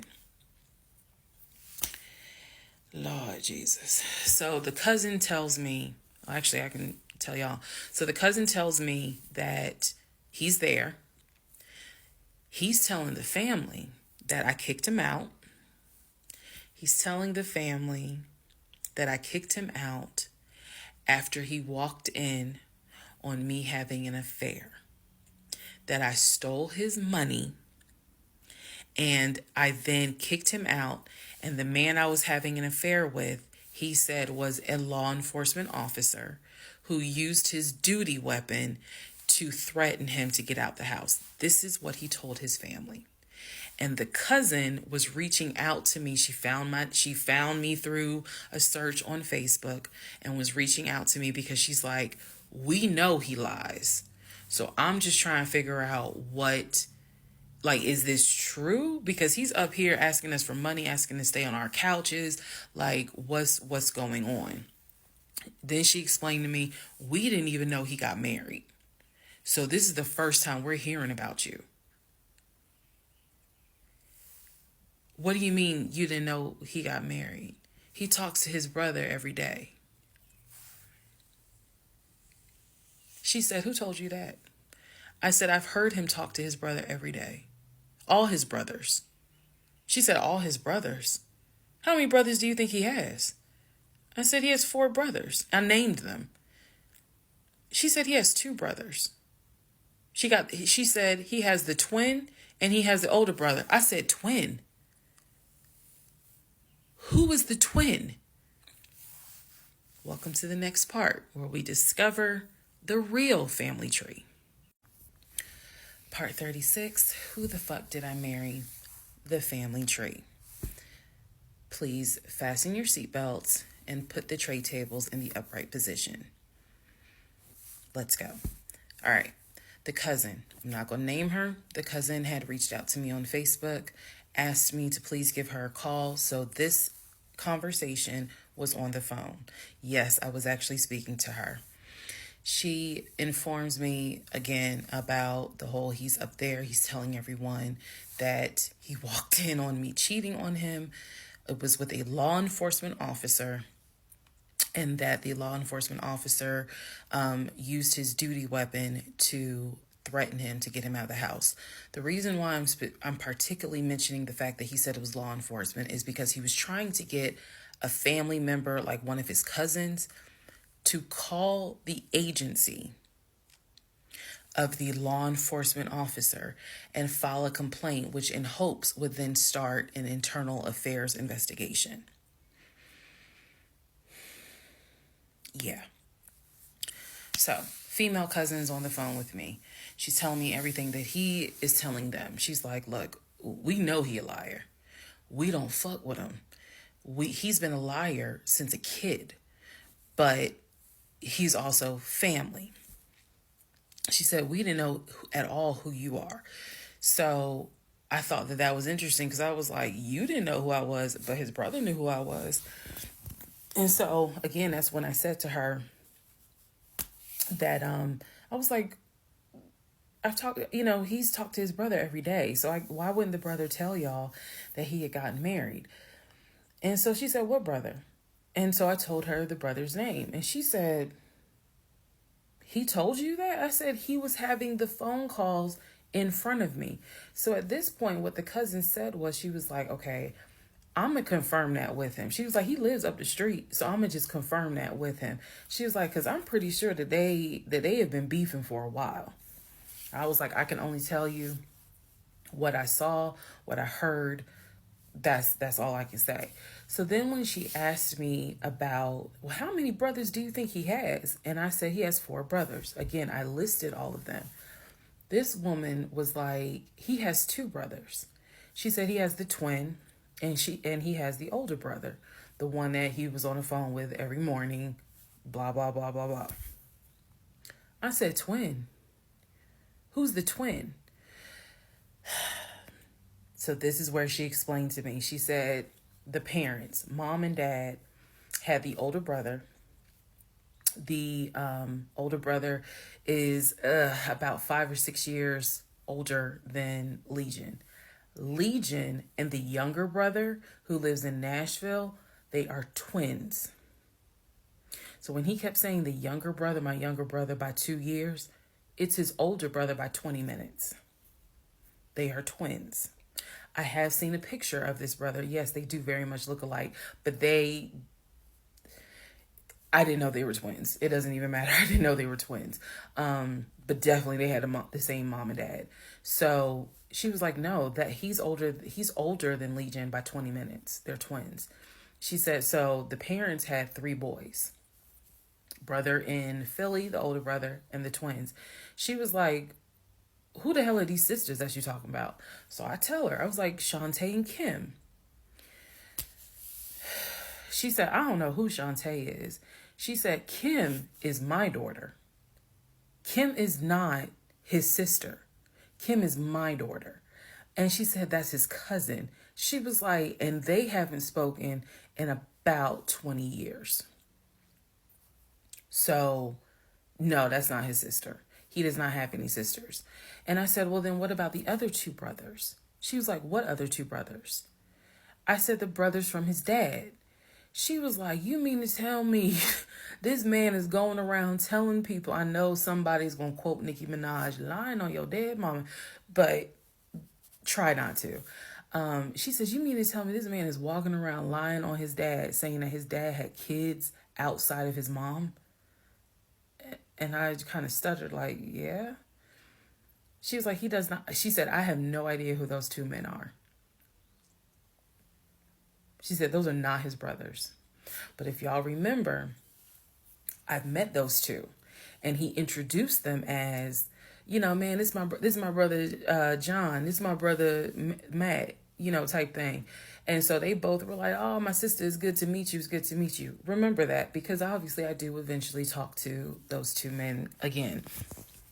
So she says to me, the family tree is mom and dad, the 3 sons. She was like, there are no sisters. She said, I don't have a clue who Shantae is. She said, Kim is my daughter, so that's just their cousin. But again, they ain't spoken 20 years. I said, okay. And then there was the grandmother. She said, yeah. She named the grandmother. She was like, yeah, she died in like 2008. I said, yeah, he told me that she died in 2020. And that, all of you were coming down for the memorial service. And she's just like, she died in 2008. I said, then there was the uncle who also died from COVID. She was like, which uncle is that? I told her the name. She said, he's been dead since like, shit, 2010.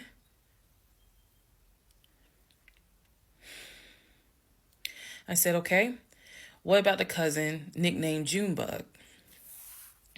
Everybody got a cut. If you're not African American, we all know a Junebug somewhere. And she just was like, oh yeah, cousin Junebug. She was like, man, that's crazy what happened to him. And I was like, what do you mean what happened to him? Because I know he has talked to his cousin Junebug on the phone like a few months prior. He was like, and so she said to me, she said, yeah, he had passed away in like 2016. So this is now 3 people that she's naming that I recall him having either a story about or a phone call with, and she's telling me that they are all passed away. So this is when the conversation kind of changes, and she's like, you know what? She said, let me speak to the older brother, because he probably wants to talk to you. She was like, you probably should talk to him, and a lot of your questions will get answered. She was like, this dude's been lying ever since he was a kid. She was like, she said, literally, we don't fuck with him. I remember her saying that verbatim. She was so adamant.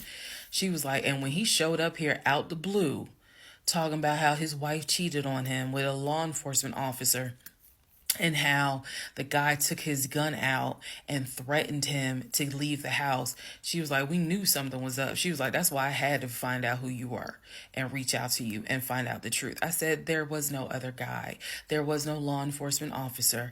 And she was like, yeah, because he was telling us where the dude worked and how we should go ahead and help him file a complaint so that this dude could lose his job. I said, there is no other person. I said, I kicked him out. That was me, all by myself. No gun, just my fist. And so she said, he telling us that he had got married, and then she was like, apparently y'all had a baby. So she was like, so you got a kid with him? So I had explained to her. I said, no. I said I had a miscarriage back in June of 2020, and I had to have surgery in July. So she was just like, girl. So she started like really being encouraging and was saying, you dodged a bullet, honey. She was like, I don't wish this. She's like, I know he my family, but I don't wish him on no woman. So we've have each other's numbers. She was like, if you need anything, please feel free to call me. She was like, I've had my own issues with him. I've had my own issues in life. But she was like, get your divorce and be done with him. Then she said, I'm going to put you in contact with the older brother. Next part is me finally talking to the older brother that he had been talking to every morning. Part 37, who the fuck did I marry? So at this point in time, I have filed for divorce. I paid for the filing fee. I'm representing myself pro se, and it should be an uncontested divorce. During this time, Legion had driven to Philly, lied to his family, and said I had cheated on him, that he caught me, and that the guy I cheated on him with was a law enforcement officer who used his gun to threaten him to get out the house. None of that was true. At some point while he was in Philly, he ran out of options in terms of where he could stay. Family members did not want him to stay with them. Apparently, a lot of bridges were burned, according to the female cousin I had talked to on the phone. So he left Philly and went to Augusta. Yes, what you were hearing is correct. He drove from Georgia to Philly, stayed in Philly for about 3-4 days, left Philly, drove back to Georgia, went to Augusta. Keep in mind, if you have lost your notes at this point, he was raised in Philly and did high school in Augusta before he went to California. So he has family in Augusta. So at this point, he's on his way to Augusta to stay with a new set of people. The reason why this is important is because what I have is a divorce settlement agreement. That divorce settlement agreement has to be signed by the two of us, where we are basically telling the court, look, this is what he's keeping, this is what I'm keeping. I need his signature. Let me repeat that. I need his signature because I wanted a very quick and painless divorce, as much as it could be. So by this time, this is now around June 25th. So around June 25th, he's now in Augusta. He had left the house June 17th. So between June 17th and June 24th is the trip to Philly, then leaving Philly, coming to Augusta. My aunt and my little cousin get in the car with me and I drive to Augusta with a rag on my head, some sweatpants, and a tank top because it's July, so it's hot. But we ride to Augusta. I had spoken to him. I had said, I just need you to sign this piece of paper. And he was like, I'll get to it when I get to it. No. We're going to get to it as quickly as possible. So if that means I got to drive to Augusta tomorrow morning at 7 o'clock, I'm going to do that because I need that signature. I ain't tell him this. This was my attitude. Sure enough, went ahead, drove down there. I met him at the UPS store in Augusta. It's in the same Kroger shopping center. They had a notary there because I needed the papers to be notarized. So he pulls up. It's only been a week since I last saw him. It has been months since my aunt saw him. Okay? She had no idea of the condition that he was in. Again, I'm telling y'all, when I met him, when he met my family, he was like a size 3X. In just a short span of time for a week, he easily could have been in an extra large, maybe even a large, but was wearing 3X clothes. So he has told me this whole time, he didn't know I had spoken to his family. Okay, probably need to put that in there. He did not know I had spoken to his cousin. So he was telling me that he had a place to stay. He was staying with some family members, and everything was cool. He told me he was going back to Augusta because he had a job. That's what he told me. The family member, the cousin, told me, oh no, it's not that he had a job. We kicked his ass out because he's still lying. And we don't want anything to do with him. So when I saw him get out the car, I immediately knew, you probably have not washed in 3 days. I'm not overreacting.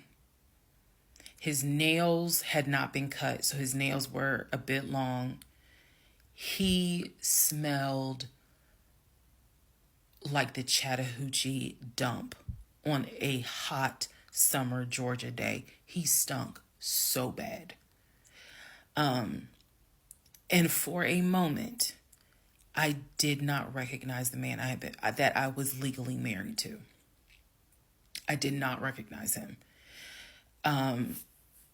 He almost looked, what's the word? Emaciated.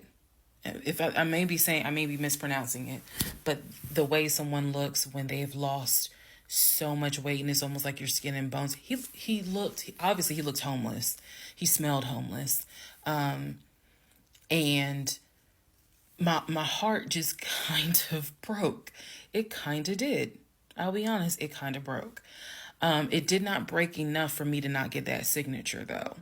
So when he walked into the UPS store, you clearly could see that some of the people were like, let me get away from him. Me, I just was like, okay, so I just need you to sign right here. And I just need you to sign right there. Okay. And then a woman named Lauren came over and notarized the papers. And then we were done because he signed the divorce agreement. He didn't even read it. Reason why I'm pointing that out is because he didn't read the part where what's left in the house now belongs to me.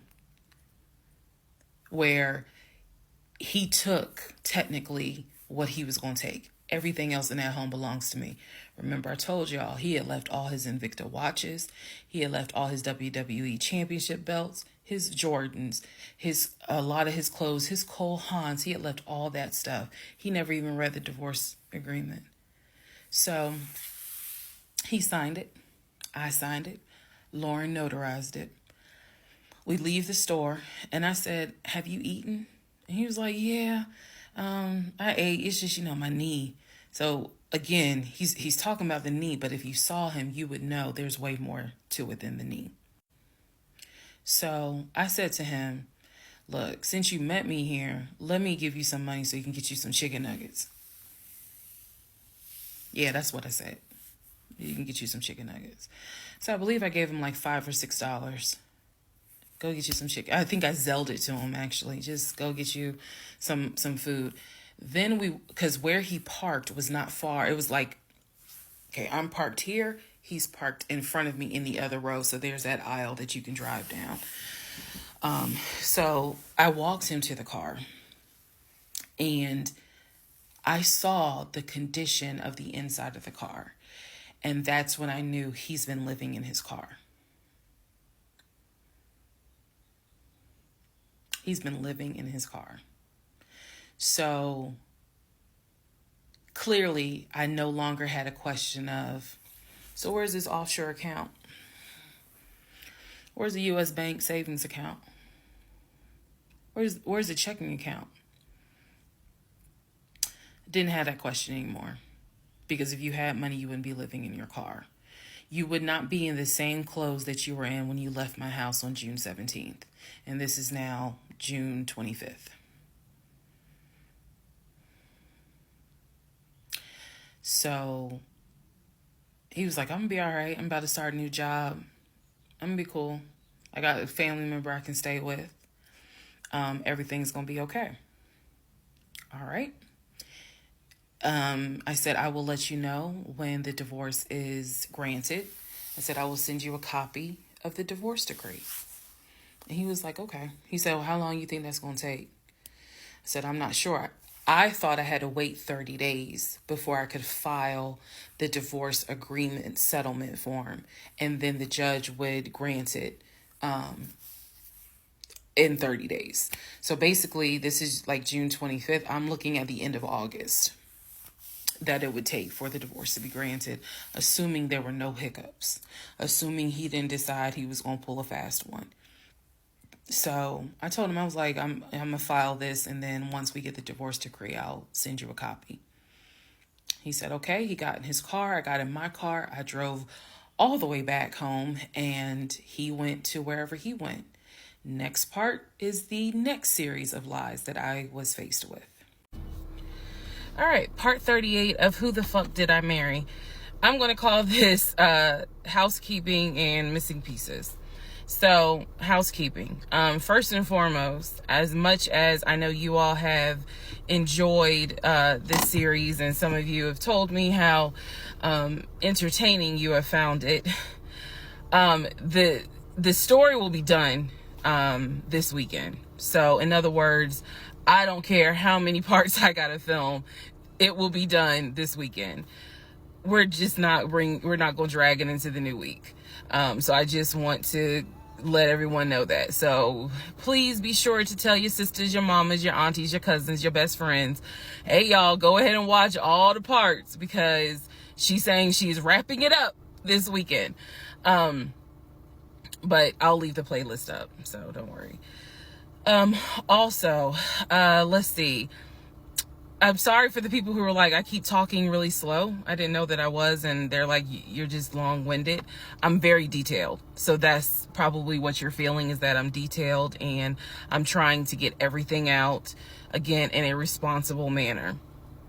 So, you all have asked me if I will do a live. Yes, I will. I don't have any issue doing a live. I feel like if you're going to put the story out there, you know you're going to get questions. So if you stand on business and you stand on what you said, do the live. So yes, I will do a live, and I will let you all know when I'm gonna do a live. So it won't just be some random shit. I will actually do a live and let everyone know. So that way, if you have questions, bring them. The issue with doing a live is that I need moderators. So, because I just anticipate a lot of people have questions and I'm just one person, and I don't want to be accused of she's ignoring my question, which means there's holes in her story. Y'all, we all know how TikTok is. So, but I will absolutely do a live. That's the housekeeping. Missing pieces. So when I said before that it's important to me that I'm responsible in how I tell this story, meaning I'm clear and I go in detail, I realized that I left out some missing parts. And it was brought to my attention by a number of you. Thank you, because I'm all for accountability. I did not go into how my ex-husband, Legion, left the condiment company and then went to Apple. I also did not go into detail on when my mom came to visit. Both of those were in the month of April. I was going to go into detail a little bit more on the Apple situation because, as you probably have figured out, of course something came out later on. But nevertheless, in terms of April of 2021, my mom came for a visit. She lived in Arkansas. She came to visit us. She came to visit us after we had that whole sexting on Facebook incident and just after we had started marital counseling. There were no fireworks during her visit. Nothing was weird. I did talk about how, my family has always been there. And if you spoke with my mom, she would tell you she didn't see anything out of the ordinary. But there was something in her spirit that just didn't sit right. She didn't talk to me about it at the time. She did not raise her concerns. She simply, when she came to visit, we welcomed her with open arms. Legion was excited to meet her. She was excited to meet him. We took my mom out to eat. It was a typical, very quiet, non-active visit. I didn't know what my mother thought until later on. So she didn't share with me during the visit, something don't seem right. She and I sat in the guest room talking. I never told her anything that was going on. Number one, because again, it goes back to that mindset of what happens in my marriage needs to stay in my marriage. And I talk about how I didn't think looking back, it was not a good idea that I told my aunt what had happened. My aunt is not the type that's going to tell my mother. That in other words, if you confide in her, she keeps it between you and her. So my mom never knew that there were any issues. And so there was nothing for her to be on mama bear mode. Had she known, this would have been a very different trip. But she didn't know. So she did come to visit. Everything went fine. He and I put on a united front. Oh, we're so happy. We're so, in love. And yes, behind the scenes was a whole different story. He talked to her about how he was looking to buy a house and how he told her how work was going, how his job, how his job was going, bragging as usual, which I did tell my mom, look, he's going to talk about himself and money a lot. So, just change the subject. If he brings up a house, change the subject. That was my instructions to her because I was like, I don't even want to get into the whole house situation. So other than that, uneventful. Now, once my mom left, this is still in April, everything was fine with him at the condiment company. As far as I knew, everything was fine. What ended up happening is he randomly came home one day and starts complaining about changes that are going on at the company. When he started complaining about those changes, it was things like, keep in mind, he is not VP of the company. He was VP of, I keep getting it wrong, but I think it was VP of production is what the memo says. So he was not the second in command for the company. He was upset that he was being blamed for production stats, that the production was down. He was upset that his plant manager apparently had resigned. He was upset that some of the policy changes that were coming into play that would affect his plant. These are the things that he was coming home and complaining about. Literally, he would complain. He started complaining Monday. By Friday, he said, you know what, if they continue doing this, then I just need to find another job. He was like, I think I'm going to call my homeboy that I work with at Apple, and I'm going to see, what they have available. Yes, there were red flags going up. Of course there were.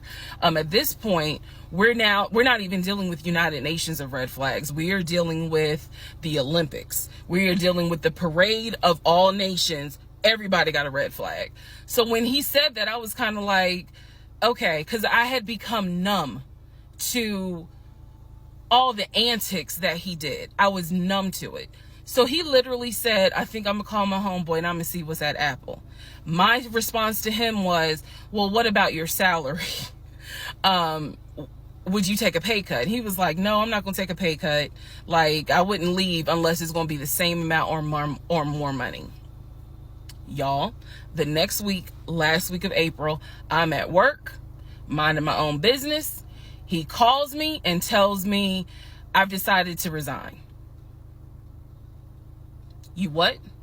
I've decided to resign. Don't worry. Don't get all crazy. I had talked to my homeboy. There is a position at Apple, and I'm on my way there now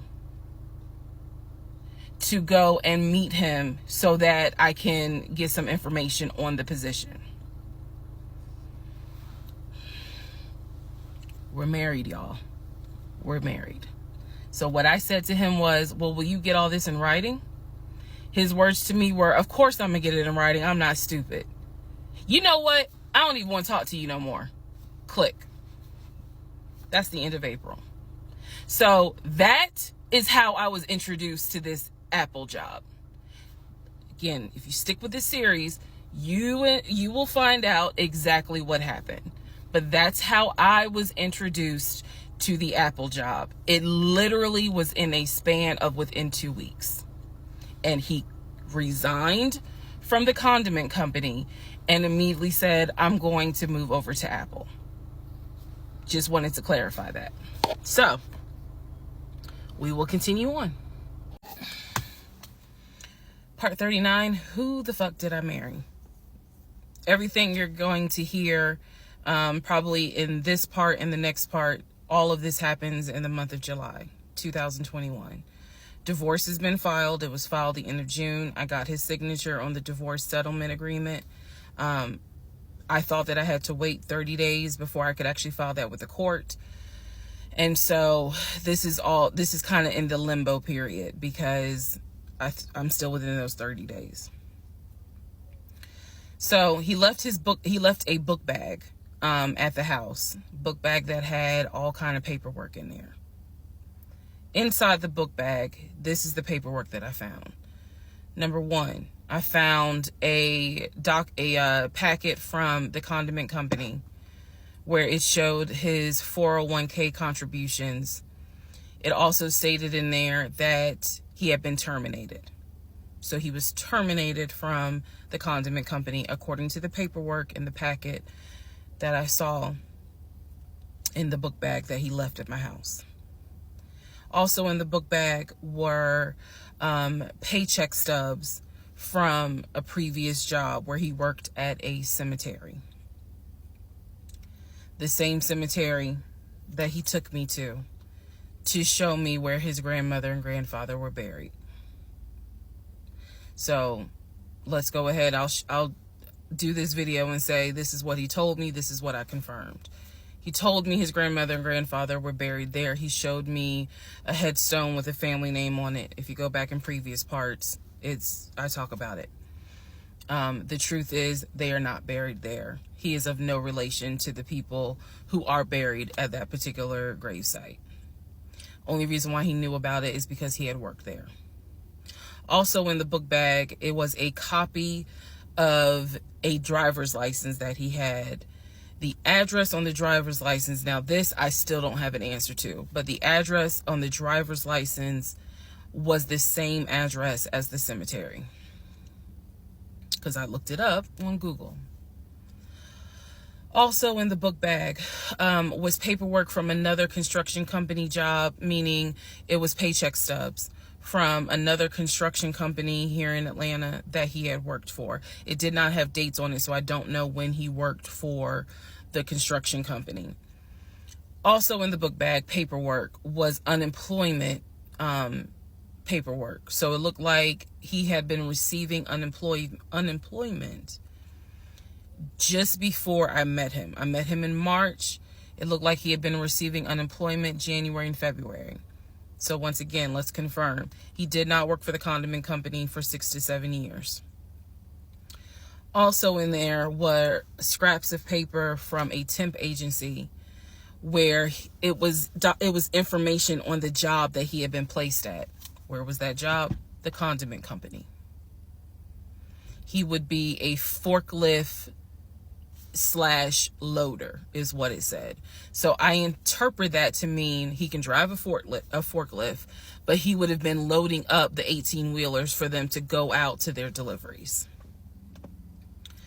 Also in this book bag was paperwork from Clayton County courts, I believe, for a weekend, what is it called? A weekender jail.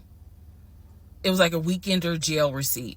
So I had to do some research. So apparently what that means is that there is an option where if you have a job, let's say you were sentenced to 60 days in jail, but you have a full-time job.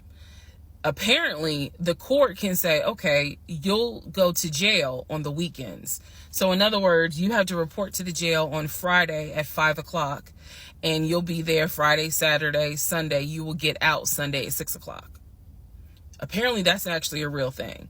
So what was in the book bag were multiple yellow receipts for different weekends that he had to report and get out of jail. Last but not least, there were some additional pictures, and then there were some, and when I say pictures, I'm talking about family photos. And then there was another additional copy of his driver's license with the Douglasville address. I looked up that address. The name associated with that address was the same name as the ex-girlfriend that he had in between the ex-wife and me. If you go back to the video where I talk about the conversation I had with the ex-wife, she tells me that the address was going to come back to the ex-girlfriend. I'm simply saying that is correct. So what she told me is true. So because of everything that I found, I decided to go down a new rabbit hole. Again, just recapping what I said in previous videos. Ex-husband was always a stickler about law enforcement. His dad was a retired police officer. I'm just telling y'all the story. His dad was a retired police officer. Mom was a retired teacher. After his dad retired, they moved to Augusta, started a church. He took me to that church in Augusta. The same day that he took me to meet his aunt who lived in Augusta. So these are now things that he actually took me to, just like he took me to the cemetery. So that's what I found in the book bag. The weekender jail receipts. I went ahead and went online to find out exactly why did he have to go to jail for the weekend. And I'm going to end this part here. The next part has to do with his criminal history. Part 40, who the fuck did I marry? So we are now at the point of July 2021. We're at the point where I've spoken to the female cousin, and she gave me the phone number for the older brother. For the purposes of this video, we're going to call him Chris.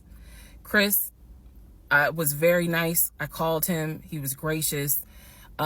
He was willing to answer whatever questions I had. And what he said to me was, he said, my brother has always been a liar. He's always been a liar. He said, but ask me what questions you have and I'll confirm what's real and what's not. First question I had was, when was the last time you spoke to him? Without missing a beat, Chris says, 2015, just after our mother's funeral. I explained to him about the phone calls, the fact that Legion would be on the phone for 35 minutes, laughing, talking to Chris, relaying messages from Chris to me, and relaying messages from me to Chris. Without missing a beat, Chris says he was never talking to me. And he said, now I am going to say this. Maybe he was on the phone, but he was not on the phone with me. He said, because he knows that if I ever see him, I'm going to whoop his ass. And I'm laughing because obviously Legion loves to say I'm going to whoop somebody's ass. So for the people who are confused, like, wait, what does this mean about the phone calls? What this means is every single time that my ex-husband was on the phone, holding his phone like this, talking, laughing, cracking jokes. Hey, my wife said that, we can go later on this evening and all this other stuff. Every time they were doing things like that, every time he was having a phone call or conversation that he claims to be with Chris, no one is on the phone. No one's on the phone. That is what that means. So I'm on the phone with Chris. My mind is spinning. It is blowing up like a volcano. I mean, I'm going crazy. I'm going crazy because what this means is that for the past 4 or 5 months, every morning that he is having a phone call with his brother Chris, I am now understanding in real time that phone call was completely fake. So Chris tells me maybe he was talking to somebody else, but it wasn't me. He said the only family member that Legion actually talks to is the twin. And that's only because for some reason, I guess it's their twins, he helps him out when he needs it. Legion only calls the twin when he needs money. And the twin, according to Chris, now this is the part that might blow some minds. The twin brother, the one that is older by 20 minutes, is VP of his company, is married, drives a luxury car, and lives in like a 4 or 5 bedroom house in Nashville. So Chris is saying to me, he was like, it sounds like he took the identity of the twin and was trying to act like that's his life. And it's not. He was like, that nigga ain't never had no money, ain't never kept a job a long period of time. And he was like, and you're telling me that he claims he was VP of a company? And so he was like, did you ever see anything? Did you ever meet people like Chris? I respect the fact that he was asking me the same questions y'all are asking me. Did you ever meet any family members? And I told him, I said, I met your aunt. Well, what aunt is that? I told him her name. He said, that ain't our damn aunt. I don't know if y'all have ever dealt with people from Philly. So he was just loud. He was like, that ain't our aunt. He said, that is our mother's best friend. And I don't trust that hoe. I'm sorry. It's the way he said it that it makes me laugh. Anyway, he's like, I don't trust her. I don't trust her at all. She is not our aunt. She was our mother's best friend when our mother was living in Augusta. She's not our aunt. So then I explained to him about the other brothers. The brothers, remember, there were 2 half brothers from his dad. One lived in Baltimore, one lived in Augusta. Chris is on the phone saying, I don't know who them niggas are. They ain't related to us. He said, our dad never had other kids. He was like, so you mean to tell me this nigga going around telling people that our dad had kids on our mom? And I said to him, well, the way he actually put it is that the 2 brothers came before y'all. He was like, hell no. No. So then I explained to him about the sisters. He was like, who the hell is Shantae? And I was like, Shantae, again, I'm just telling you what I was told. Shantae is his sister that lives in Douglasville, married with 2 kids. He was like, no, we don't have a sister. Told him about Kim. He was like, Kim's not our sister, she's a cousin. And he said to me, and I know she ain't talked to him in forever in 2 days.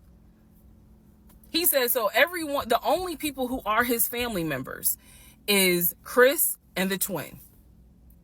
He's like, we got some cousins up here. I told him about Junebug. I told him about the uncle. I told him about the grandmother. And he's just sitting back like, oh my God. He said, he was like, I realized that every relationship my brother gets in, he gets worse. And it sounds like he is actually worse than what he was in the last relationship.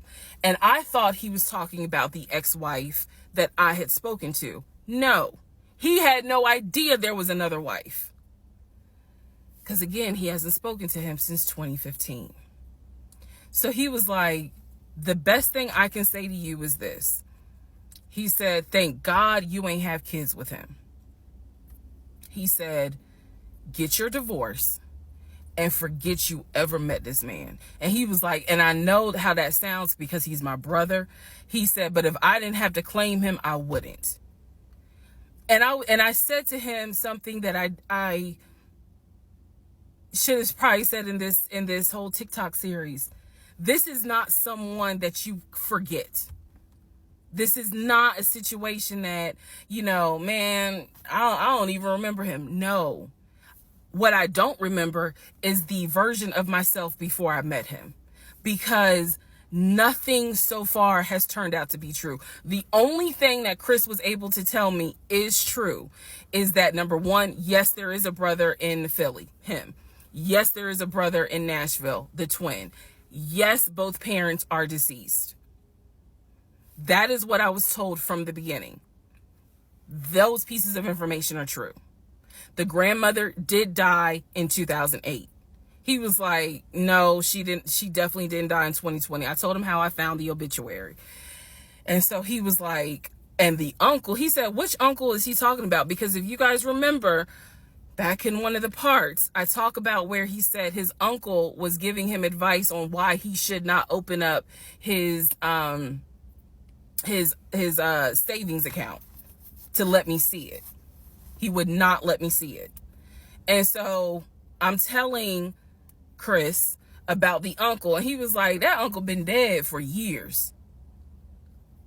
I told him about Junebug. He said, Junebug been dead for years. And I said, Chris, he was having conversations with Junebug on the phone in front of me. He was like, it wasn't Junebug. He said, it sounds like my brother was making up the conversations. He said, he definitely was making up the conversations with me.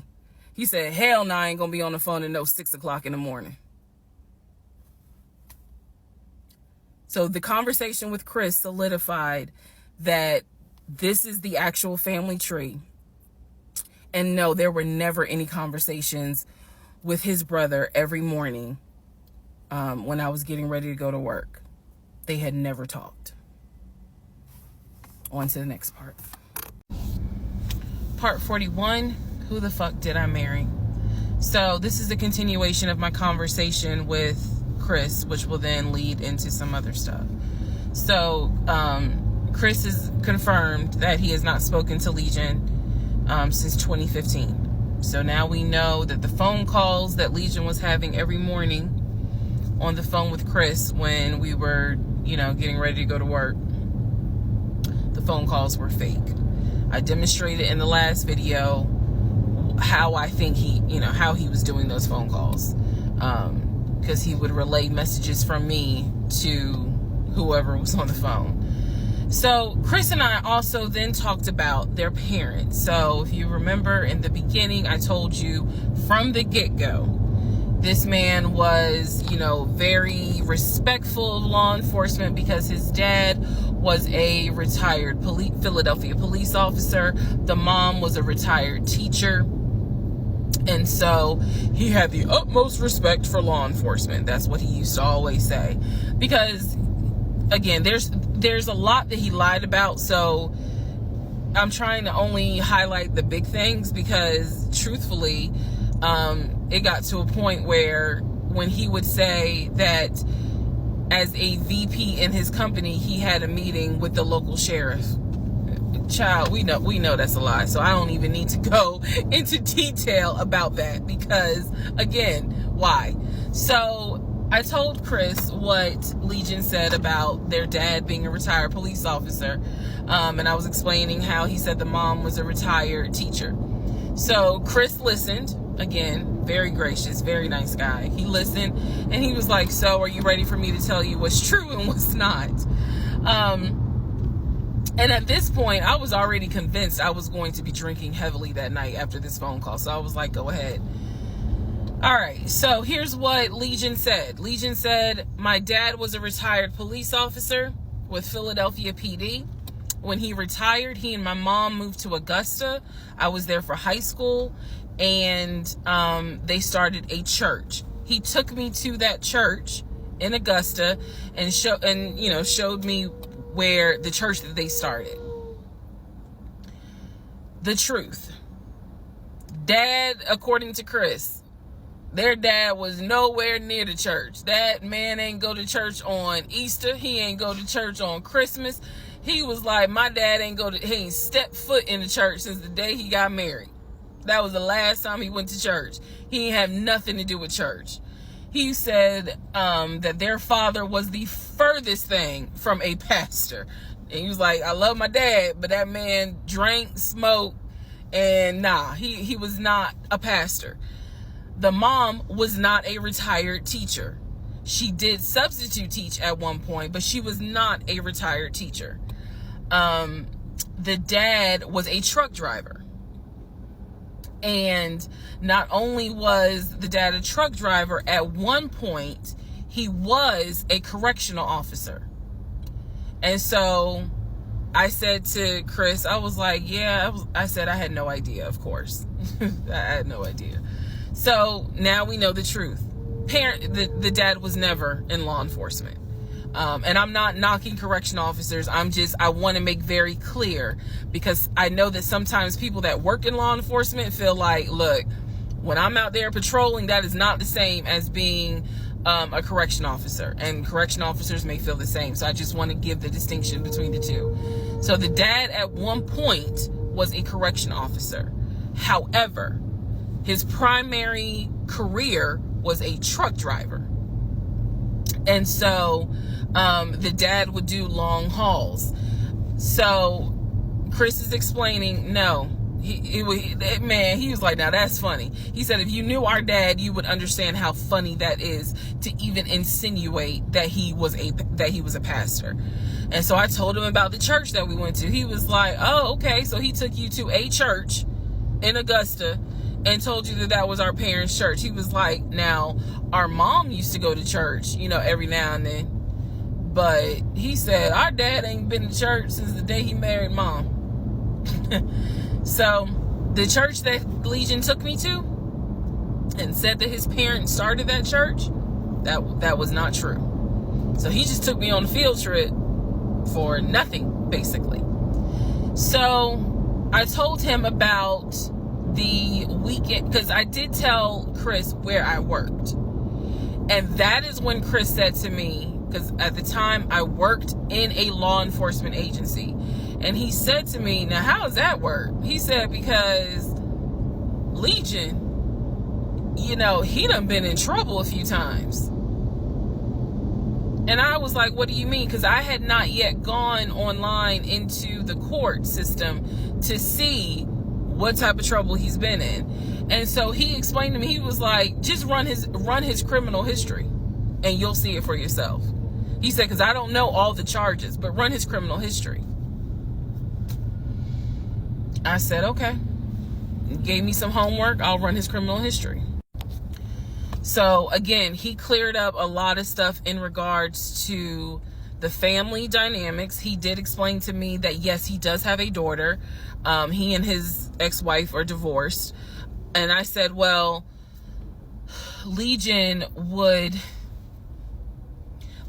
talk about the niece, meaning Chris's daughter, and would send her stuff for her birthday. And he was like, he said, I'm almost positive my brother never sent anything for my daughter's birthday. And I explained to him, I said, isn't your daughter's name Egypt? He said, no. Who the hell is Egypt? And I said, I was told that was your daughter's name. That's the reason why I'm saying the name on here, because obviously we're about to confirm that's not the daughter. So I said, I was told that's your daughter's name. I said, I went with him to Rack Room Shoes and bought shoes for what I was told was your daughter. And she lived in St. Louis with your ex-wife. He said, no. He said, my daughter and my ex-wife do not live in St. Louis. He said, I don't know who Egypt is. He was like, are you sure it wasn't for a woman? And I said, well, it was kids' shoes.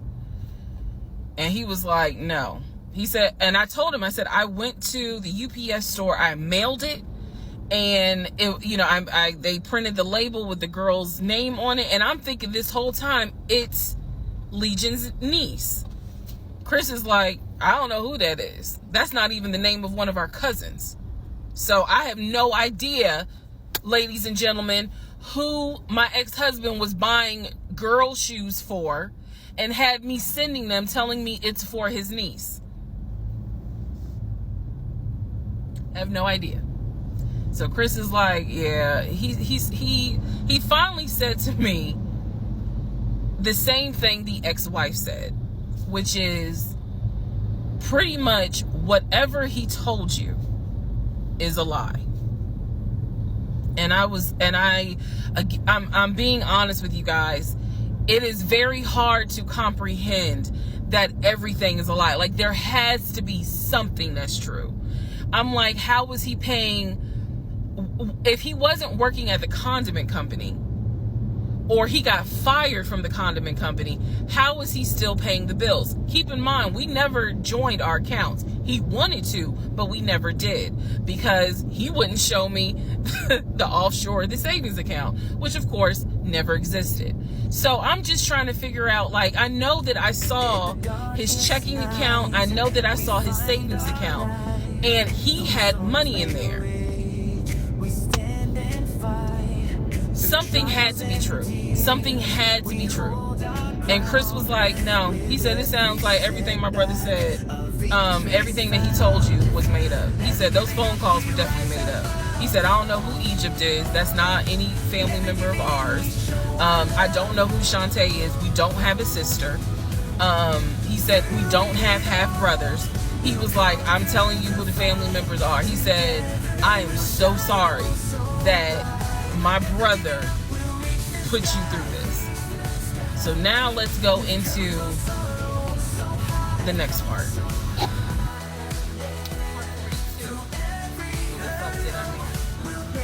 So I finished going through the book bag. Still July of 2021. I finished going through the book bag. There were some other folders with papers in there. He had left the work phone. What I actually found out was that it was not a work phone. It was simply a secondary personal phone. He told me it was a work phone. I thought that the company was paying for the work phone. That's what I thought. No, because I found receipts where basically, and I didn't know this, ladies and gentlemen, I had no idea, but I found receipts where it was a prepaid phone and he's paying to add minutes to it. So it's just receipts of, you know, you added minutes to the phone on this date, you added minutes on that date. So the work phone whole thing, that was a bold-faced lie. Obviously it was a lie, because as we now know, he was a forklift loader. So the work phone that he's been walking around with was really just a secondary phone. He had left the phone. He took his personal phone, meaning the main phone, I should say. But the work phone, he left. So I'm going through the work phone, just trying to find some sort of answer. Now what is really burning in my mind is how is it that he had all this money in the accounts, but again, the last time I saw him, he's living in his car. Like, the math is not mathing. I go into not just the photos of the work phone. I go into the deleted folder. So ladies and gentlemen, if you're going to go through somebody's phone, which I will never do again, but if you're going to go through the phone, don't just go through the text messages and the pictures. Go into the deleted folder, because sometimes you find a gold mine. In this case, I went into the deleted folder of the pictures in the work phone. I keep saying work phones because, again, this is just a secondary phone. It is deactivated. There's no minutes on it. So I go into the deleted pictures, and what I see is what looks like a screenshot of his checking account, the one that I saw with the available balance. Then there's another photo of the screenshot of the savings that he showed me. Now, one of two things it could be. Either one, it's not real and it was pulled offline, or two, he took a screenshot of his own account and saved the photos. So this is when I got introduced to reverse Google image search. I did a reverse Google image search. Sure enough, as you probably have figured out, some of you, because I read it in the comments, what he showed me when he turned his phone around, showing me his available checking account balance, was nothing more than a screenshot that he had found on Google. When he showed me his savings, turned the phone around, because remember, I demonstrated for y'all how he was, and then, turned it around and showed it to me as if he was signing in. When he did that, he was simply showing me a screenshot that he had taken from Google Images. Because when I did a reverse Google image search with those two photos, the checking and the savings, it came right up. It was nothing more than just Google Images.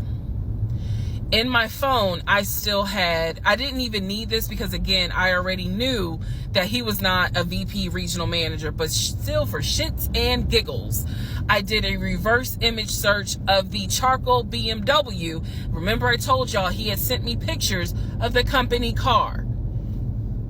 Nothing more than a screenshot he had taken off of Google Images.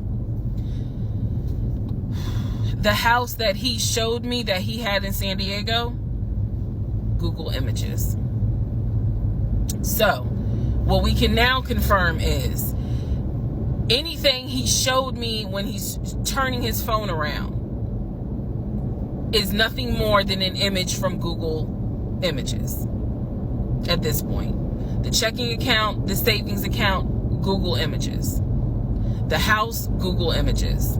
The company car, that charcoal gray BMW 5 Series, Google Images. So at this point, I realized, okay, nothing is real. And I wasn't so much in a rage, to be honest with you. I wasn't in a rage then and there, as much as it was, I really truly had a moment where I said to myself, oh my God, what the fuck have I let in my life? Like, this is not even human at this point. That's really how I felt. Like, again, as someone who, I studied psychology, but I didn't graduate with a psychology degree. However, I have never dealt with a pathological liar. I have studied about them, but I have never come into contact with a pathological liar. Because to a compulsive liar, if you ask them, man, why did you lie to me? They probably are going to have a reason. Pathological liars don't have a reason. Like, there's no limit to the lie. So I have now confirmed that at least 70% of everything that I thought I knew is now absolutely not true. Absolutely not true. So in between all of this, I get a phone call from the aunt in Augusta. The aunt in Augusta, who Chris has confirmed is the mother's best friend. She is not their mother's sister or dad's sister. She's the best friend of the deceased mom. She calls me, and this is the one I have met. This is the one that Chris was like, I don't trust that hoe, anyway.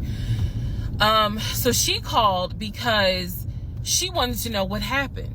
She wasn't trying to be nosy or messy or anything like that. She's just trying to find out what happened because apparently Legion is trying to come stay with her. So she asked me, sweet lady, but she said, what happened with you guys? And I told her we're getting a divorce. I said, because he lied to me a lot. He lied to me a lot. And so what breaks my heart about the conversation with her is that she said, so whatever happened to the baby? Mind you, we went to Augusta, told her I was pregnant. I thought he told her that I had a miscarriage. He didn't. He never told this woman I had a miscarriage. So she informs me, this is what she tells me. So now we're confirming something else. She tells me that on at least 5 times while I'm at work, Legion was driving to Augusta and telling her that he was going to visit the church of where the parents allegedly the church that the parents started. And I was like, what do you mean he went to Augusta? She said, I've seen him like 4 or 5 times. He's come down here, and each time I've asked him to bring the baby. And I said, what baby? And she said, the baby that y'all had. He told me that y'all had a baby boy. And I said, no, ma'am. I said I had a miscarriage in June of 2020. And she said, oh my God. Oh, she was doing that whole thing. She said this whole time he told me that y'all had a son in January. And I have been asking him for pictures. I have been asking him to bring both of you down here so I could meet him. And he always had an excuse as to why he wouldn't bring the baby. And the last time he was in Augusta, he said that he was leaving you and he was taking the baby with him and that you were at work. I am not making this up. That is what that woman told me. And I just was like, no, ma'am. None of that is true. There is no baby. I said I had no idea he was going to Augusta. Next part. Part 43, who the fuck did I marry? So after the conversation with the aunt, again, she's telling me that Legion has been keeping up this lie that we had a son. I let her know, no ma'am, there was no baby. We did not have a baby. And I said, I thought that he told you. And she said, he's told a few people that you all had a baby. And she said, because I know some people were trying to send a gift to celebrate the birth. I didn't know anything about that. Didn't know anything about that. So she said, he's trying to come stay with me. She said, but I don't think I want him to, again, she's an older lady. She was like, I don't think I want him to come here because I don't really want to get involved with his divorce again. And I said, what do you mean again? I said, are you talking about the previous wife? And I said the previous ex-wife's name. She said, I don't know who that is. I'm talking about LaTanya, that one, the first one. And I said, well, what happened? Do y'all remember I said in my previous video that I read their divorce records. He had filed for divorce and they had a temporary protection order against each other. I said that. So now the aunt is on the phone saying that she had to go to court and testify on Legion's behalf in regards to the temporary protective order. And I was like, well, what happened? She said they got into a fight with each other. And she slapped him. And I said, well, do you know why they got into a fight? And she said, yeah, apparently he had lied to the wife and it was something major and they got into a physical fight. And she said that woman almost beat his behind. And so he asked the court for a temporary protective order. So now I'm just getting the backstory on how that TPO was even came into play. So I told her, I said, Miss Christy, we'll call her.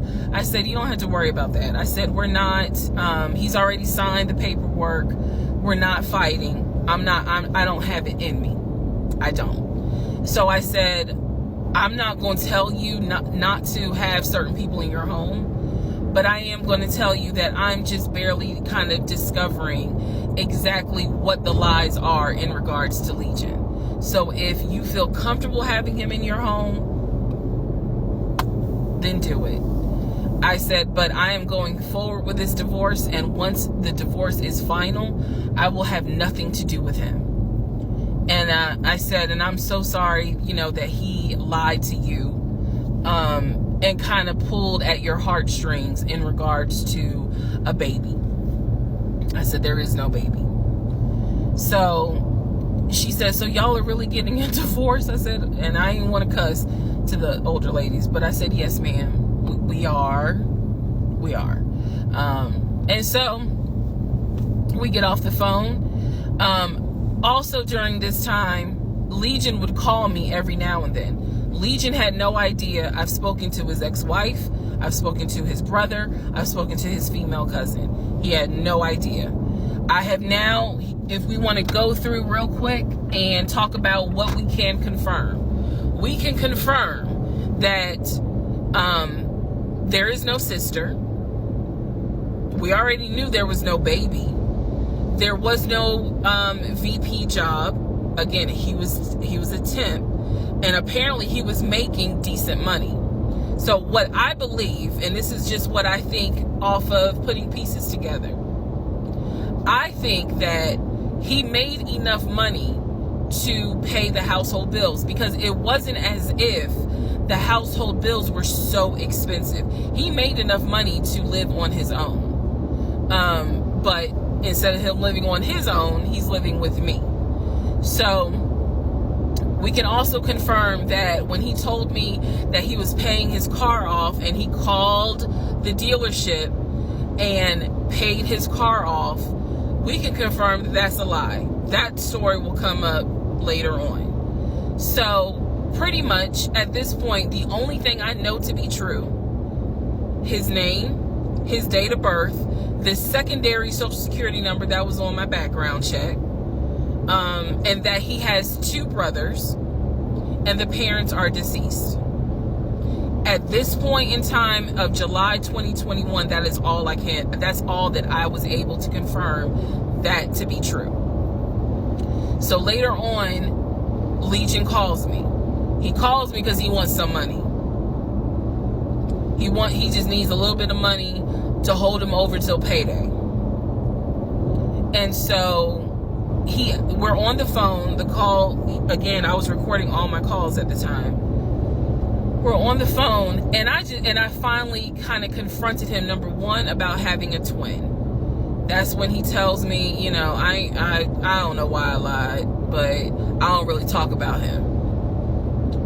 Number two, I asked him why did he get fired from the condiment company. His story is that he got fired because he had helped a truck driver and he was not supposed to. I know it's a lie. Y'all don't even have to tell me. I know it's a lie. Number three, I asked him, why did you tell your aunt that we had a baby? He claims he never told her that, and that she's old and she didn't know what she was talking about. So then I asked him if he was ever in trouble where he's been arrested. And he said, yeah, I've been arrested as a juvenile, but my father had my record expunged. I said, were you ever arrested as an adult? He said, nah, I ain't never been arrested as an adult. I said, so you never went to weekend jail? He said, no, I don't even know what that is.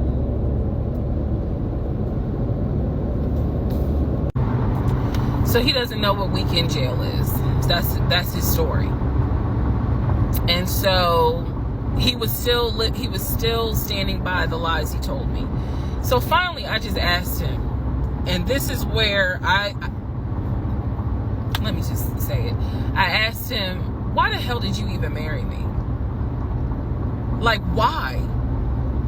Why did you even marry me? Because you easily could have just stayed dating or been the boyfriend or just moved on with your life. Like, you didn't have to marry me. You didn't have to pull me into a marriage and make me think that this is what you wanted. This is what he said to me on that phone call. He said, I had to marry you. And I was like, no, you didn't. He said, yes, I did. He said, I knew full well from day one that there was no way you were going to stay my girlfriend for longer than a year. He said, I knew it.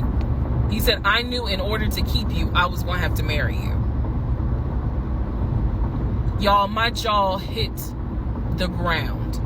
I could not believe he said that. And he said it so matter of fact. And I was like, that is the most fucked up thing you could ever say. Part 43, who the fuck did I marry?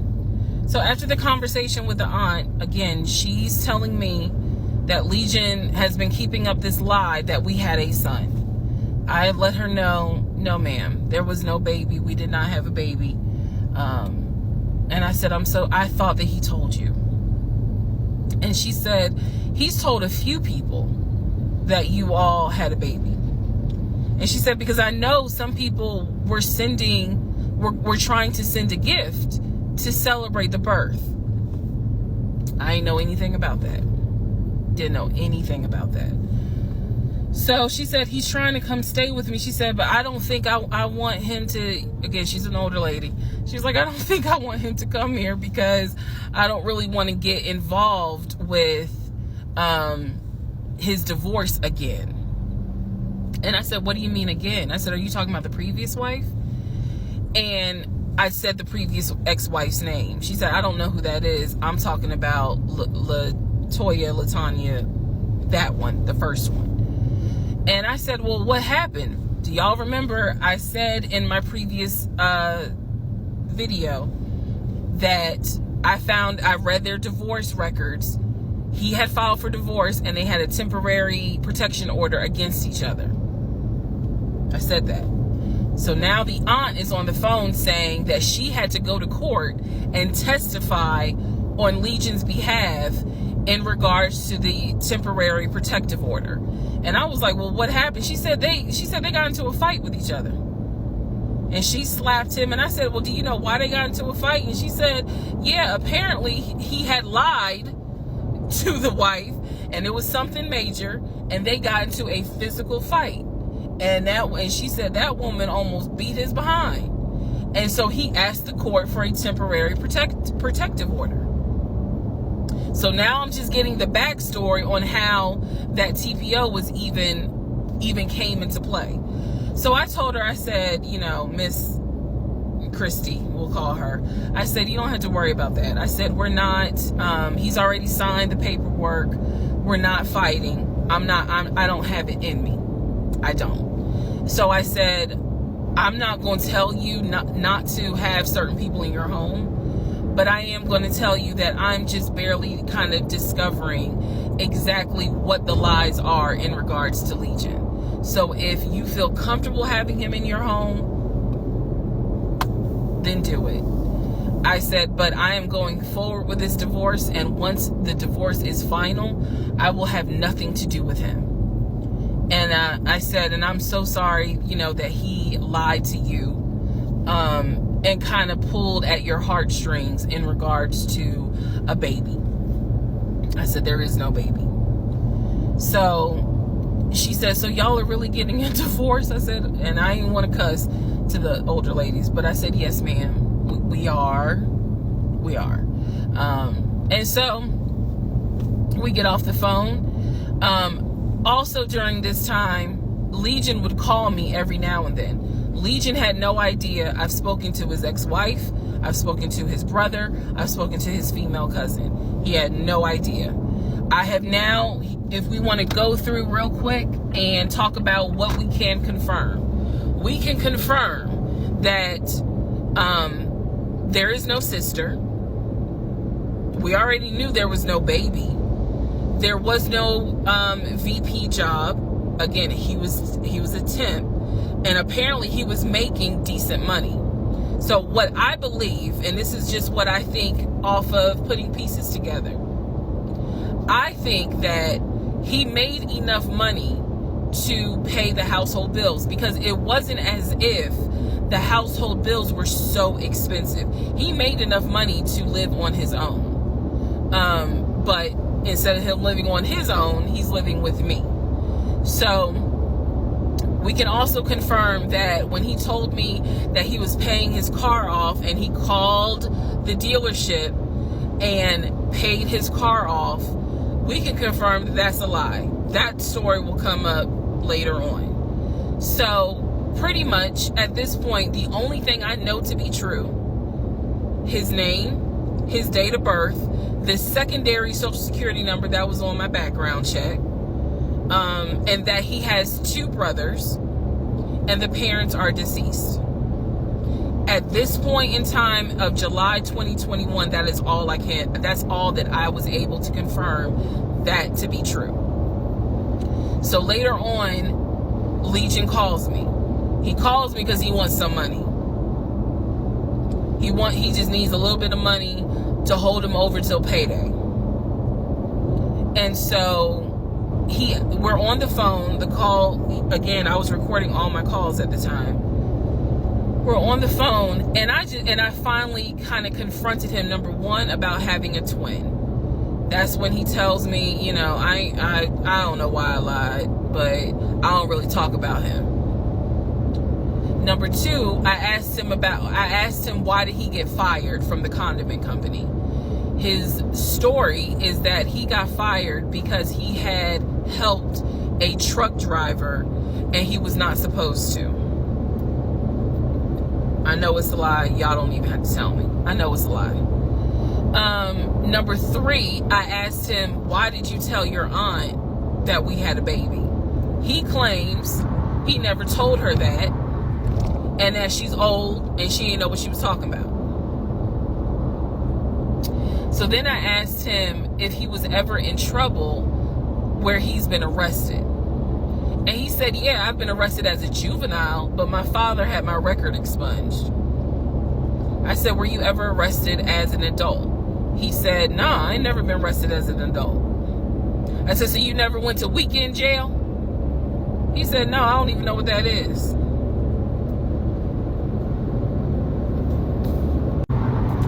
So he doesn't know what weekend jail is. That's his story. And so he was still standing by the lies he told me. So finally, I just asked him, and this is where let me just say it.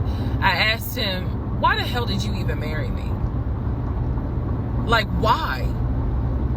Why did you even marry me? Because you easily could have just stayed dating or been the boyfriend or just moved on with your life. Like, you didn't have to marry me.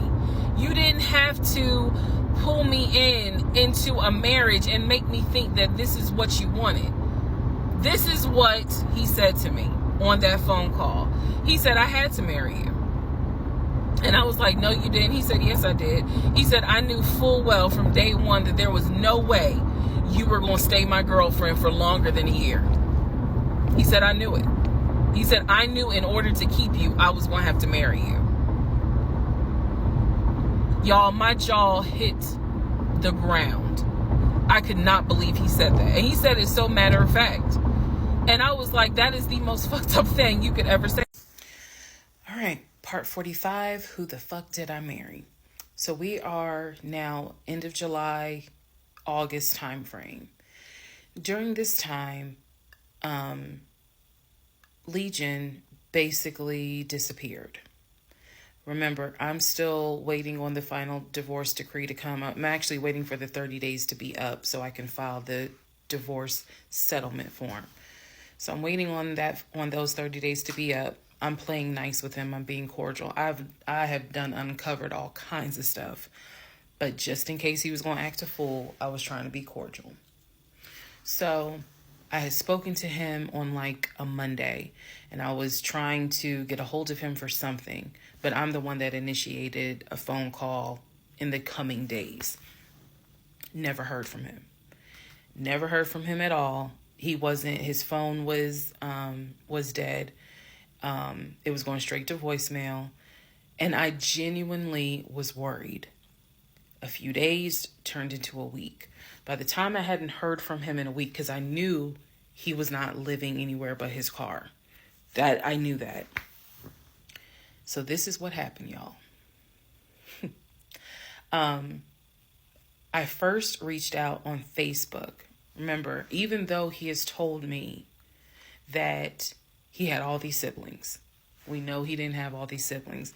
But remember, I told y'all I had met the brother in Augusta and I had met the brother in Baltimore. These are people I've met. The brother in Baltimore I talked to on FaceTime. The brother in Augusta I've actually physically met, hugged, shake hands, all that. So I reached out on Facebook to people that I remember him talking about all the time. The friend Omar, the brother in Augusta, the brother in Baltimore, another cousin in Augusta. I was doing a search for these people's names, just like, hey, have you heard from Legion? The brother in Augusta told me, no, I haven't heard from him. I've been trying to reach him, but the phone's going straight to voicemail. I knew he was living in his car. So my brain was doing everything it could not to go on the deep end. I reached out on Facebook to the brother in Baltimore. And I said, hey, gave him my name. And I said, have you heard from Legion? Now, mind you, the brother in Baltimore and him have talked on speakerphone. I guess it's important that I make that distinction. They have talked on speakerphone. So I know that they have talked at least in 2020. So I said to him, again, according to Legion, they talk all the time. But I have heard them on the phone in 2020. So I said, have you talked to him? The brother from Baltimore informs me, no, I ain't talked to him. He owes me money. So I ain't got nothing to say to him. And I said, wait a second, he was telling me that y'all are brothers. He was like, man, he's like a brother. But I don't fuck with it. I don't fuck with him because he owes me money. So they had not spoken. This is now July 2021. They had not spoken in well over 6 months. So all the phone calls, this is what it means, guys. All the phone calls that he had with the brother in Baltimore in 2021 were not real.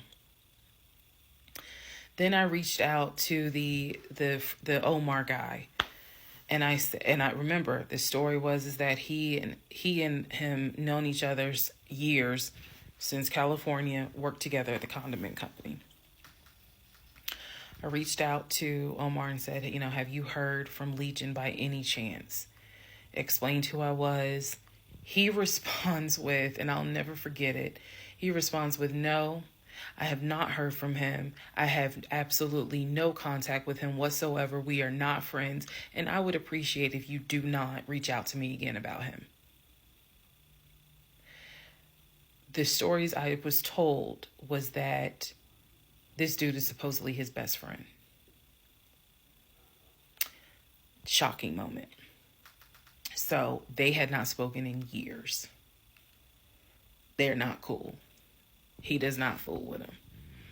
Okay. Went on to the next person, a female cousin I had met. She said, no, I have not heard from him. Why would I hear from him? We don't really talk. I think she was genuinely weirded out by the fact that I'm reaching out to her out of the blue, asking, hey, by any chance, have you talked to my soon-to-be ex-husband? So what I discovered because he ended up being gone for 2 weeks. What I discovered in those 2 weeks, let me be very clear with the statement I'm getting ready to make. I reached out to every person I know who apparently has had some form of relationship with him. Either he said that they were friends, they talked on the phone, he said they hung out. The brother in Baltimore, I was told, had been to the house while I was at work. Brother in Baltimore said, no, that never happened. I've never been to your house. All these people knew that Legion was a liar.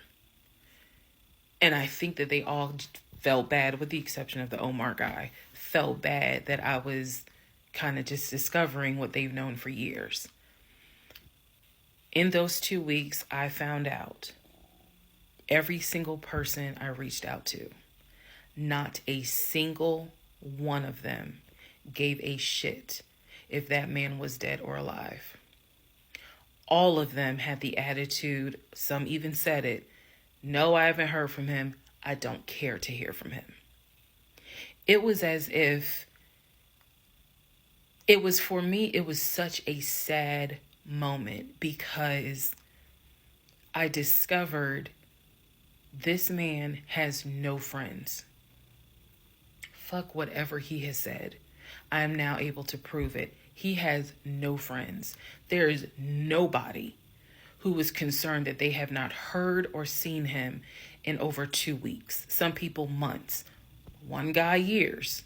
None of them were concerned. So basically what I'm saying is that I discovered he had burned bridges with everyone. Burned bridges with family, burned bridges with so-called friends, burned bridges with fake brothers, fake sisters, fake aunties, uncles, everything. He had burned bridges with everyone. And for me, that was more telling than anything else. Yes, I knew he was a liar. Yes, I knew he had made stuff up. I was genuinely surprised to discover nobody gave a shit about this man. No one. I had never met every single family member, but the fact that he was living in his car, the fact that he wasn't bathing and was just had disappeared was shocking to me. So, where was he for those 2 weeks? Glad you asked. He had checked himself into a behavioral hospital in Augusta. Why? Not to get help. No. This is July in Georgia. It's hot as hell. It's sweaty. It's damp. It's humid. It's everything. He checked himself into a hospital so he could stop sleeping in his car for 2 weeks. When he checked himself in, they took his phone, and that's why no one was able to get a hold of him. And by no one, I mean me. He checked himself into a hospital so that he could have a bed for a couple of weeks. That's the type of human being that I was dealing with. Part 46, who the fuck did I marry? So after the whole missing in action debacle where he disappeared for a couple of weeks, Legion started calling and texting me, telling me that he was ready to come home. Yes, you heard that correct. So apparently someone had told him that legally he did not have to leave the house when I kicked him out because it was a marital home and he had just as much right to be there as I did. So he started harassing and calling the shit out of me. He was calling, 30 times in 1 hour. He was Facebook Messenger calling me. Let me be clear. Facebook Messenger calling me. He was calling me so much. He was messaging me saying, I'm coming home. I'm going to get some money and drive up from Augusta. You have to let me in the house. It's not fair what you're doing. All this other bullshit. It was non-stop. He would start calling at 7 o'clock in the morning. He would not stop calling until 10 o'clock at night. He was calling so much, leaving messages, like I said, just straight up harassing me. So I reached out to attorney friends. I reached out to local law enforcement. Local law enforcement informed me, well, technically he's right because he is still legally your husband. Our divorce had not been finalized at this point. The paperwork had been sent in. I was just waiting on the judge to give me her signature, but it hadn't happened yet. So the local law enforcement did tell me if he comes back, our officers would have to let him in the house. You don't have to stay there. They gave me different options. I mean, I was trying everything in the book because he is saying, I'm coming back to the house. I told him, do not come. You were not welcome. I'm not letting you in the house.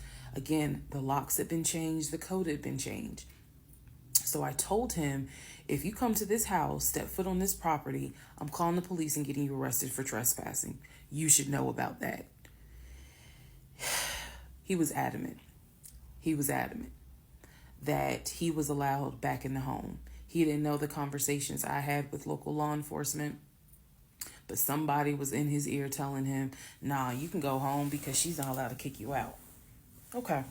So I didn't know when he was scheduled to come because he was trying to get the money for the gas to get back to Clayton County. I tried everything I could. Basically, what my options were simple. Let him in the home, and I can stay in the home, put him in a room, just have no dealings with him. But again, I don't want to be under the same roof with him. This is what the local police told me.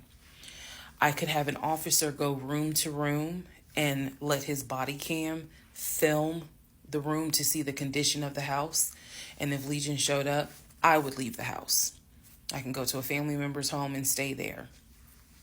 This is literally in August, right before my lease is up. So I was already moving. I had already secured another home, did exactly what I said I was going to do, moving to Cobb County. So I just needed a couple of weeks before I vacate the home. So the other option was, again, have the officer film the home with the body camera. That way it shows what the condition of the home is at the time that he moved in. So if anything gets messed up, I can sue him. What am I going to sue him for? But nevertheless, or the third option is I can stay there with him, make life miserable.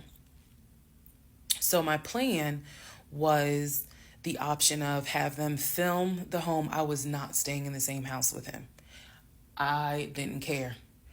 Also, there was no guarantee, and I told the officer this, look, if y'all allow him to stay in this house, I am telling you by tomorrow morning, every utility in this house will be off. He will have no running water. He will have no air condition. This place will feel like a sauna. Officer kind of chuckled and was like, again, ma'am, I mean, this is one of those domestic situations. He is allowed in the home. Okay.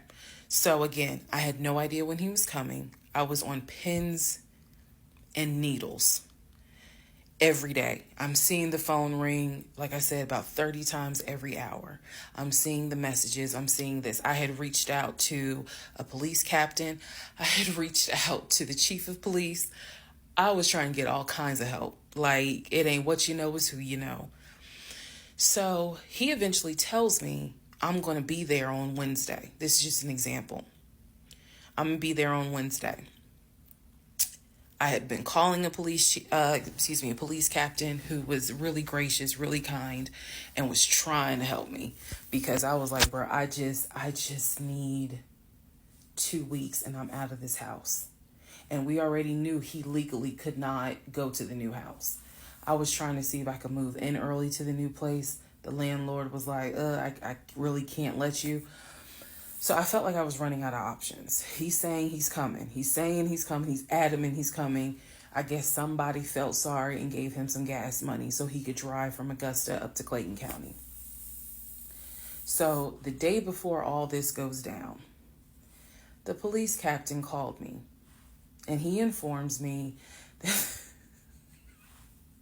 that they ran his name through GCIC, which is a database that law enforcement agencies use. Turns out, he has a warrant for his arrest. So the police captain says this changes everything. If he shows up to the house, don't do anything, call us. I will have officers to your home, and they will simply arrest him. So, I know that this is a short part, but I'm going to dedicate the next part to what happened when he showed up to my house. Part 47, who the fuck did I marry? So, Here's what happened. This was mid-August. Went to work. Went to work as usual. It actually happened on a Friday. Had to look at the dates. It happened on a Friday. Went to work. Still, he was calling me, texting me, messaging me that he was on his way. And so I was a bit on pins and needles all day. I was dreading going home, and that is a horrible feeling, to dread to go home. So he had called me and said that he was at the house in the driveway. I guess he had to use the restroom, so he decided to go to the Walmart up the street to go use the bathroom. I wasn't answering phone calls. I wasn't answering text messages. I simply called the police captain. I said, hey, he's saying that he's at the house. The police captain himself drove by the house, but I believe he drove by the house when Legion went to Walmart to use the bathroom. So the police captain was like, I don't see anyone there. But again, when you get home, if he is there, do not engage. Call us. Okay? No problem. Because I got you on speed dial. So I go home. I'm on the phone with both my mother and my aunt on a 3-way call. They're both like, oh my God, you know, what do we need to do? I drive into my subdivision. What he did not know was that he had backed into the driveway up against the garage. Normally I park my car in the garage. But what he didn't know was that at the time I was driving a fleet car. So I wasn't even in my normal car. And I know that he was waiting to see my car, the Nissan Altima that he helped get, pull in to the subdivision and then pull in towards my townhome. That didn't happen. Because I'm in a different car, he didn't recognize it. So when I turned onto my street, as sure as it is hot in Georgia in the summer, that man was sitting in the driveway in his Ford Taurus. Okay? So I live at the time not far from a cul-de-sac. So when you go straight down, you just turn around the cul-de-sac to come back up. So that's exactly what I did. I went to the corner, turned off so that I can see the house, but he would not have been able to see me. I went ahead and called 911. I was very calm, told them exactly what the captain had told me to say. I was like, my name is, the address is, I need police here because my ex-husband is here. He is not supposed to be here. And I feel as though I am in danger. She said, okay. She, again, regular phone call. She said, we're dispatching police to your home. As soon as I hang up, I then call the police captain. He immediately answers the phone. He says, we just got the call. I'm sending 4 officers your way. Okay, good. Get off the phone, call my mom and my aunt back because they were both like, call us back.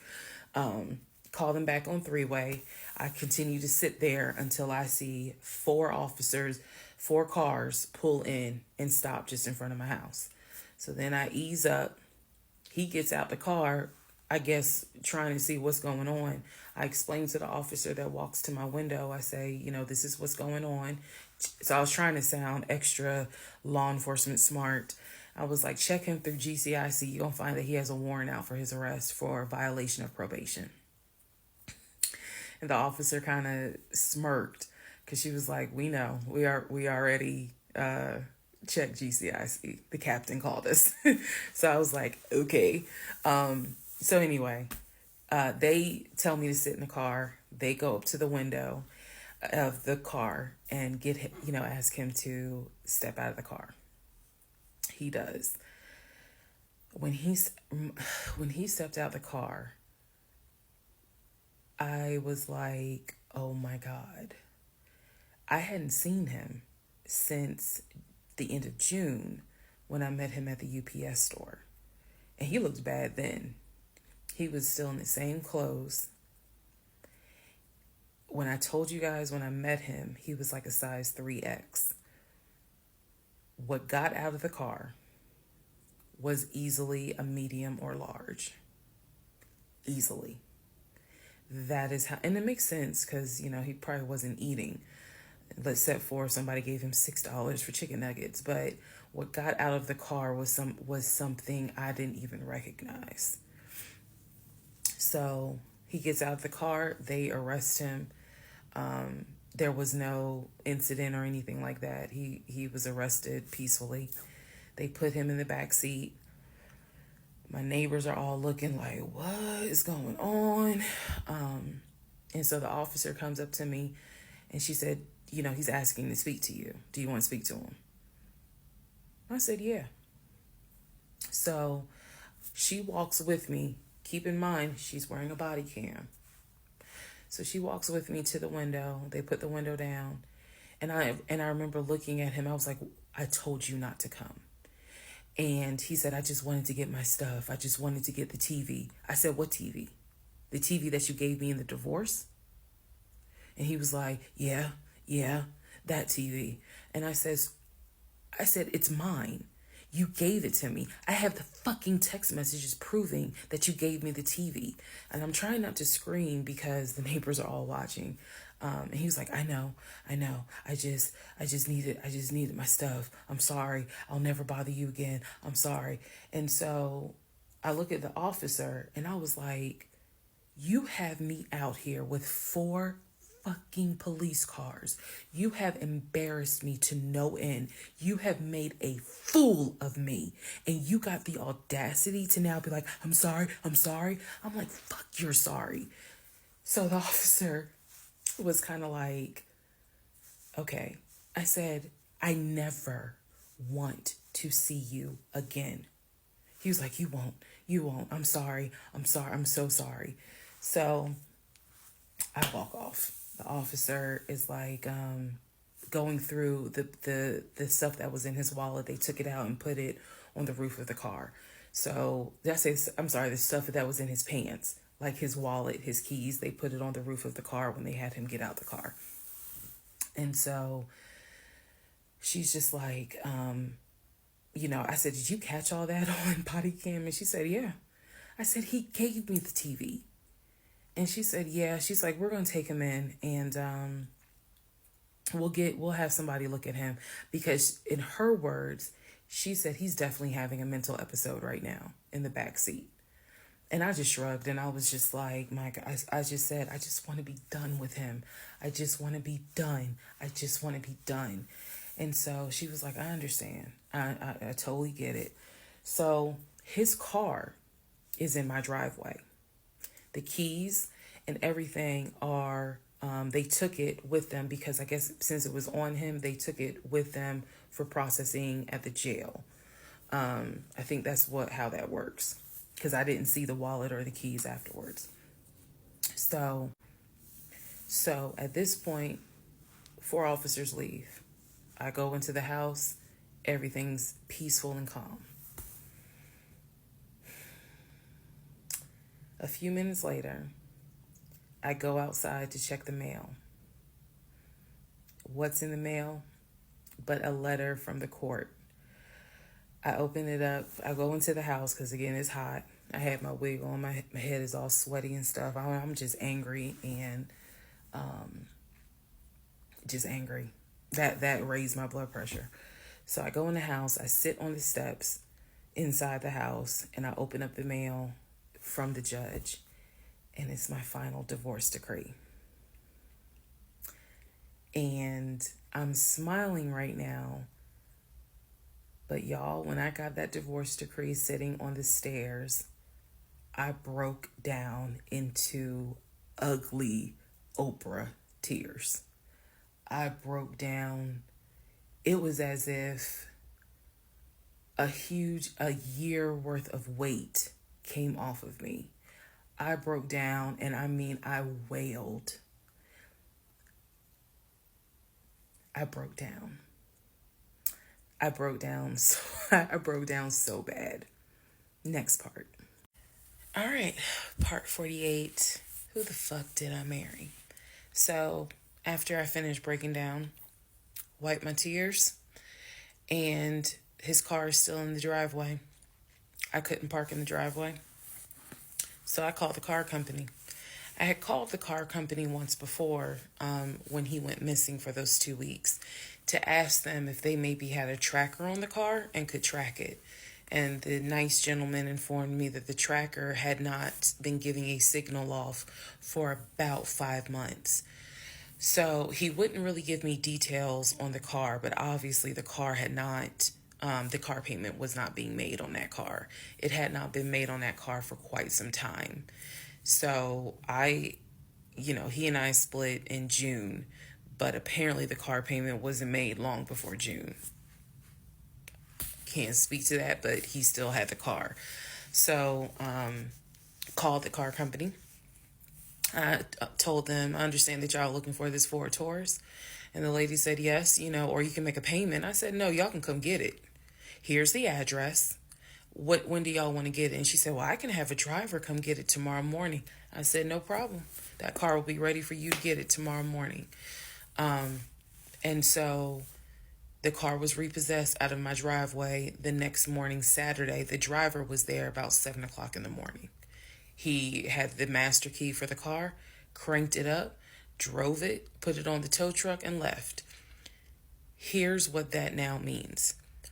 When Legion left my house in June, he left with 2 bags of clothes. Everything else was in my house.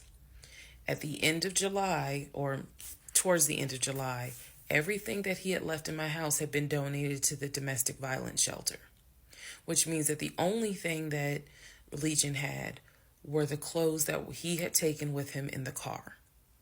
When he got arrested in my driveway, all of his clothes were still in the car.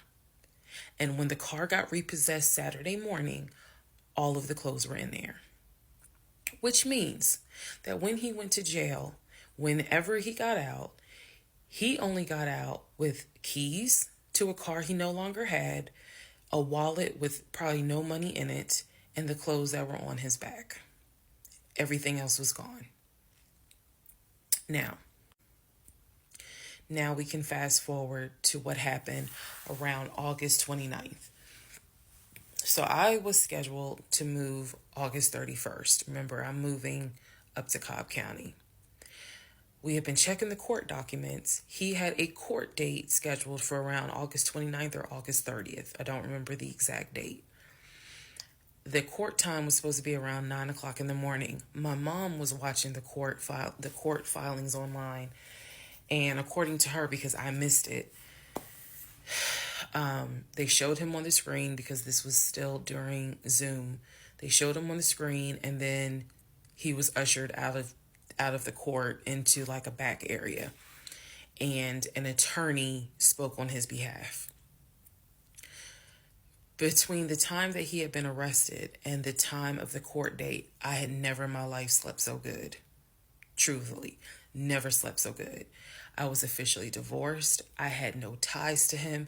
There was nothing in the house of his there was nothing of his that was still in the house.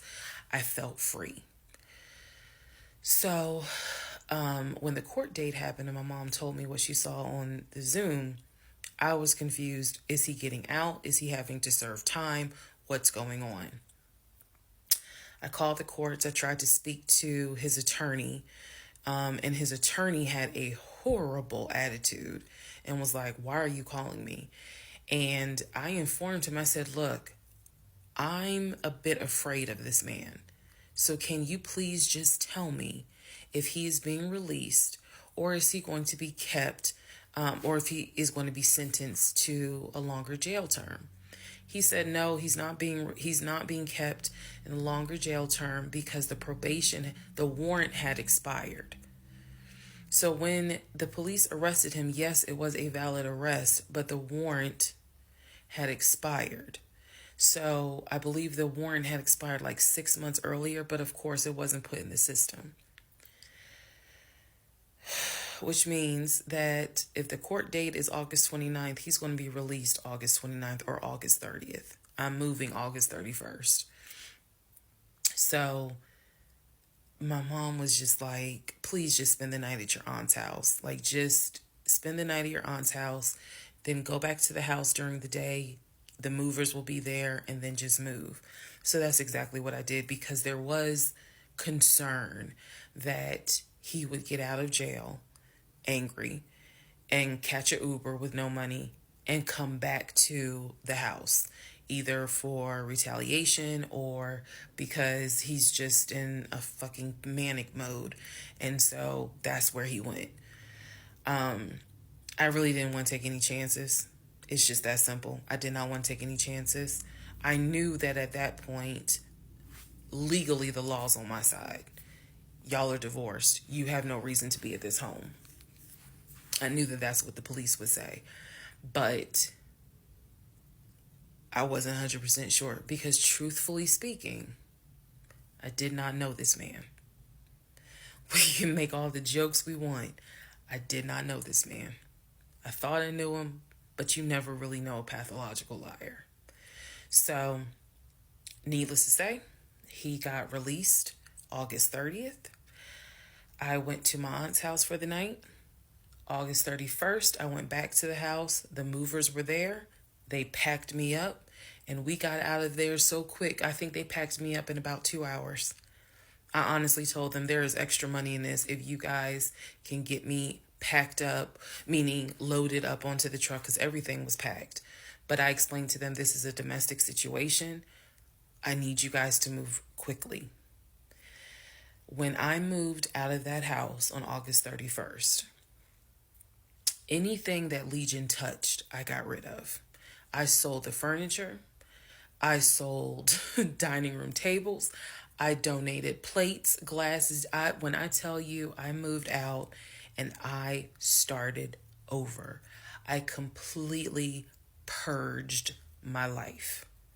Completely started over. I mean, I was not willing to take a single item into my new home that reminded me of him. From the dishes in the kitchen to the towels in the linen closet. When I tell you Amazon and Ross were my best friends, I mean they were my best friends, because I could not fathom moving into a new home, a new space, with anything that reminded me of him.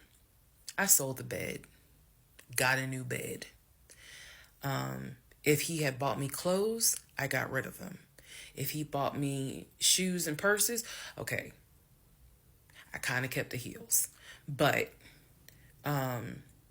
everything else I got rid of. So I completely purged my life. Completely. Started over from the bottom in terms of just the move. I could not take any piece of him with me. Could not. Part 49, who the fuck did I marry? So after the whole, I moved and I started over, basically, completely started over. So there was a period of time where different people had reached out to me, people who knew him. Apparently, he was still trying to find a couch to sleep on. And so one guy in particular had reached out to me because I guess Legion had asked him if he could come and stay with him and his family, because he was homeless and had nowhere to go. And so he had lied and told the guy, because again, he's a liar. So he had lied and told the guy that, I had kicked him out. We're divorced. I had taken all his money. And so that's why he's homeless. So the gentleman simply was reaching out to me on Facebook to confirm what is actually true. And he and I talked, because he ended up calling me. He and I talked for a while. Very respectful, really nice guy, very compassionate. And so I told him, I was like, I said, we're divorced. So I have nothing to do with him. I said, I wouldn't bring him in my house with my family if I were you. But that's just me. And so the guy was like, lady, he didn't say lady, but he was like, lady, you dodged a bullet. He was like, I know you may not see it now, my sister, but you dodged a bullet. You dodged a bullet big time. And so, just in talking to him, he was very encouraging. Like, It sounds like you got a good head on your shoulders. It sounds like you a good woman. And no, he was not flirting at all. He was like, it sounds like you a good woman. And I really hope this does not mess you up. Like, don't let him mess you up. Don't let him like diminish your shine kind of thing. And I appreciate that. I did. Because at that time, again, had moved into my new place. 2021 was the worst year I ever had. I'm not saying that so that 2024 can be like, hold my beer. But 2021 was a dark year. Started out married, end of the year divorce, end of the year with COVID and divorce. And that period of time, that August, September time, I felt like I was just walking around like a numb woman. I didn't know if I was coming or going. I didn't know what to do because I felt like I had just been through hell. And it was a period of time where I had to sit down and I had to really, really deal with some stuff that I just simply was not ready to deal with. Things that I had to come to grips with that I really wasn't ready to come to grips with. So fast forward all this time, get to December of 2021. Yes, this is where the story does end. Get to December of 2021. I am out sick with COVID. I'm not at work. I get a phone call from my coworker telling me that Legion has called our job looking for me and was trying to get information on how to reach me. Yes, I had already changed my number. Again, I had already moved, but he knew where I worked. So apparently he had called trying to find me, and the person that answered the phone was like, we're not going to give you that information. So he said, well, can you ask her to give me a call? I'm just trying to get a hold of her so I can get my stuff. The stuff he's talking about are those tote bags from July. So he was calling. And it was a problem. He was trying to reach out to me on Facebook. He was trying to reach out to family members on Facebook, trying to get me to call him so that he could make arrangements to come get his stuff. The devil is a lie. So my friend Tracy, who came to my rescue again, my friend Tracy was like, okay, here's what you're going to do. She said, you're going to send him a message and you are going to say these exact words. I sent him a text message. She said, and she told me, you're going to send a text message because it's going to be time-stamped. And basically the text message says, I do not have your stuff. I did not have your stuff. I have nothing that belongs to you. If you continue you are disrupting the work of my job by calling and asking for me. We have no contact with each other. I will send you a copy of the divorce decree that shows whatever is in your possession you own and whatever is in my possession I own. If you contact me directly or indirectly ever again, I will get a restraining order on you. Now, for those of you who are watching this in 2024, and you're probably like, wow, she's dramatic. Please understand that what I just said, I meant. I mean that. If you ever try to contact me directly or indirectly, I will get a restraining order. I have it in writing. I've always had it in writing. And if I need to rewrite it again in 2024, I will, because the boundaries still stand. And that, ladies and gentlemen, is the last time I had any contact whatsoever with my pathologically lying ex-husband. Part 50, who the fuck did I marry? So, the aftermath. There are some realizations I had to come to after the divorce and everything had passed. One, Legion never loved me. He never loved me. He doesn't love himself, so I know he didn't love me. Number two, he didn't even like me. He watched me get excited about things that he knew I was not going to get. And not even just the possession stuff. Like, of course, we know I was excited to be the woman whose husband is like, I'm taking my wife to London. I was excited to be the woman whose husband was like, yeah, I bought my wife a brand new BMW X5. You have to understand, as all the jokes that we make about the BMW, it was the time and effort that he spent in taking me to dealerships and being sure to put me in the car and test drive the car and, you know, oh, I can see you in this. I like this for you. It seems safe. It was the effort to really make me believe that he was going to get this just for him to fuck with me. The effort in taking me to all these homes, to see my face light up as a woman who grew up on welfare, to be able to walk into these 4 and 5 bedroom homes, knowing that he didn't have any money to buy it. Imagine if he had just been honest and said, hey, I like in my free time to go to open houses and just see how the other people live. Imagine if he had just said that versus wasting not only my time, but the wasting the time of the realtors who did nothing wrong. There's a level of cruelty to my ex-husband that I had never experienced before. And God knows, I pray I never experience it again.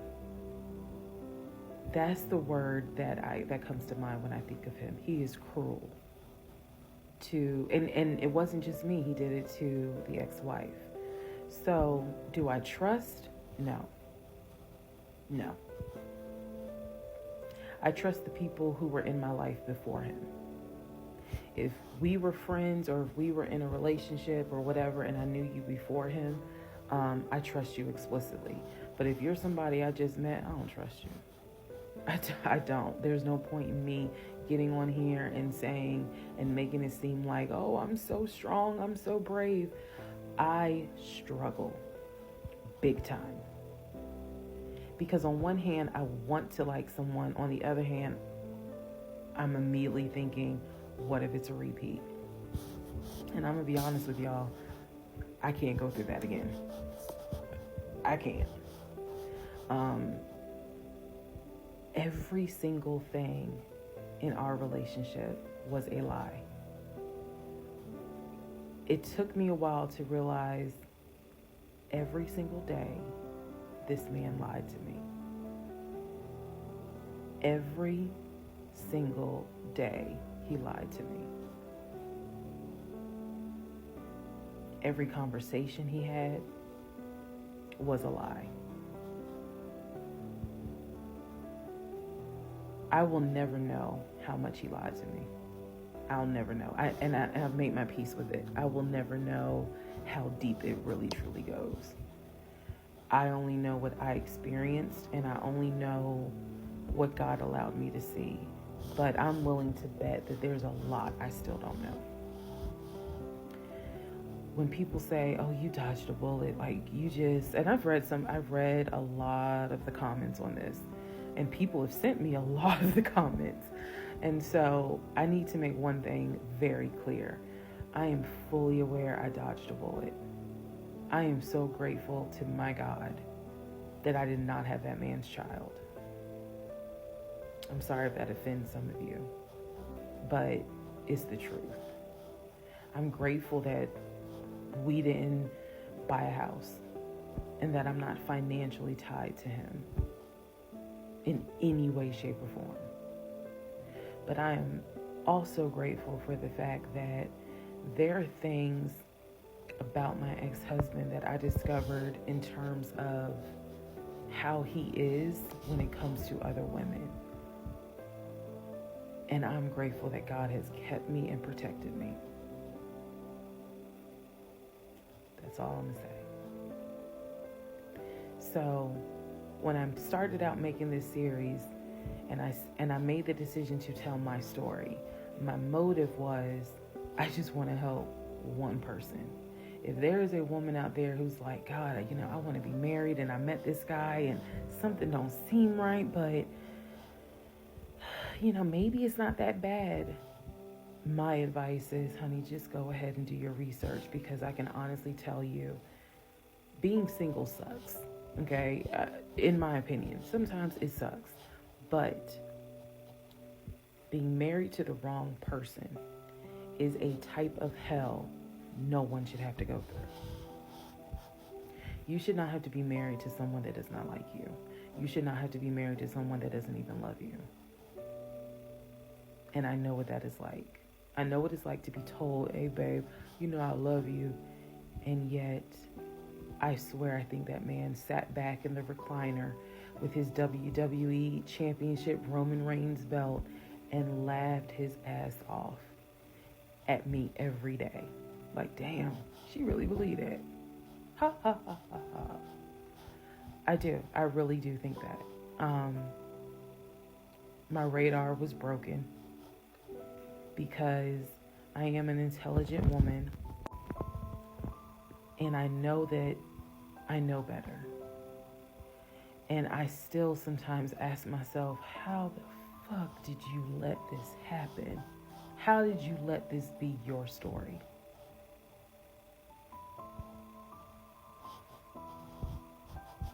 All because at the time I wanted it to be my turn. And I hoped it was my turn. And when people say, well, what do you mean by that? I just meant, we all see it, whether it's social media or real life, we all see where the woman she done been through some stuff, but she finally met someone who appreciates, loves, and respects her. And it is a beautiful thing. I had hoped that when I met him, it was my turn for that. And instead of being obedient, I wanted to be right, and I wanted to do what I wanted to do. And the cost of that decision was heavy. The toll of reliving this whole scenario was heavy. It was. I'm almost surprised at how hard it was to actually finish this playlist. Not because I couldn't remember stuff. I probably remember way more details than what I actually put out. But it's just the fact that it's like I'm reminding myself, how did you let this happen? So, therapy is real. Therapy helps. Stella Rosa Black helps too. And yes, I will one day get to London. I will get my dark blue BMW X5 with a cognac interior. I believe I will get those things. Just got to get them a different route.